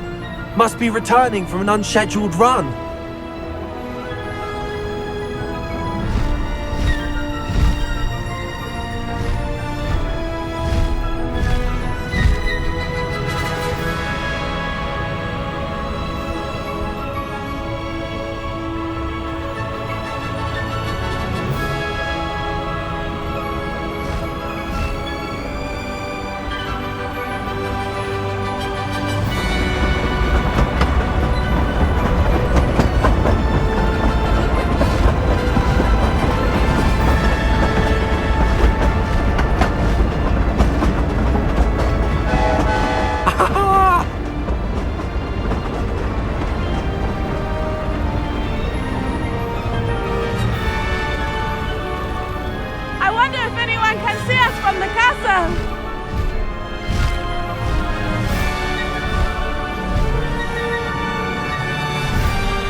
It's incredible, isn't it?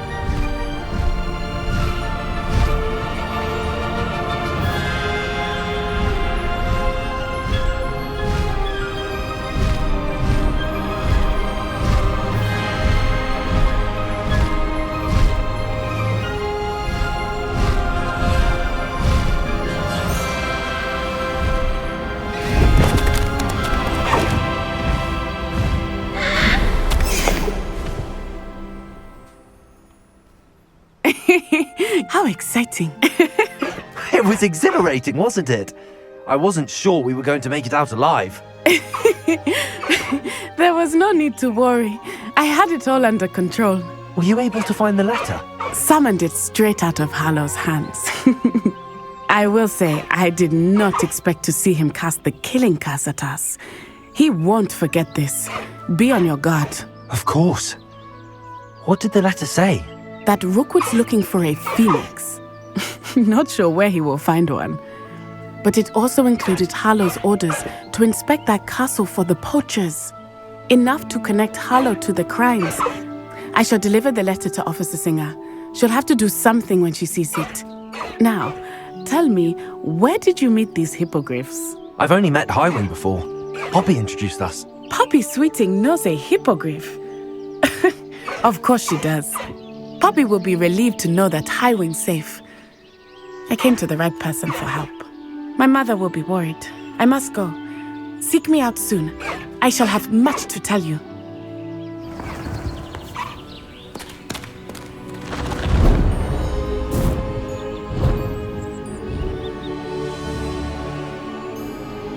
You would be wise not to underestimate this student. Their aptitude for magic is beyond anything I've ever seen, and I've been teaching a long time. It is a joy to have such a student. It can be. There you are. I've received your owl. I was able to speak with Lodgok, the goblin I mentioned before. What did you learn? He and Ranrok were close once, but they had a falling out. You believe he can be trusted? I believe he's trustworthy, yes. He seemed sincere, and Serona Ryan trusts him. Very well. Supposing he can be trusted, will he help us get to Ranrok? I retrieved a stolen helm. He hopes to return to Ranrok in order to regain his confidence. You have been busy. Let's hope your efforts result in our learning something about Ranrock's plans. Lord Gok did mention that Ranrok is searching for something, but he couldn't say what. Perhaps that helm will yield some answers. Ranrok is searching for something. I feared as much. I've heard an unusual amount of activity, goblins and wizards, I surmise, when visiting my portrait at my castle. Rookwood Castle? My former residence, yes. That castle is also the location of your next trial. You didn't see anything? Speak with anyone? I did not. In fact, I did not make myself known. I only recently returned there and did not recognize nor trust anyone that I heard. I stayed out of sight so as not to tempt my portrait's destruction. I'm sorry to tell you that Victor Rookwood, evidently your descendant, is a dark wizard in league with Ranrok. My descendant? A dark wizard? I'm afraid we've no time to waste. Despite the obstacles that clearly await you, you must get to Rookwood Castle immediately. Not only is it the location of the next trial, it is home to a source of power that would be devastating in the wrong hands. I do wish we had the luxury of time. However, I do not doubt your abilities. Find my portrait there as soon as you can. Very well, sir. I'm on my way. Best of luck. No time to waste. I'll meet you at Rookwood Castle. If I'd known your plan was to dig up half the country... I wouldn't have to dig if you could simply manage to bring me the child. We wouldn't need the child if you hadn't sent a dragon to retrieve the container I spent months and countless ministry favors tracking. You let them board the carriage. My options were limited once I knew it would be inconveniently beyond my reach at that infernal school. Have you not acquired enough power here? I allowed you to tunnel under my family home. Allowed me? You are here only because you are descended from a keeper and may at some point inadvertently become valuable. We had an agreement. I will share with you the power that I discovered if you locate the stores of magic that are yet to be found. So, unless you want another demonstration of my power, a power that you one day hope to wield, bring me the child.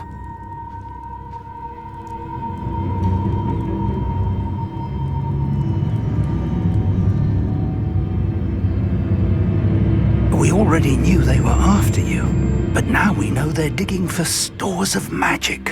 And Ranrok knows about the Keepers. Yes, I caught that too. Professor Rookwood said that you'd understand more once you complete the next trial. Let's get into that castle.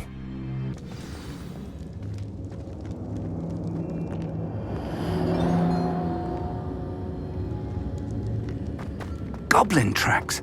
They're a step ahead of us. Let's see where they lead. I heard something. I was hoping that was you.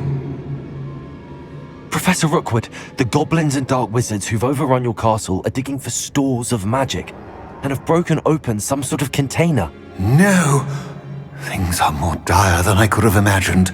If, as you told Percival, a goblin in his vault was wielding a powerful magic, then they have somehow learned. It cannot be! And sir, they know you were a keeper. Ranrok used the term. This makes no sense. How did... We shall discuss this later. Right now, you must complete the next trial. Just tell me where I need to go. The power you stand to wield must first be fully understood. The trials will ensure that.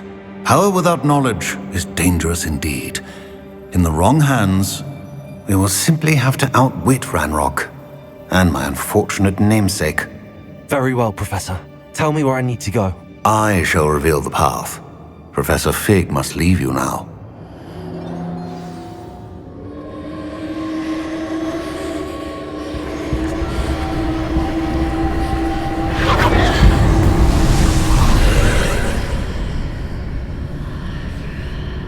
I would join you if I could.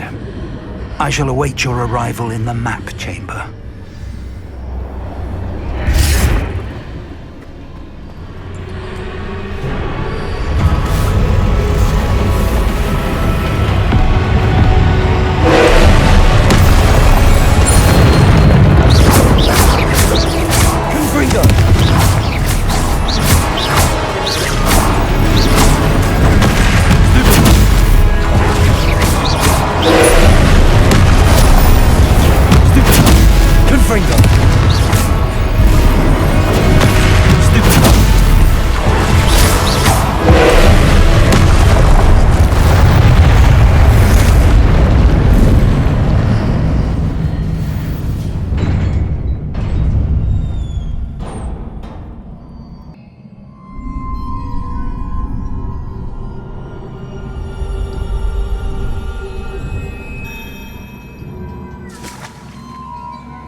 I must say I'm curious to hear of Isadora's travels. Do come in.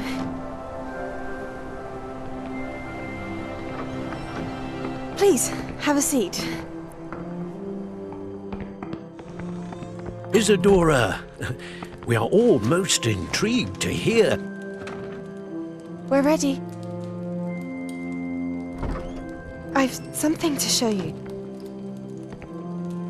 Father, these are my colleagues from Hogwarts. Father hasn't spoken since my brother died. On my travels, I confirmed that which I've always believed. That we have the power to take away pain.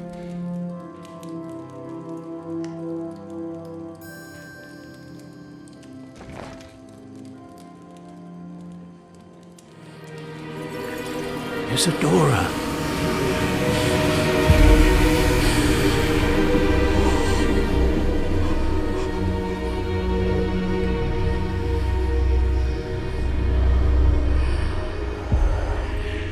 What have you done? I took his pain.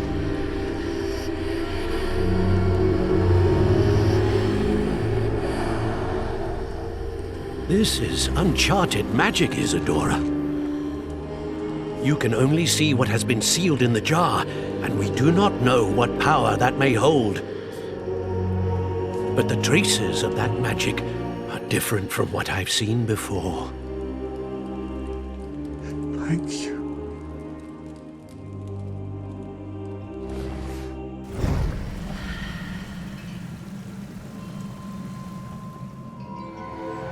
It is good to see you again. Professor Rookwood told me about what happened at Rookwood Castle. In light of the dire circumstances in which we find ourselves, it is most fortunate that someone so competent is following this path. Thank you, Professor. I shall keep the second artifact safe as you've advised. Good. Are you ready to move on? What was the glowing strand that Isadora pulled from her father's chest? It was pain. You will understand more about her actions as you complete the trials. I'm ready for whatever comes next. In that case, introductions are in order. Allow me to introduce former Hogwarts headmistress, Neve Fitzgerald.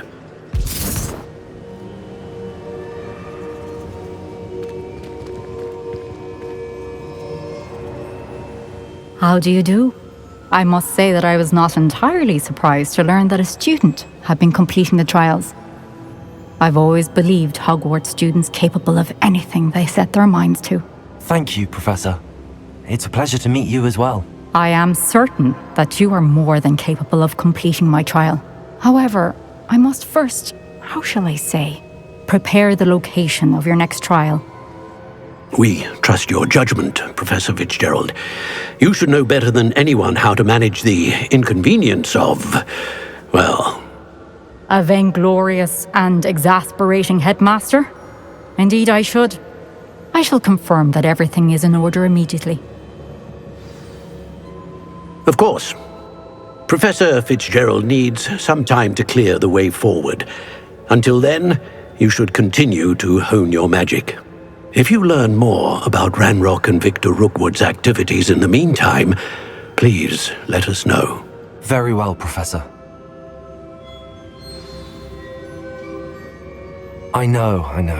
Continue to hone my magic. You do learn quickly. Hopefully you will soon hear from Lodgok as well, and we shall learn how he fared with the helmet you retrieved. Well done today, as always. We shall speak again soon.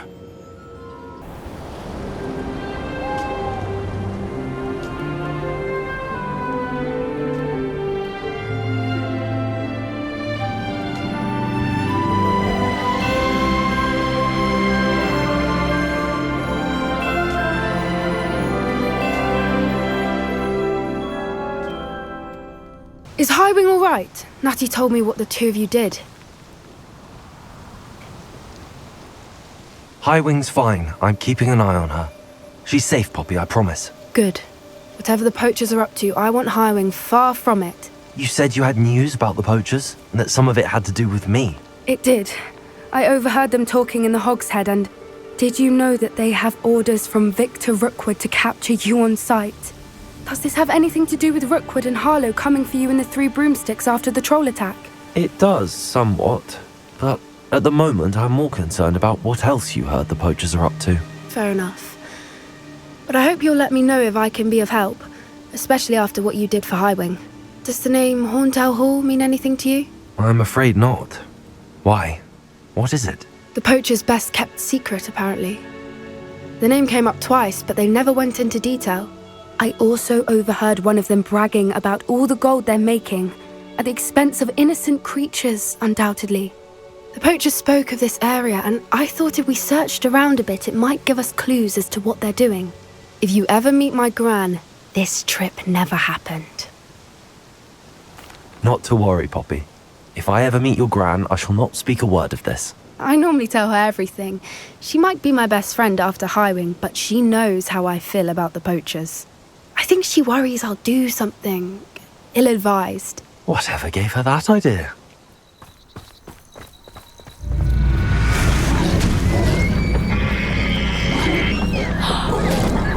That's the third time I've seen a Dugbog behave that violently.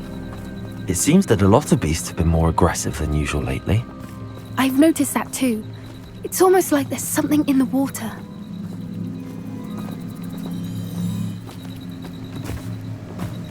This is odd. What is it? Not entirely sure, but look around. If the poachers were here, perhaps we can find out why. Poachers were here. All sorts of evidence. But I found something else. It's goblin made. I found goblin armor. Let's keep searching, but carefully. Merlin only knows what's going on here. Look, down there. Definitely poachers. No creatures, though. So what are they doing out here? Let's take a closer look.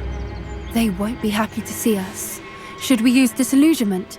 Or perhaps a less discreet approach? Hard to say from up here. Let's get a better lay of the land.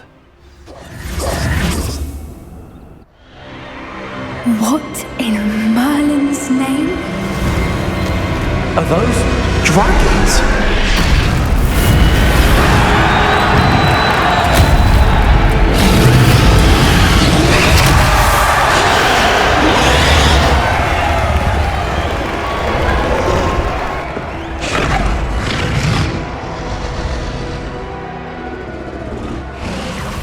It's a dragon fighting ring.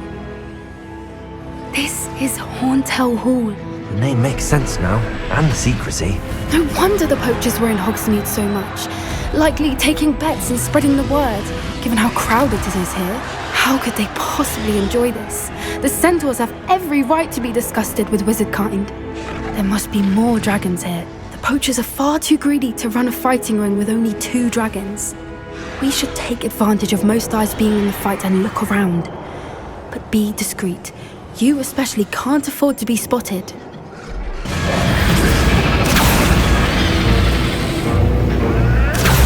They must have only just captured her. She's putting up quite the fight. Not a fair one, though. Not with her chained up like that. Let's even her odds, shall we?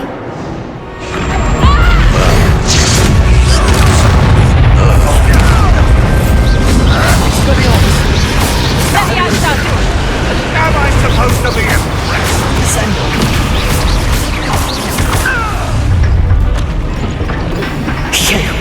You're the one we're looking for, ain't you, poor friend?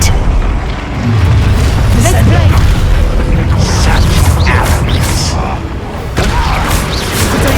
Stupid! You'll pay for that!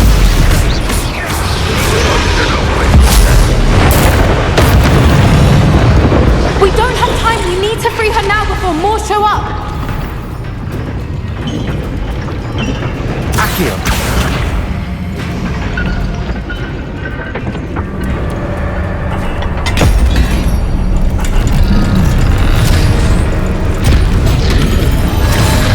This may have been a bad idea. I suppose we'll find out.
Was a Herbology black.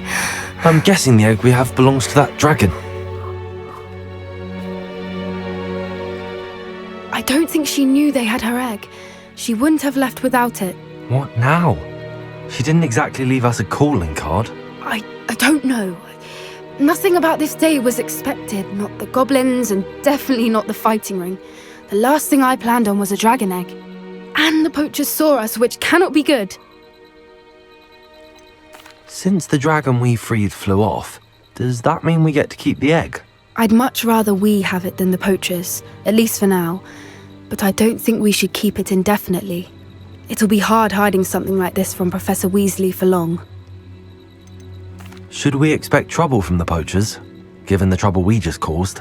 It would be foolish not to expect it. They're not a forgiving lot. I'm sorry to say that you likely have a larger target on your back now because of what we just did. We aren't helping ourselves standing here. Let's get to safety. We can sort this out later. You're right. If there's anything the poachers are good at, it's tracking their prey. And right now, we're it. You wanted to discuss my progress so far this term, Professor? I did. You seem to have had no trouble in getting up to speed. And frankly, excelling in your schoolwork this year. Thank you, Professor. The extra assignments have been helpful. As I suspected they would be. Now, it seems you've been making good use of the opportunities presented by your field guide. Of course, the guide isn't the only measure of success. I've heard that you can brew an impressive Edurus potion. Hopefully, you won't need it anytime soon, but it is a valuable potion to have when it is needed. Thank you, Professor. I will say I'm especially impressed with all you've accomplished in light of the rumors of your extracurricular activities. Were your meetings with Professor Black's house elf and exploration of various caves down by the lake connected in any way to Professor Fig?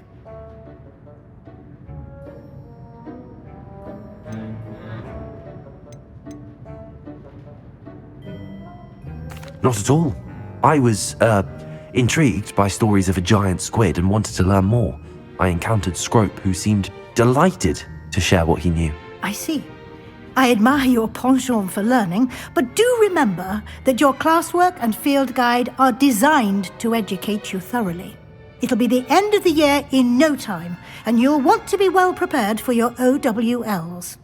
I'll provide a final assessment at that time to ensure that you're ready for your exams. Until then, well done. You are dismissed. Hello, Hogsmeade. Do I recall you saying that you speak gobbledygook? I did. I do. Speak it. Is this to do with the goblin I saw you with in Hogsmeade? It is. His name is Lodgok. We could use your help with something. He's waiting for me near a goblin mine. Would you be willing to help? Of course. How exciting. Might this be dangerous? I think he simply wants to show me something that involves gobbledygook. If it helps, he's a friend of Sirona's. Good to hear. Good to hear. If Sirona trusts him, then I feel much better. You said you know gobbledygook, but how well? I've been reading it for as long as I've been reading English. My parents have an extensive library. Once I grew bored with the classics, I devoured goblin writings. I'd tell you some titles, but you wouldn't understand them. Have you ever spoken directly to a goblin? Unbelievably, no. I'm so looking forward to it. Actually conversing in gobbledygook with a native speaker.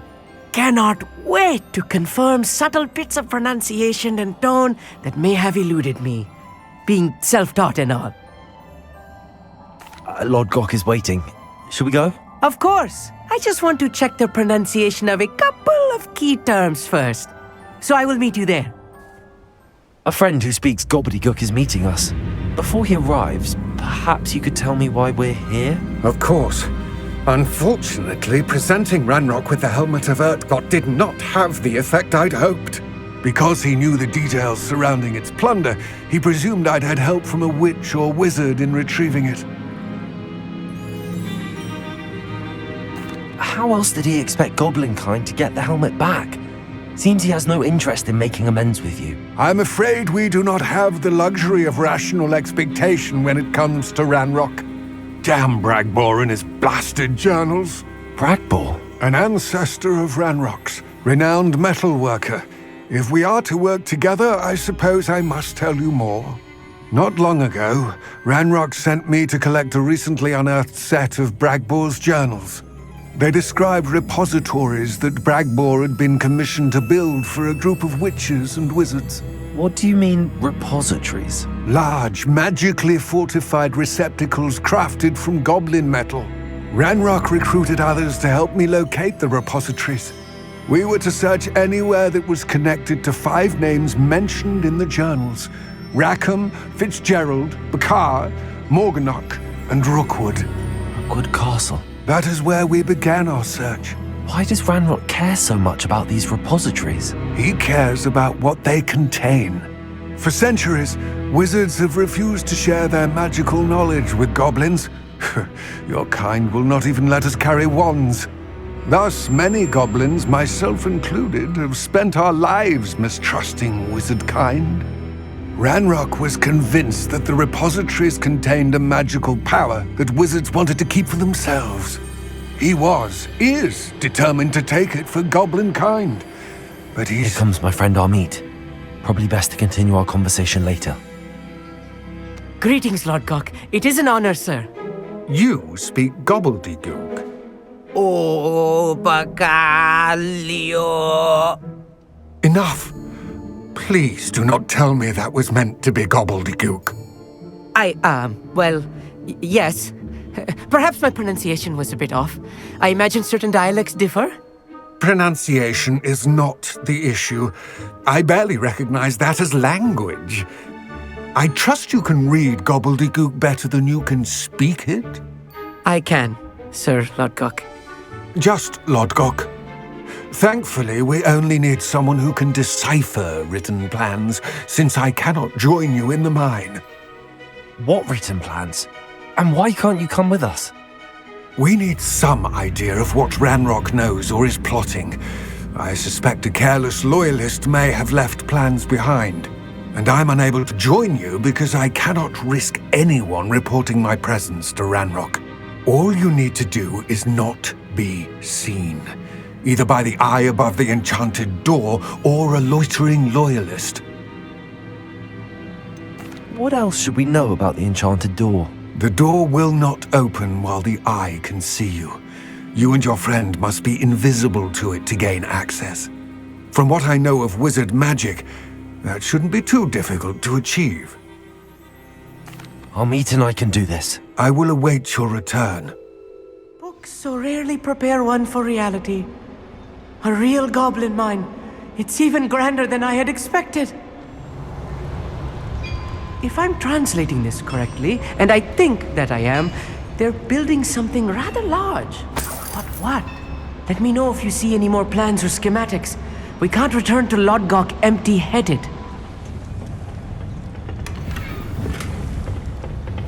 This is not good. They're building enormous drills, bigger than this mine could contain. Let's get out of here and tell Lodgok what we found. They're building enormous drills. We found their plans. Ranrok must be searching for the repositories. I fear you are correct. Other than Rookwood Castle, however, I do not know where else he plans to search. I've been wondering about something else you said before we entered the mine. Yes? If you share Ranrock's views, then why are you helping me? I expected Rookwood Castle to be deserted when I arrived to begin my search. So was surprised to find a witch there who had set up a sort of improvised research site. She was studying something so intently that she almost didn't notice me. When she looked up, I thought she would react with fear or disdain. But instead she did something that I will never forget. Without a moment's hesitation, she smiled and asked me to sit with her. She told me that she was a researcher and showed me a small, oddly shaped container with a strange symbol on it. She was certain it was made of goblin metal, but was unable to open it. She wanted to work together. Miriam. Yes. But how did you... Professor Fig's wife. He told me of her research, and I know of the container. Ah. The reverence with which she talked of goblins and their intelligence and skill, it caught me entirely off guard. I'd never been treated with such respect by a witch or wizard. So, to my surprise, I let her study the container if she would allow me to search the castle on my own. We parted ways, with her promising to share what she'd learned. More of Ranrock's recruits arrived, and we began to dig, eventually locating the first repository. Ranrok was thrilled with our discovery, but furious when I told him about Miriam. Berated me for trusting a witch when I heard she had been killed. You think Ranrok murdered her? I don't want to believe it, but I don't know. After that, something shifted in me. I had seen how the power from the repositories was transforming Ranrok, transforming all of them. I could no longer remain a part of it. Thank you, Lodgok, for telling me this. I tell you all of this so that you understand what is at stake. Ranrok never found all of Bragbor's journals, but the ones he did find suggest that Bragbor at some point built a repository far greater in size than the one beneath Rookwood Castle. What you've discovered here today worries me deeply. If Ranrok learns of the location of that repository, I fear we shall be destined for a great war. I will find out what Ranrok knows. Watch for my owl.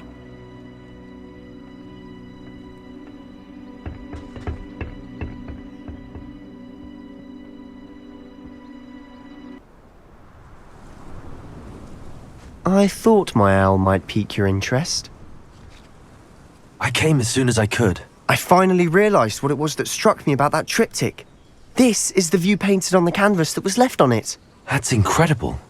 You know this area well. And while I was waiting for you, I scouted around and discovered an abandoned mine nearby, surrounded by Ranrock's loyalists. Do you think there's a connection to the triptych? I've no idea, but perhaps they're searching it, the way they did Rookwood Castle and Isadora's Manor.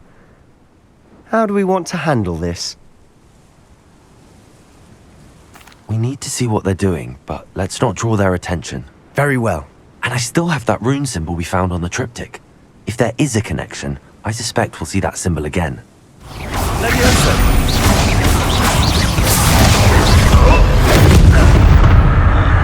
Certainly cleared the room. I don't know why Gryffindors get credit for bravery. We Slytherins are teeming with it. And we're much more fun to fight with.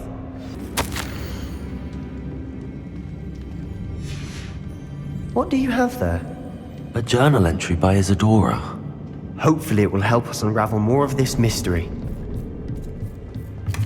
Sebastian, I think I found something. A canvas piece. Brilliant. Our efforts weren't in vain after all. Still, something about this place feels odd. If the triptych led us here to find this bit of canvas, we can probably assume that Isadora Morganach was here. She seems to have been everywhere. But if she was using the undercroft, and the cellar beneath her manor in Feldcroft, why would she create this space? And why hide it behind cryptic rune symbols? And ancient magic that no one but you could see? Isadora and Percival Rackham, another of the keepers, could see traces of ancient magic too. Rackham? I haven't heard his name before. Here's some of the memories I've seen. I don't think he and Isadora saw eye to eye on how this magic should be used. This is all rather baffling. Let's take the canvas back to the triptych. Perhaps the answers are there. This place is odd, to be sure, but I'm fascinated by it. Now, for the trek back out of here and to Hogwarts. And now for the moment of truth. It has to fit.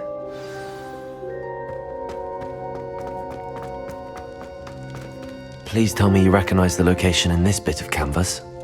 The good news is I do, in fact. And the bad news? We're in for more trouble.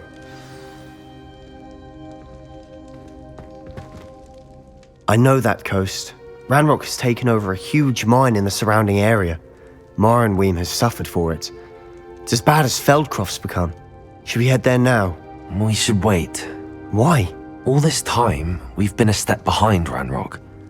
I may know someone who could help us get ahead. Who is that? Someone who knows Ranrok personally.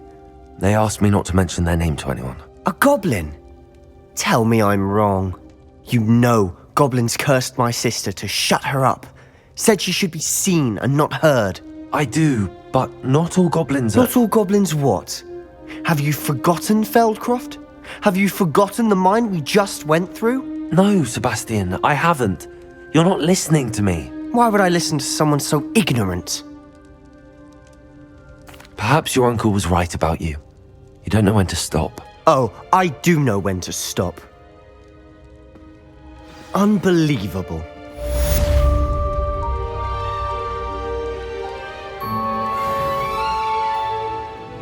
Welcome back. Hello, Professor. I have news. The goblins are looking for something. Another repository. They've built drills to help with their search. Most troubling. Are these repositories like the broken container I found at Rookwood Castle? They are. I fear we have no time to lose.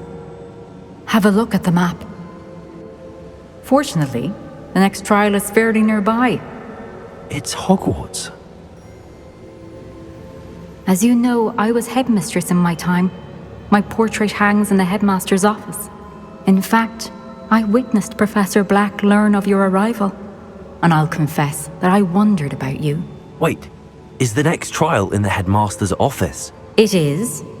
I had hoped that when the time came, the occupant of that office would be of help to us. Unfortunately, this headmaster seems wildly unconcerned with anything but himself. You'll need to access the office while he's away. I understand. Very well. I'll find some way to get in. Good. I shall meet you in my portrait there. Until then. Professor Fig, the keepers have shown me where the next trial is. Has something changed? Lodgok and I have learned that the goblins are searching for another repository, like the one we saw at Rookwood Castle. And I discovered that they're building massive drills to help in their search. Professor Fitzgerald seemed very concerned. I see. Ranrok clearly knows even more than we suspected. And sir, there's something else. Lodgok knew Miriam. He knew Miriam? They encountered each other at Rookwood Castle. She was doing research. That's where she found the container with the portkey. He liked her so much that he let her leave with it, despite orders from Ranrok. I don't know what to say. She could win over almost anyone. I want to hear more of this. And, in fact, I'd like to speak with Lodgok directly. But we've no time now. Where is the next trial? Believe it or not, it's in the headmaster's office. Incredible. All right. You'll need the password to get past the stone gargoyle. The headmaster's house elf will know it. I've actually met Scrope, but I'm not sure he'll tell me. He's rather devoted to the Black family. He is. So you'll need a disguise. I have just the thing. A polyjuice potion. You'll look and sound like Professor Black. Wait, doesn't polyjuice potion require a bit of the person you want to change into? And take ages to brew? It does. So how do you already have polyjuice potion to change into Professor Black? One never knows when such a thing may come in handy. Let's just say I felt the need to be prepared for anything after my fruitless trip to the ministry on his behalf. Now, time is of the essence. Drink up and I shall explain more.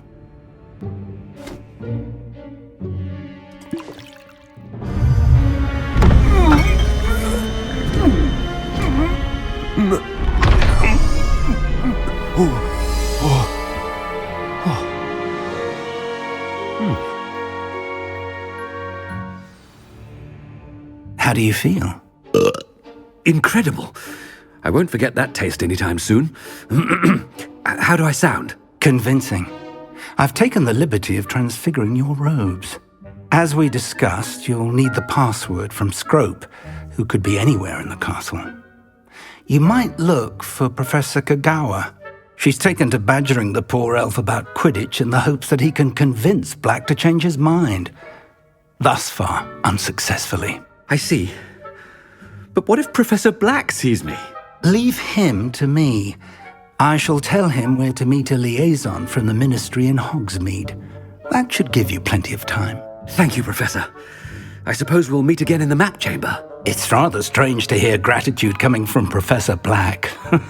I'll see you there.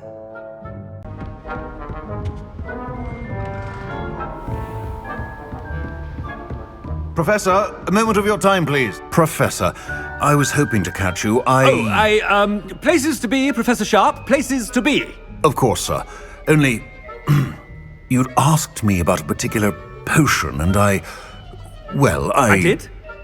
I did, yes. Well, spit it out, Sharp. I don't have all day. Probably best not to discuss it here, sir. I assure you, Sharp, you may speak freely. Very well. I've brewed the cure for boils you wanted. I can drop it by your office when it's convenient. Of course, yes. No need for all the cloak and dagger. Simply have a student deliver it. A student? Very well, sir, if you insist. I do. And thank you, Sharp. I just hope you've brewed enough for all my boils. Now, to determine which student gets this rather unenviable task. Chewing with your mouth open? Where are your manners? If you must speak with me, consult my secretaries or what have you. I thought I heard the headmaster approaching. Gareth! Mr. Weasley, what are you doing here? Don't you have somewhere to be? Oh, Professor, yes, of course. All sorts of places I'd rather be right now. Do you need something from me? I'm looking for my house elf. Surely you've seen him? The little one-eared fellow. I saw him heading to the Great Hall moments ago, muttering on about your, sterling graces, sir. I hear you're getting quite good at those concoctions you brew. I say, why don't you bring a sample of your next batch to my office? I'd like to give it a try. What? Yes, sir. I will. Thank you, sir. Thank you. On your way, Mr. Weasley.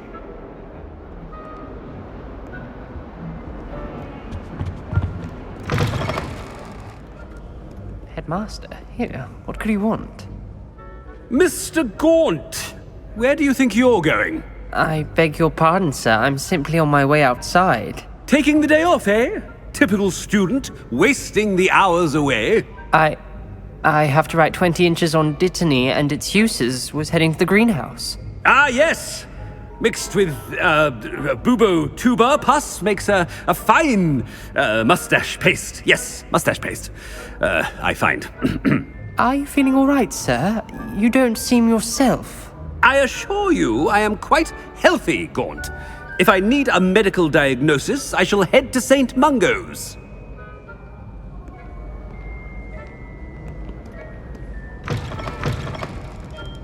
You call that a shine on those boots? Something is very wrong with Professor Black. Professor, a word? Professor Black, again, it is not too late to reconsider your decision regarding Quidditch. We could still have trials and a somewhat shortened season. It would be better than none at all. But the injury, Madam Kogawa. Professor, more than one student has taken a bludger to the head on our pitch.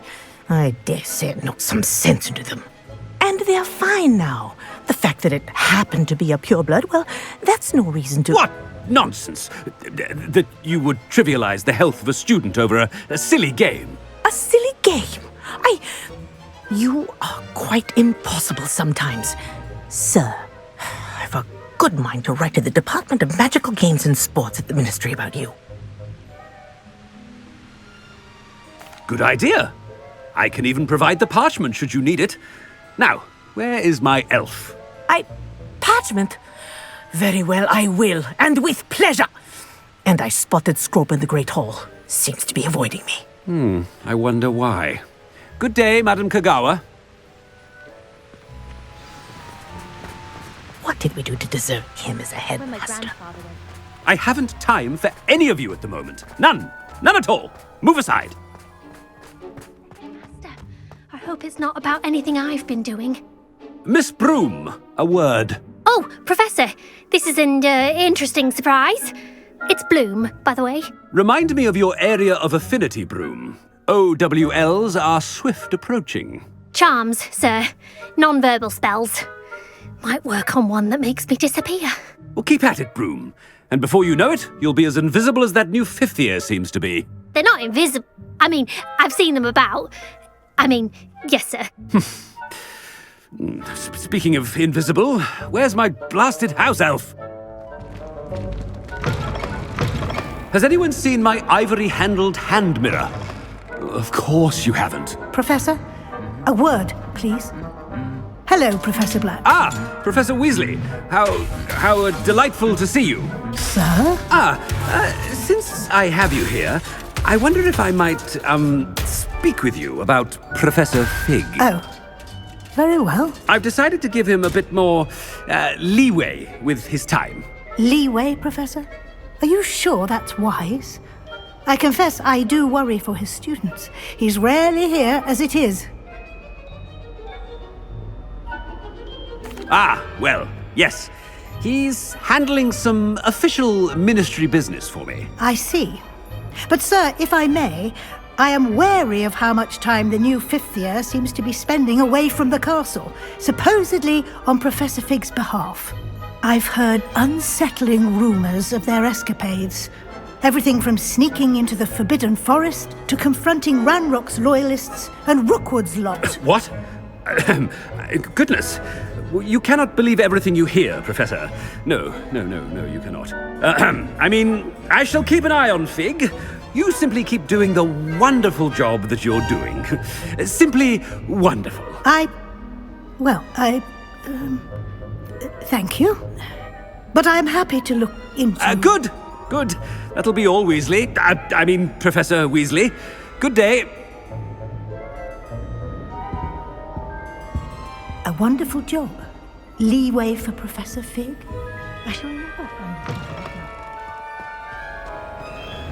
That ought to give Professor Fig some breathing room. Professor Black is happy with Scrope's performance as his house elf. There's no doubt in Scrope's mind. Ahem! Attention, students! I hereby decree that the Great Hall be forthwith decorated in the stunning banners of Slytherin. I shall be taking no questions at this time. Or ever.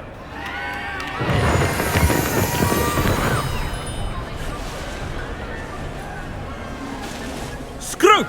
Oh, greetings, Master. Remind me of the password to my office. Oh, but Master made Scrope swear never to tell anyone. Even Master himself. And now I'm telling you that you can tell me. Yes, sir. Of course, sir. Scrope begs forgiveness. It is the Black family motto, Master. Right. Of course. Master does remember it.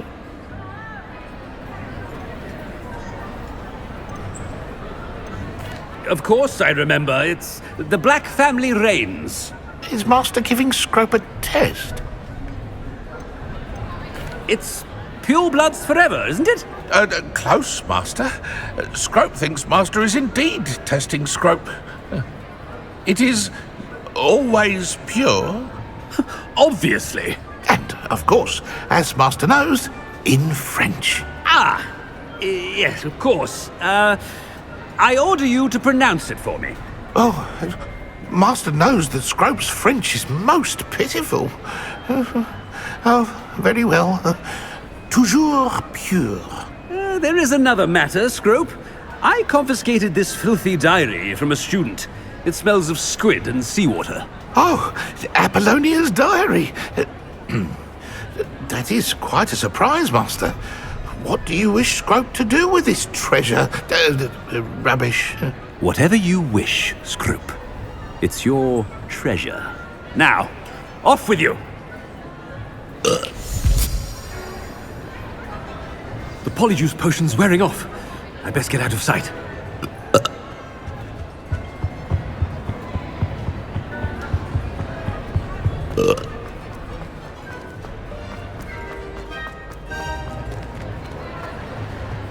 Made it just in time.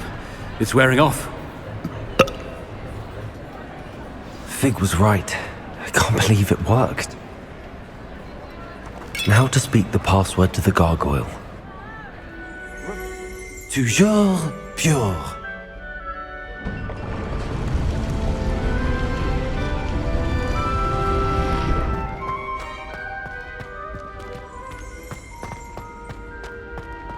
I Wonder if all the elite wizarding families have a motto.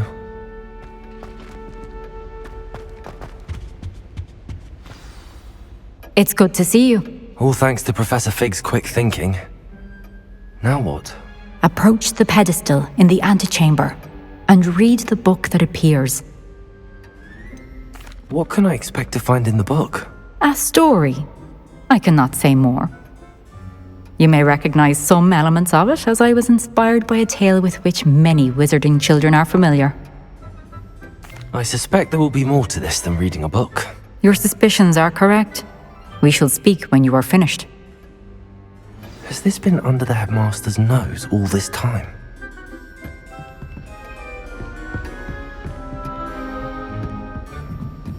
That must be the pedestal.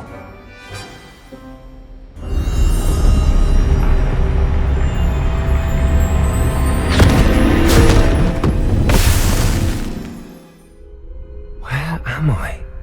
Professor Fitzgerald? Can you hear me? I am here. In this place, you may call me Neve. You shall be witness to a fable.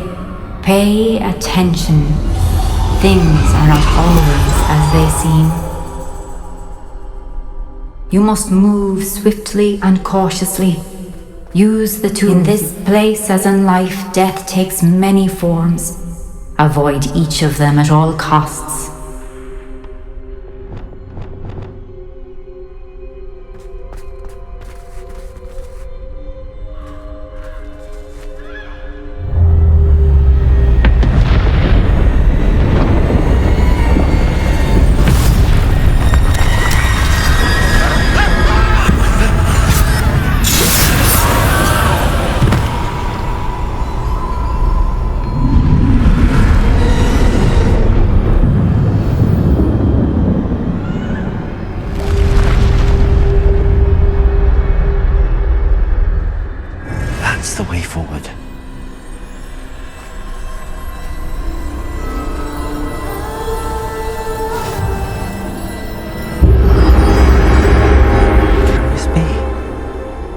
I'm invisible. This is the way forward. Finally free. Now where are you, Neve?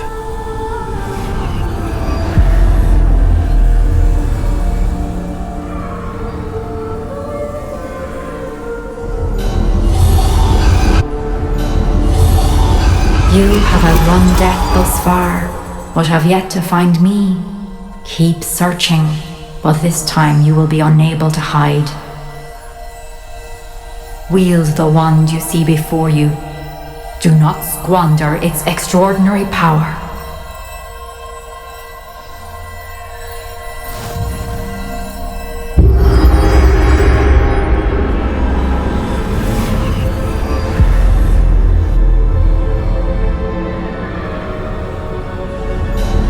I've never felt such power.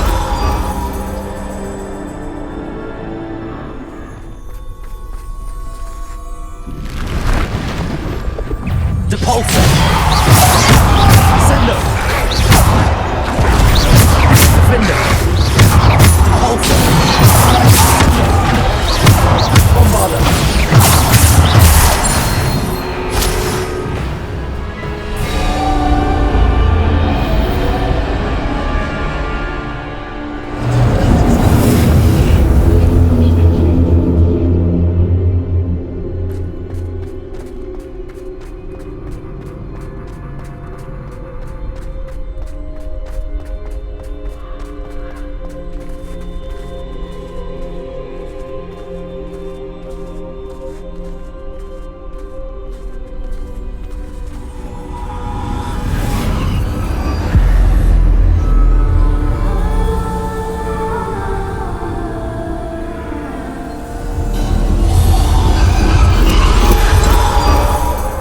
Stone. This must be for me.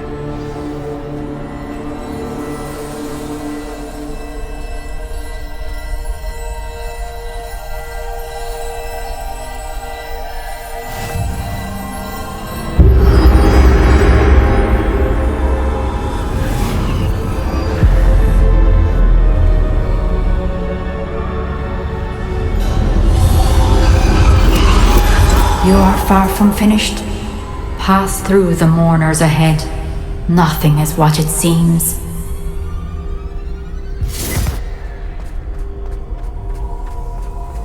I can't believe she's dead. Dear, sweet Neve. Let us always honor her memory. May her memory be a treasure to us forever.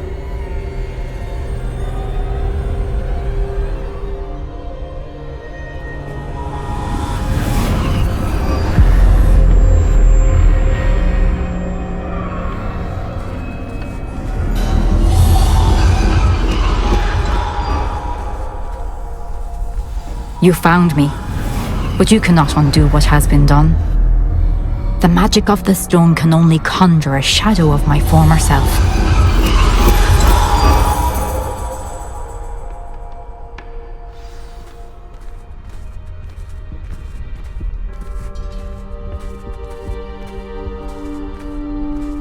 But there is no light without shadow, as there is no shadow without light.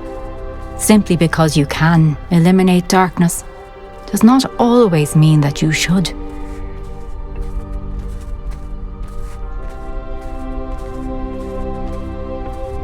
Remember that as you witness my memory.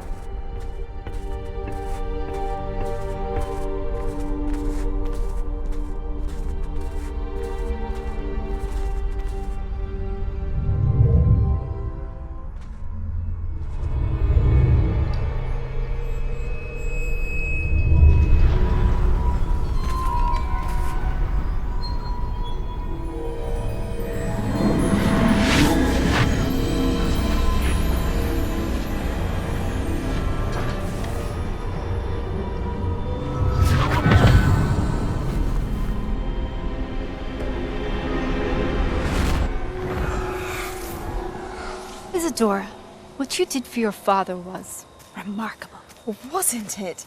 And Percival needn't worry about the strands of emotion or the traces that this magic leaves. I found a way to contain all of it. You haven't stopped. Goblin Silver. You spoke to a goblin about this. Don't worry, he has no idea what we're containing. We don't know what effect any of this may have. The emotions, the dark traits. You sound like Percival. And as it happens, I do know. It is a source of strength, of focus. Somehow it enhances my ability to wield magic. I don't follow, Isadora. I think we can harness it. Power like this is not to be toyed with. In the wrong hands. You saw what I did for my father. Only imagine the good we could do. Everyone is in some kind of pain.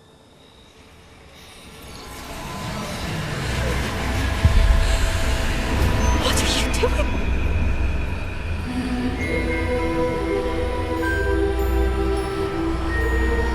Breathe it in. Can you feel it? Oh, Isadora. This must stop. All of it. You've kept this power to yourselves for so long because you fear it. I choose to embrace it.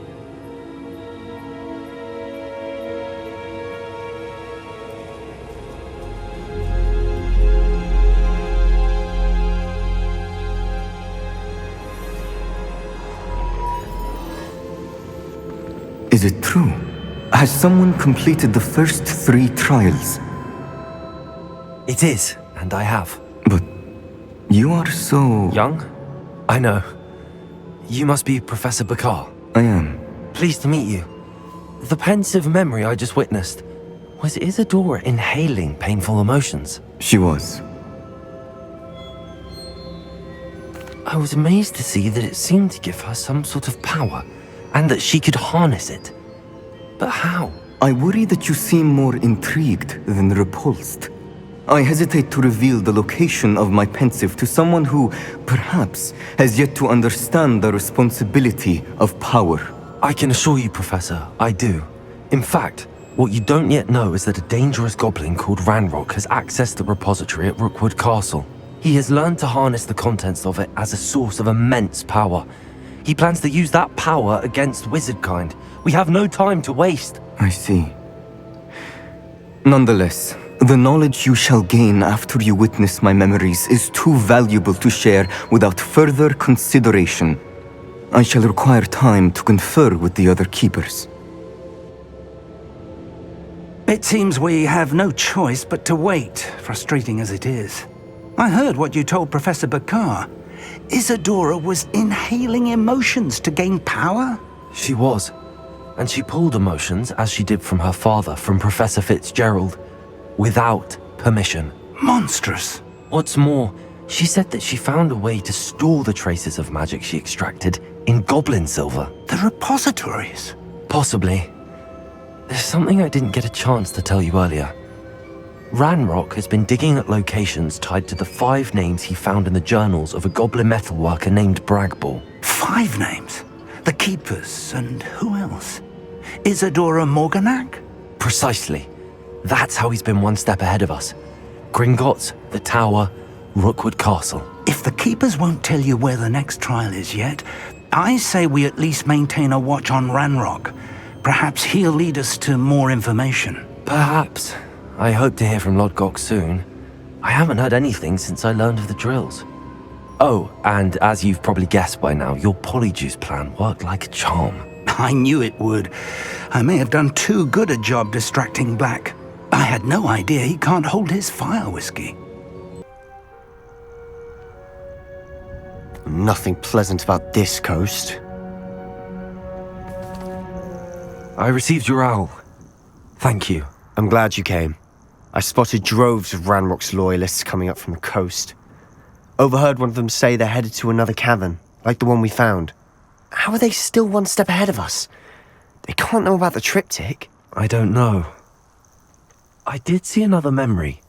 This time it was a keeper named Neve Fitzgerald. She was unnerved by Isadora's use of ancient magic.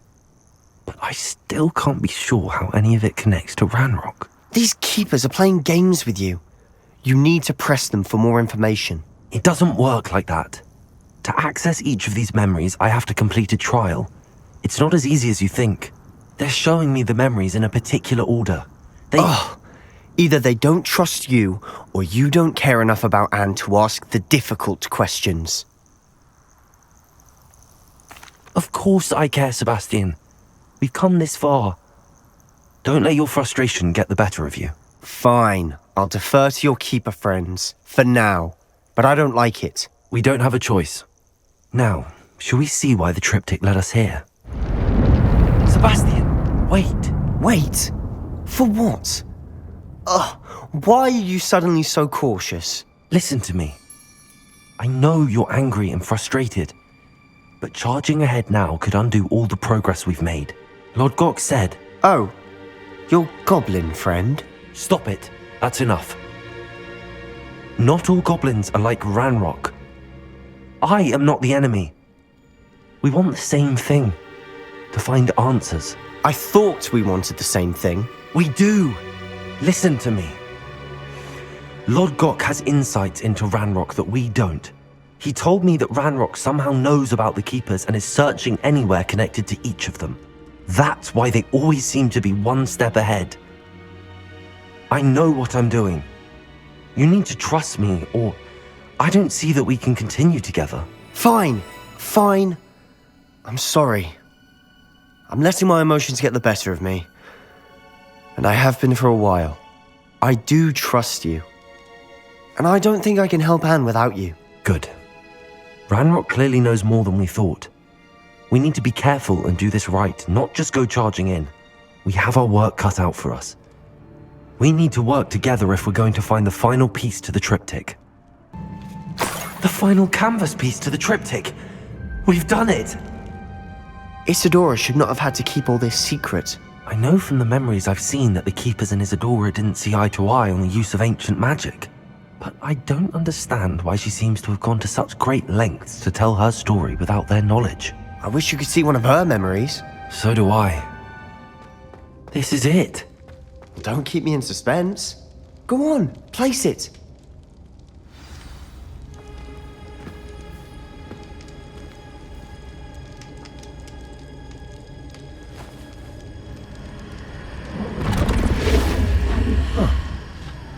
Another pensive.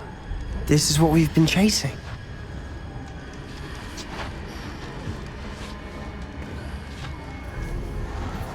I wonder. What is it? Let's find out.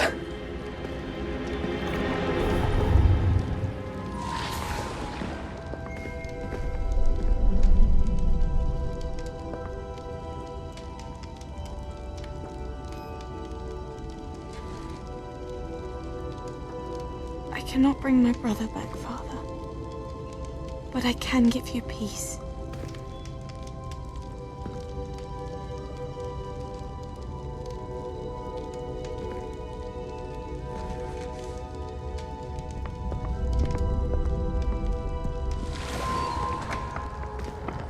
Please, have a seat. Isadora, we are all most intrigued to hear. We're ready. I've something to show you. Father, these are my colleagues from Hogwarts. Father hasn't spoken since my brother died. On my travels, I confirmed that which I've always believed. That we have the power to take away pain.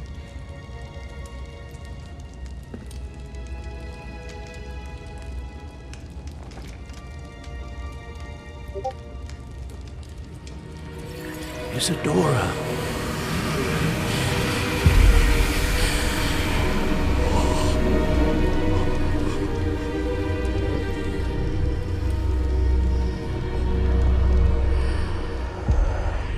What have you done?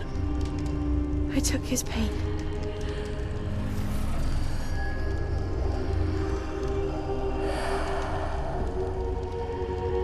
Thank you.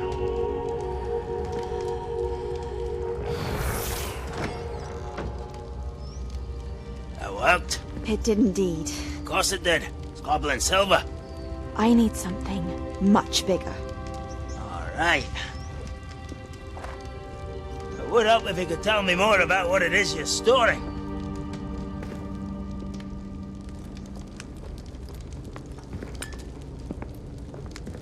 Magic.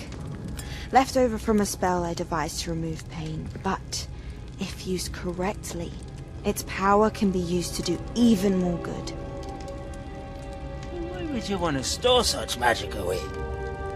I only need to keep it safe until I can convince my colleagues of its worth. Magic like this unnerves some. Not everyone's ready to wield such power. Perhaps not. Someone will be.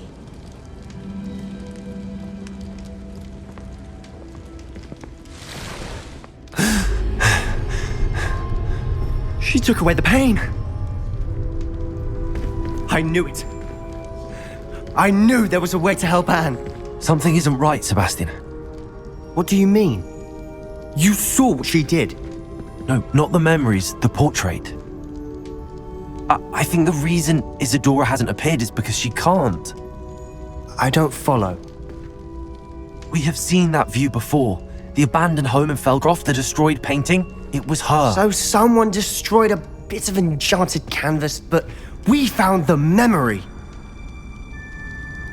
Yes, you're right. We saw what she wanted us to see. We saw what she could do, what you can do. But I don't know how to do what Isadora did. Well, then you shall learn. The Keepers can teach you. I'm not sure that they would. The Keepers believe that removing someone's ability to feel pain, it's a highly complicated, unpredictable form of magic. One that should be wielded with great care. If at all. If at all? You've overcome all of their challenges. You've more than proven yourself. You can wield it. You have the ability.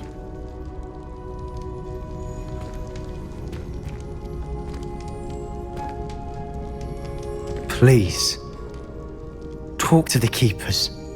If not for me, then for Anne.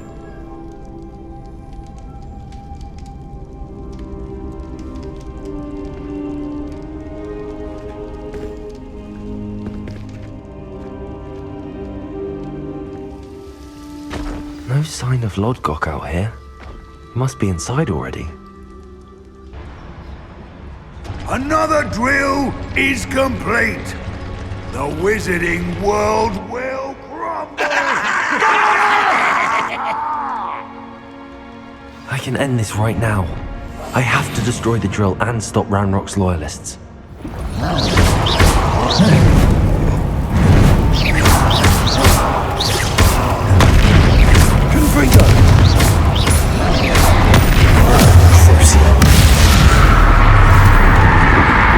You'd think they felt that in London.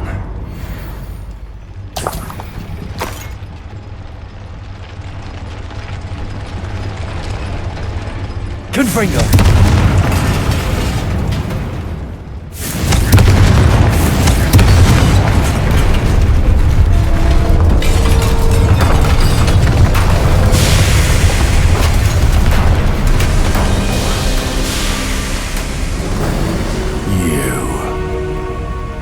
That is unfortunate. No matter, we will build another. I found this one lurking outside. Lodgok, come to make amends, little brother. I came to stop this. What is this you've brought me?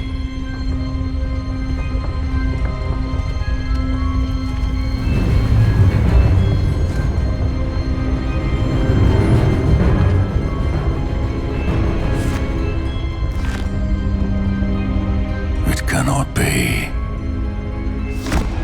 All this time, you knew where it was. No.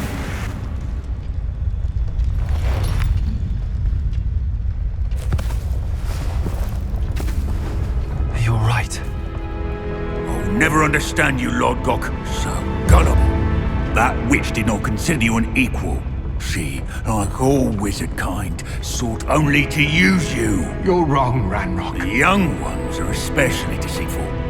They are taught to hide their disgust for us, as they exploit us. Astonishing that our ancestors ever trusted each other. All this time, looking everywhere for the final repository, searching in vain for Bragbor's last journal. Wasted my time, chasing a child. And my little brother knew where it was all along. But now, I don't need you. I don't need any of you! I was bringing it to you.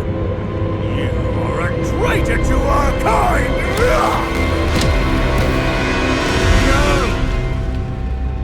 Avada Kedavra!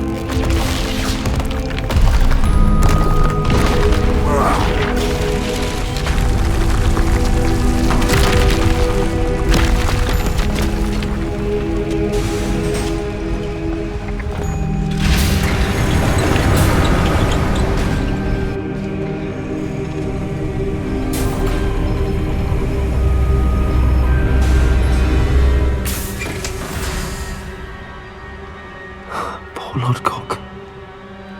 Dead by his brother's hand. No wonder he tried so hard to reason with him. According to the owl I received, Ranrok is moving more quickly than we could have anticipated. This is grave news indeed. We had hoped for more time to discuss the best path forward. Let us hear what the student has to say. Professor, you received my owl. Ranrok has the last of Bragbor's journals. He killed Lodgok to get it. He knows where the last repository is. Godric's heart. Lodgok and Ranrok were brothers. Lodgok was bringing the journal to me. Ranrok is a monster. We need to know where the final repository is. Surely this changes things. Ranrok has Bragbor's journals and knows where the final repository is. We obliviated Bragbor. He kept journals? Why would he have documented all of this? He didn't know what we were containing.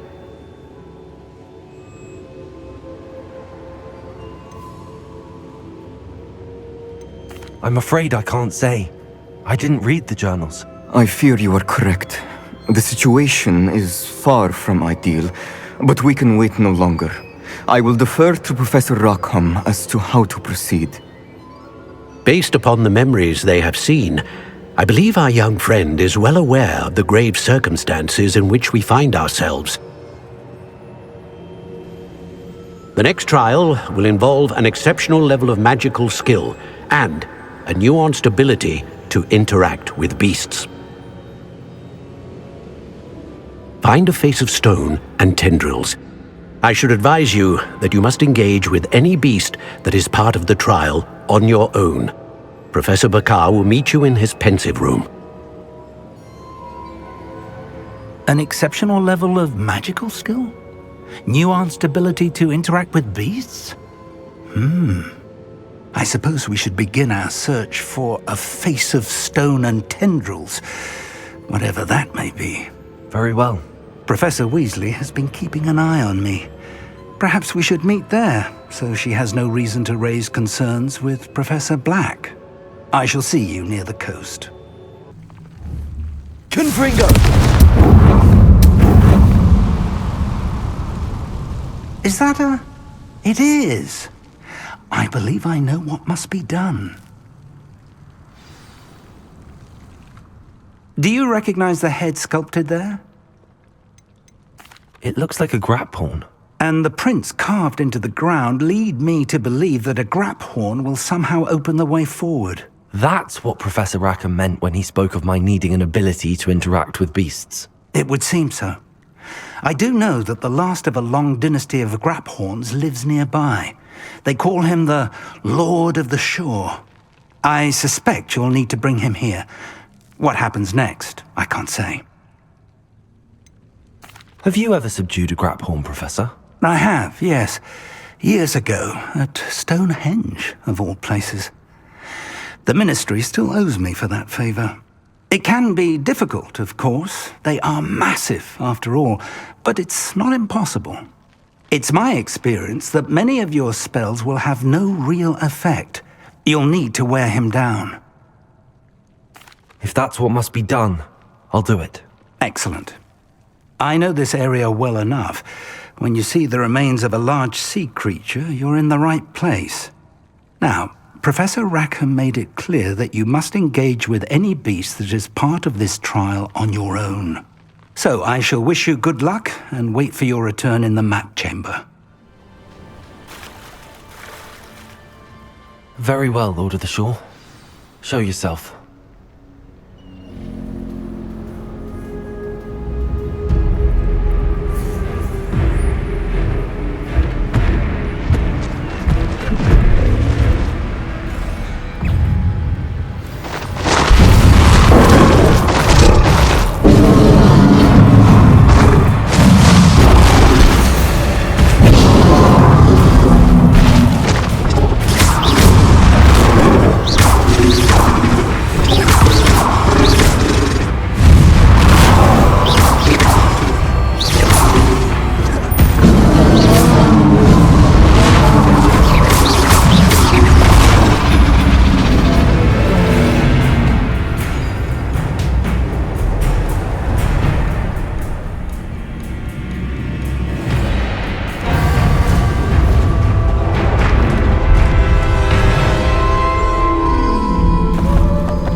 Your help, friend.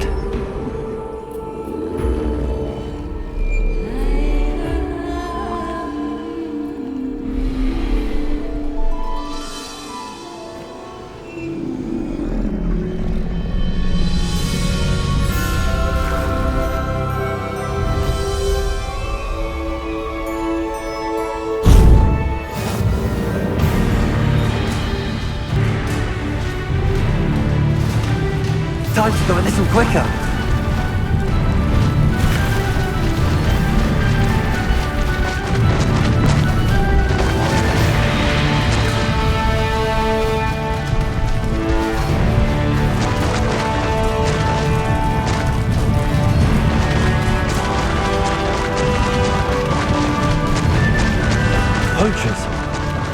see how the Lord of the Shore feels about his neighborhood being invaded. You better be a beast.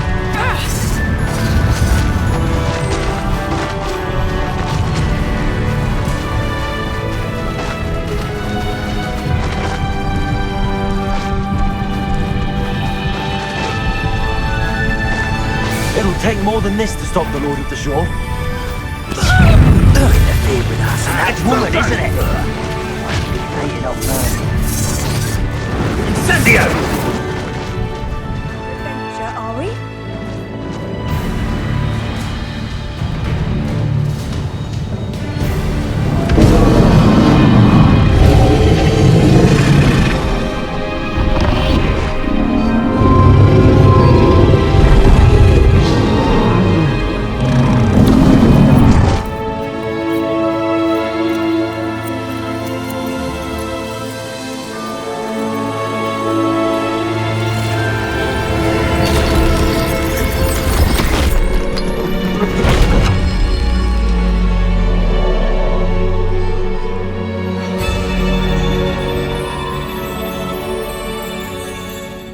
Professor Rackham was right to have had faith in you. My memories should answer any questions you may have about the power you will need to protect. Thank you, Professor Bakar. I shall see you back in the map chamber.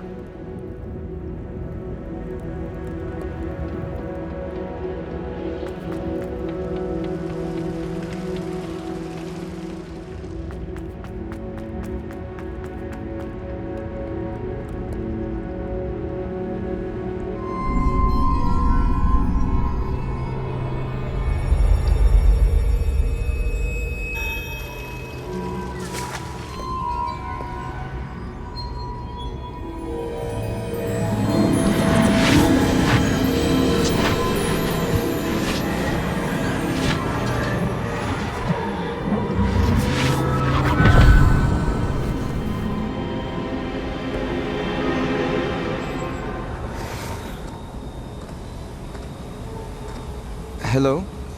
Isadora? Isadora?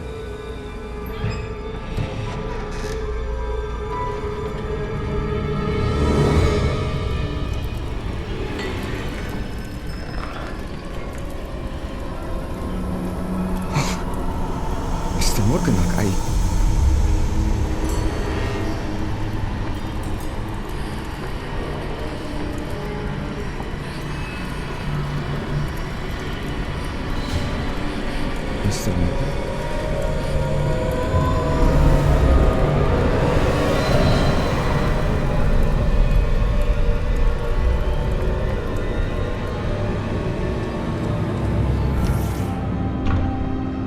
Son, I'm glad you're here. Isadora was not at her home. I know.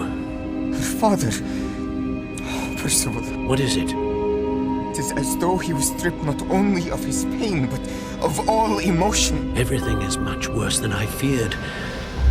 Neve was right. Isadora hasn't stopped. I've just learned that she has been wielding that magic on students. We must gather the others.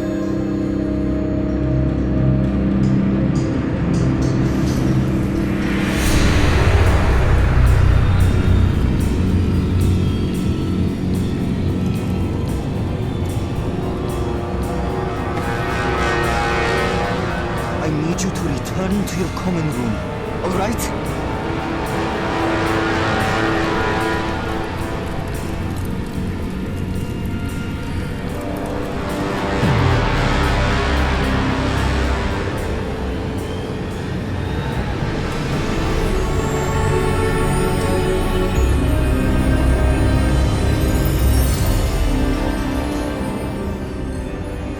What have you done?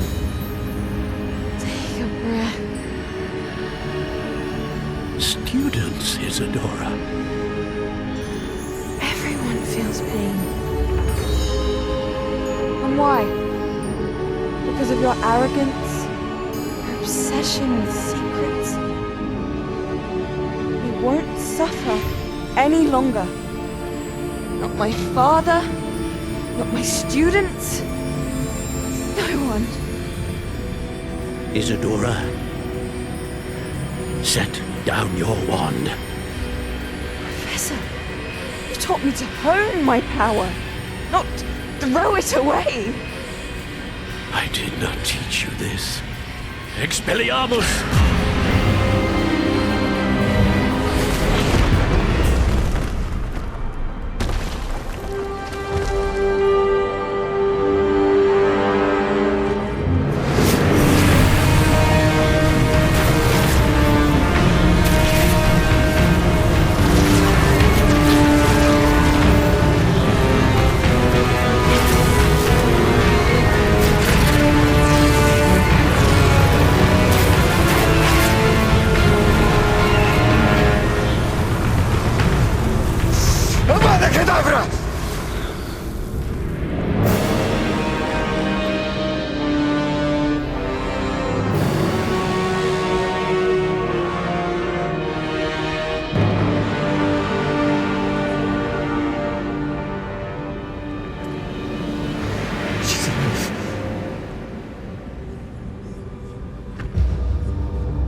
The caverns below Hogwarts, where you fought Isadora.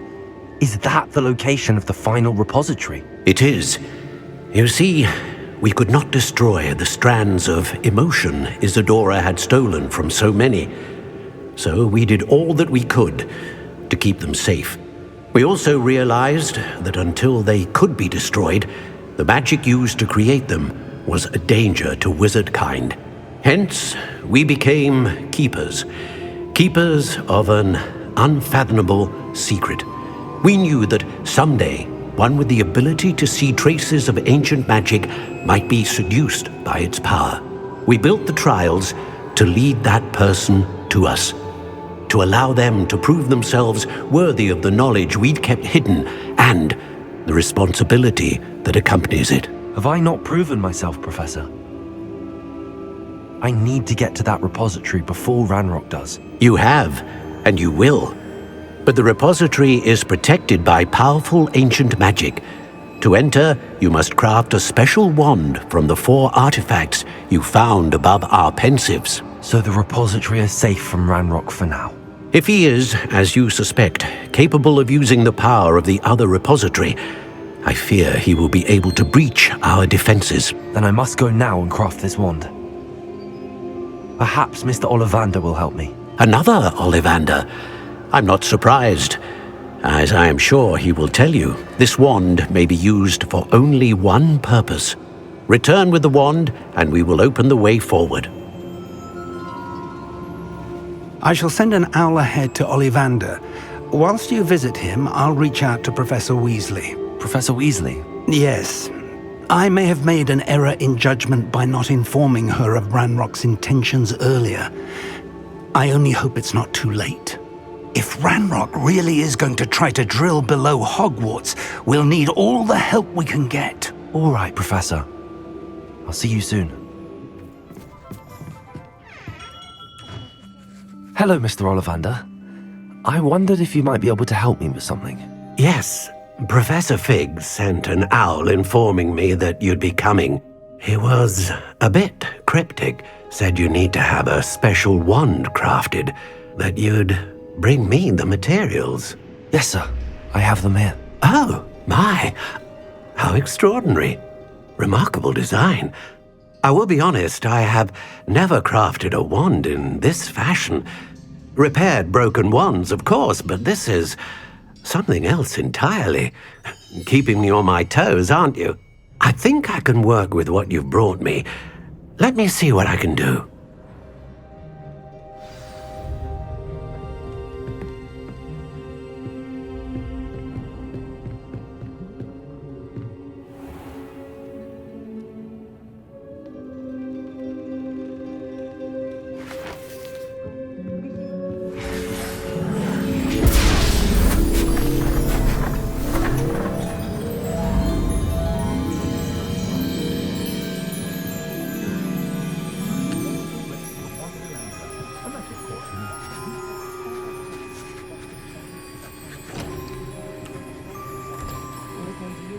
It is done.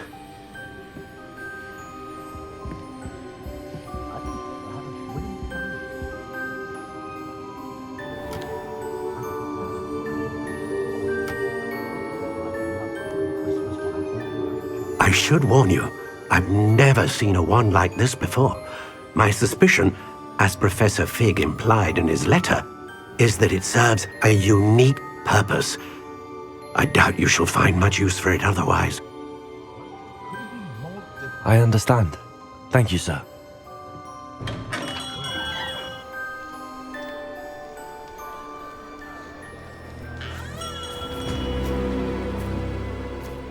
I'm afraid you're on your own. I've ensured that we have a moment to ourselves. Oh, come, come. No need for such theatrics.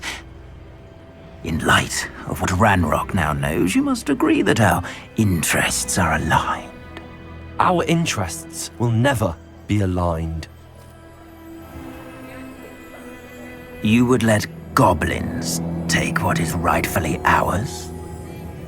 The final repository belongs to wizard kind. We would be fools not to work together. What's that you've got there? Might this sudden visit to the Wand Maker have something to do with our mutual pursuit? I have no idea what you're talking about. That repository is my birthright! Charles Rookwood wouldn't have wanted you near it. The arrogance.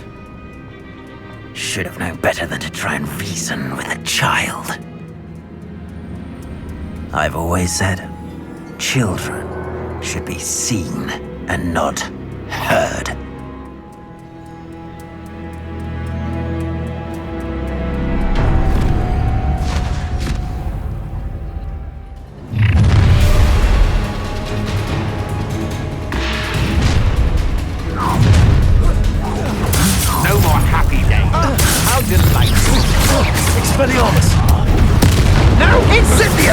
I'll make you wish you were back at school. Incendio!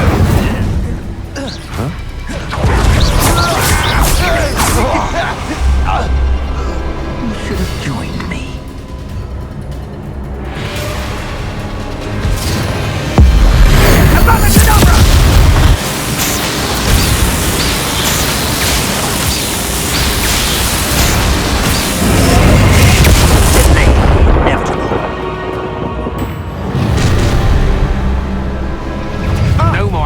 Days for you. Time to dig! Oh, what's the light?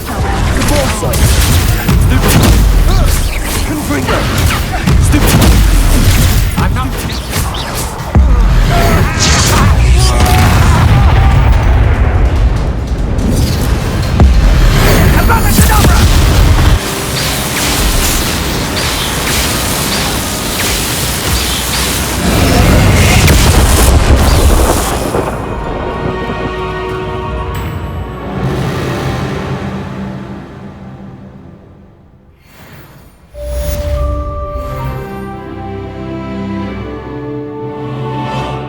Can't believe it.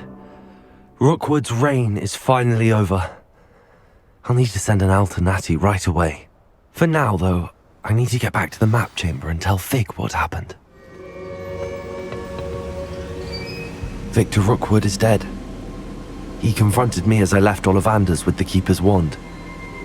I had to defend myself. Godric's heart, are you all right? I know you're well able to defend yourself. I've seen it often enough. But Rookwood himself...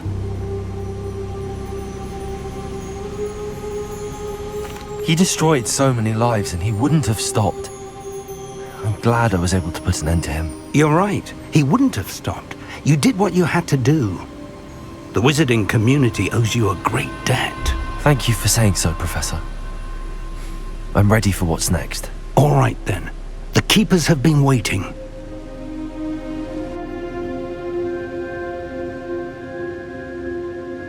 You have completed all of our trials, and you have done so under circumstances even I did not foresee. You understand now why all of this was necessary.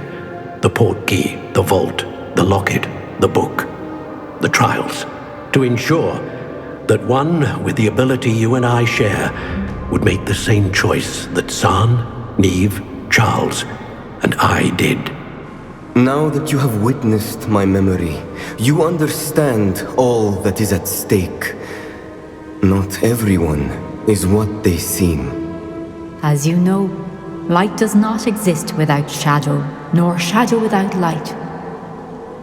Simply because you can eliminate darkness does not always mean that you should. Even the most well-meaning and competent amongst us cannot possibly know the consequences of manipulating what should be beyond our reach. What lies in the repository must never be released. Resist the temptation to destroy or control it. The magic that you have so carefully honed must now be used only to protect the secret we keep. You have the wand. You will know when to wield it. We leave our legacy in your hands.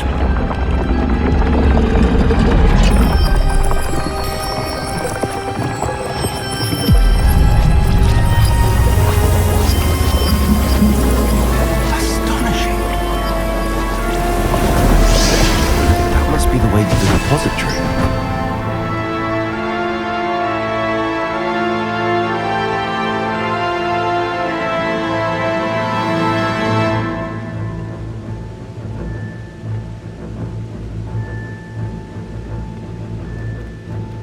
We can only hope that we're not too late, and that we find nothing but a repository undisturbed beyond this door.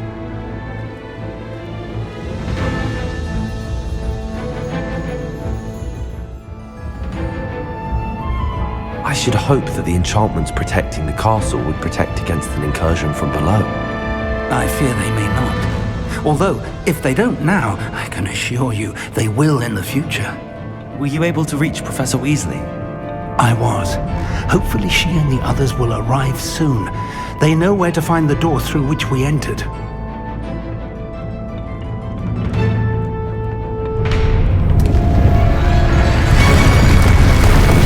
Damn, the goblins. I wonder if Ranrok is here. Let's go.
Have somehow evaded the castle's defensive charms. Steer them this way! We shall make quick work of them!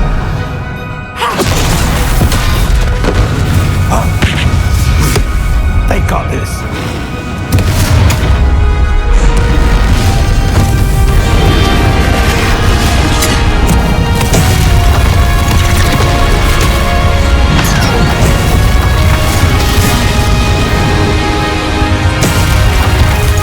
To move. We're in the thick of it now. We'll show these beasts who's in charge. Time couldn't be better, Professor Hackett. Thank you, Professor.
I'm relieved we got here before Ranrok. I can't believe this is it. The repository has been under the castle for hundreds of years. Think of all the pain that created it. This is what Miriam, George, your friend Lodgok, and countless others died for. Miriam believed this forgotten magic could be used for such good, but she did not know the risks. She did not see what the Keepers have shown you, what Isadora showed you. You are now the Keeper of whatever power it holds. What do you intend to do with it?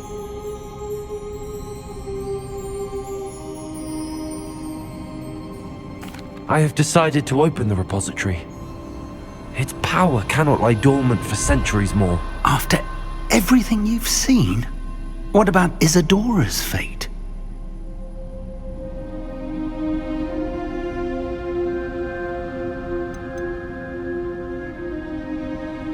Isadora wasted her ability trying to save people from themselves.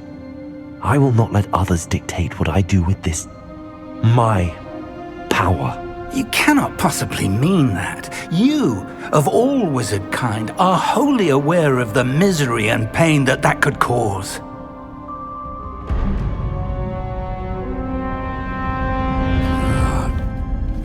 The arrogance of wizard kind.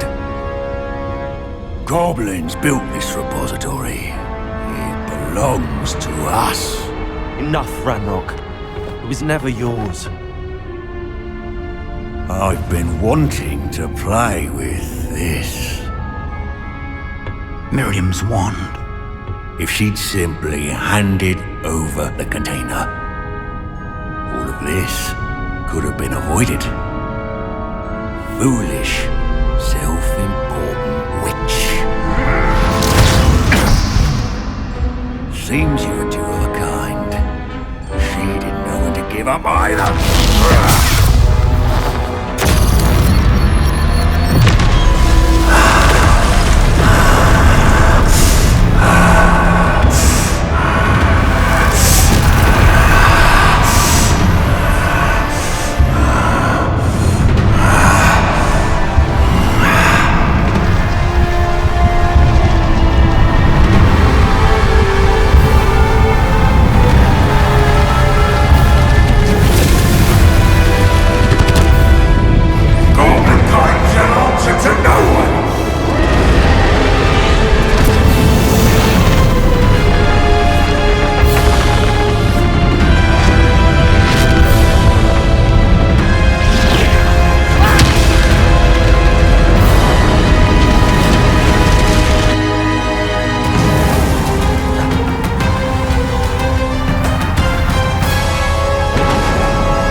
From the repository.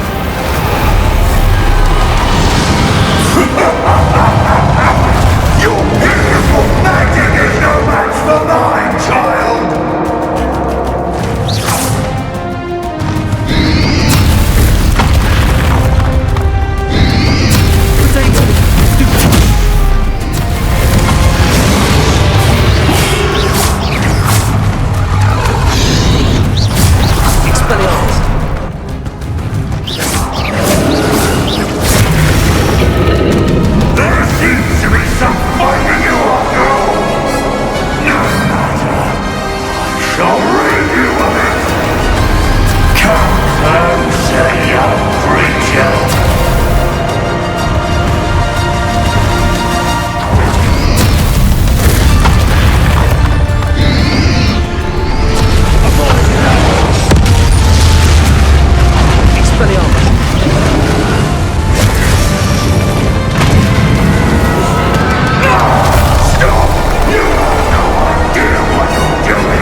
Forever, Ranrok.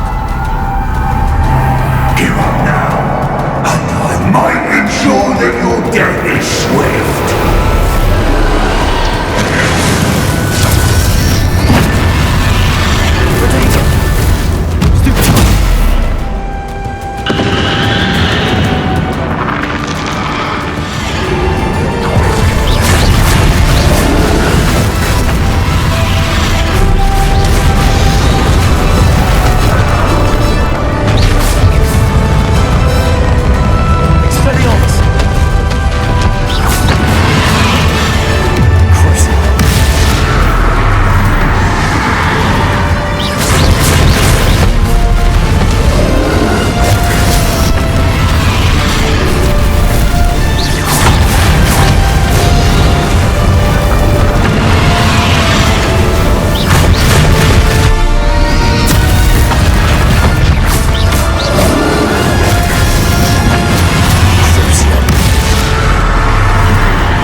Professor Eleazar Fig. I dare say he was a beloved professor to many of you, certainly a long-standing colleague to his peers. A famed adventurer and seeker of knowledge, he built a reputation charging into the unknown, brazenly disregarding both discretion and safety, providing perhaps a rather unfortunate lesson for us all. His devotion to adventure was rivaled only by his dedication to Hogwarts. And of course, to his wife, Miriam, whom we lost much too soon as well.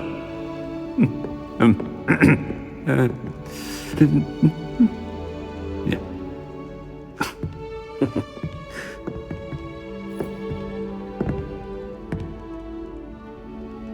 Professor Fig represented the best of all of us. He could be deviously clever, possessed a brilliantly inquisitive mind, and was the most loyal of friends. But perhaps it was his remarkable courage, for which we will all be forever indebted to him. If not for Professor Fig,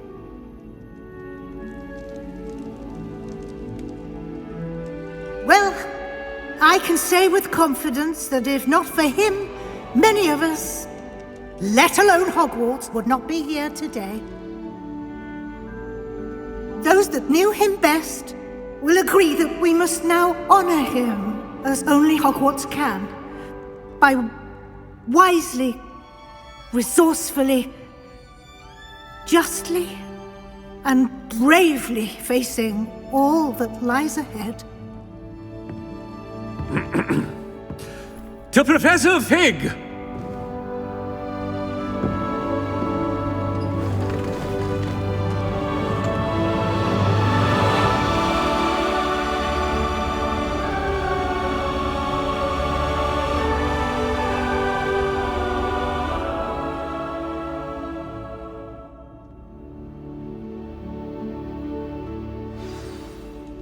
Can't believe we lost Fig. I didn't know him as well as you did, but I know he was a good man. Glad Weasley spoke for him. She honored him well. Fig will be well remembered. I realized the same should be done for my uncle. I hope Anne agrees to see me. Sebastian, I can't imagine what you and Anne are going through. Perhaps you'll hear from her soon. I hope so.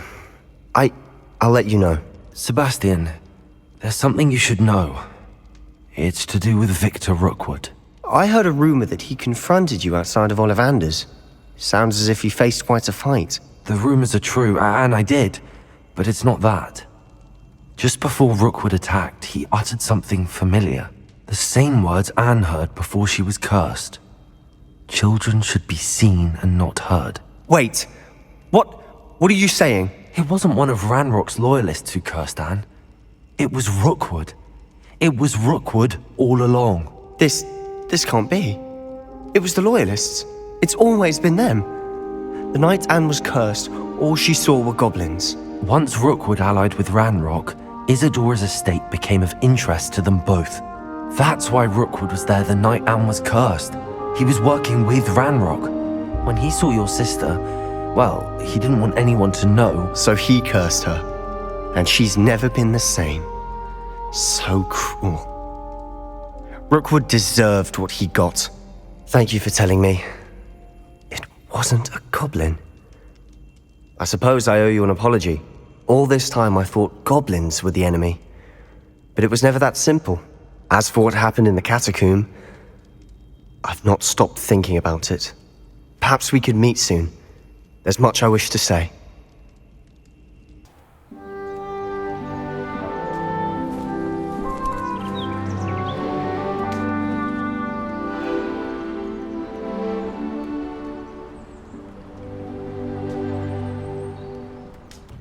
Professor Weasley, you wanted to see me? I did. We haven't had a chance to speak since I know you were quite close with Professor Fig. Hogwarts won't be the same without him. No, it won't.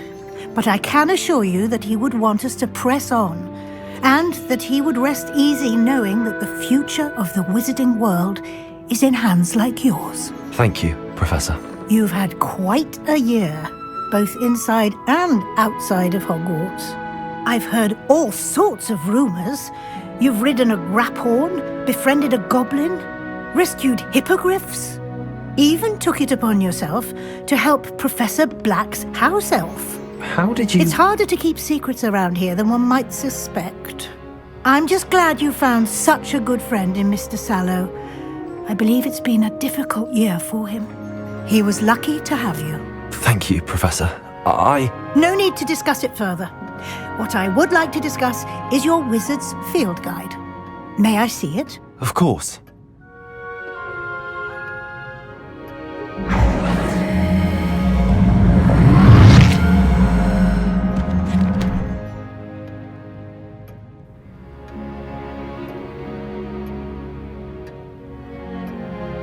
What do you think, Professor? I think you've been busy this year.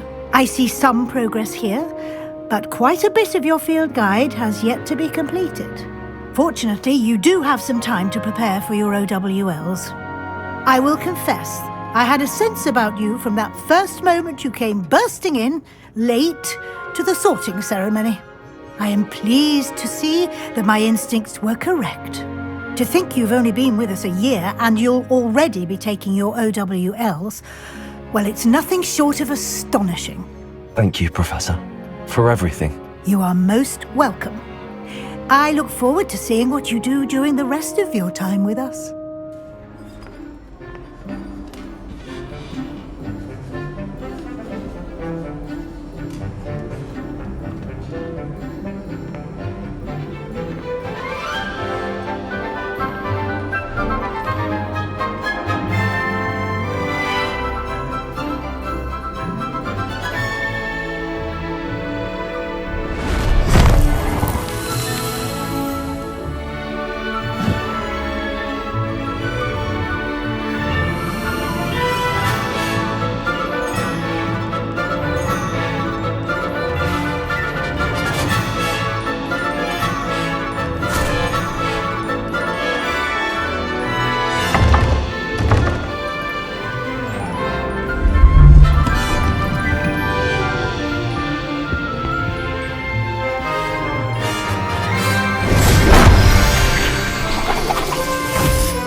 This year, we have seen our students exemplify the bravery of Godric Gryffindor.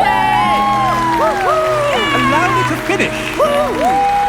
The loyalty of Helga Hufflepuff.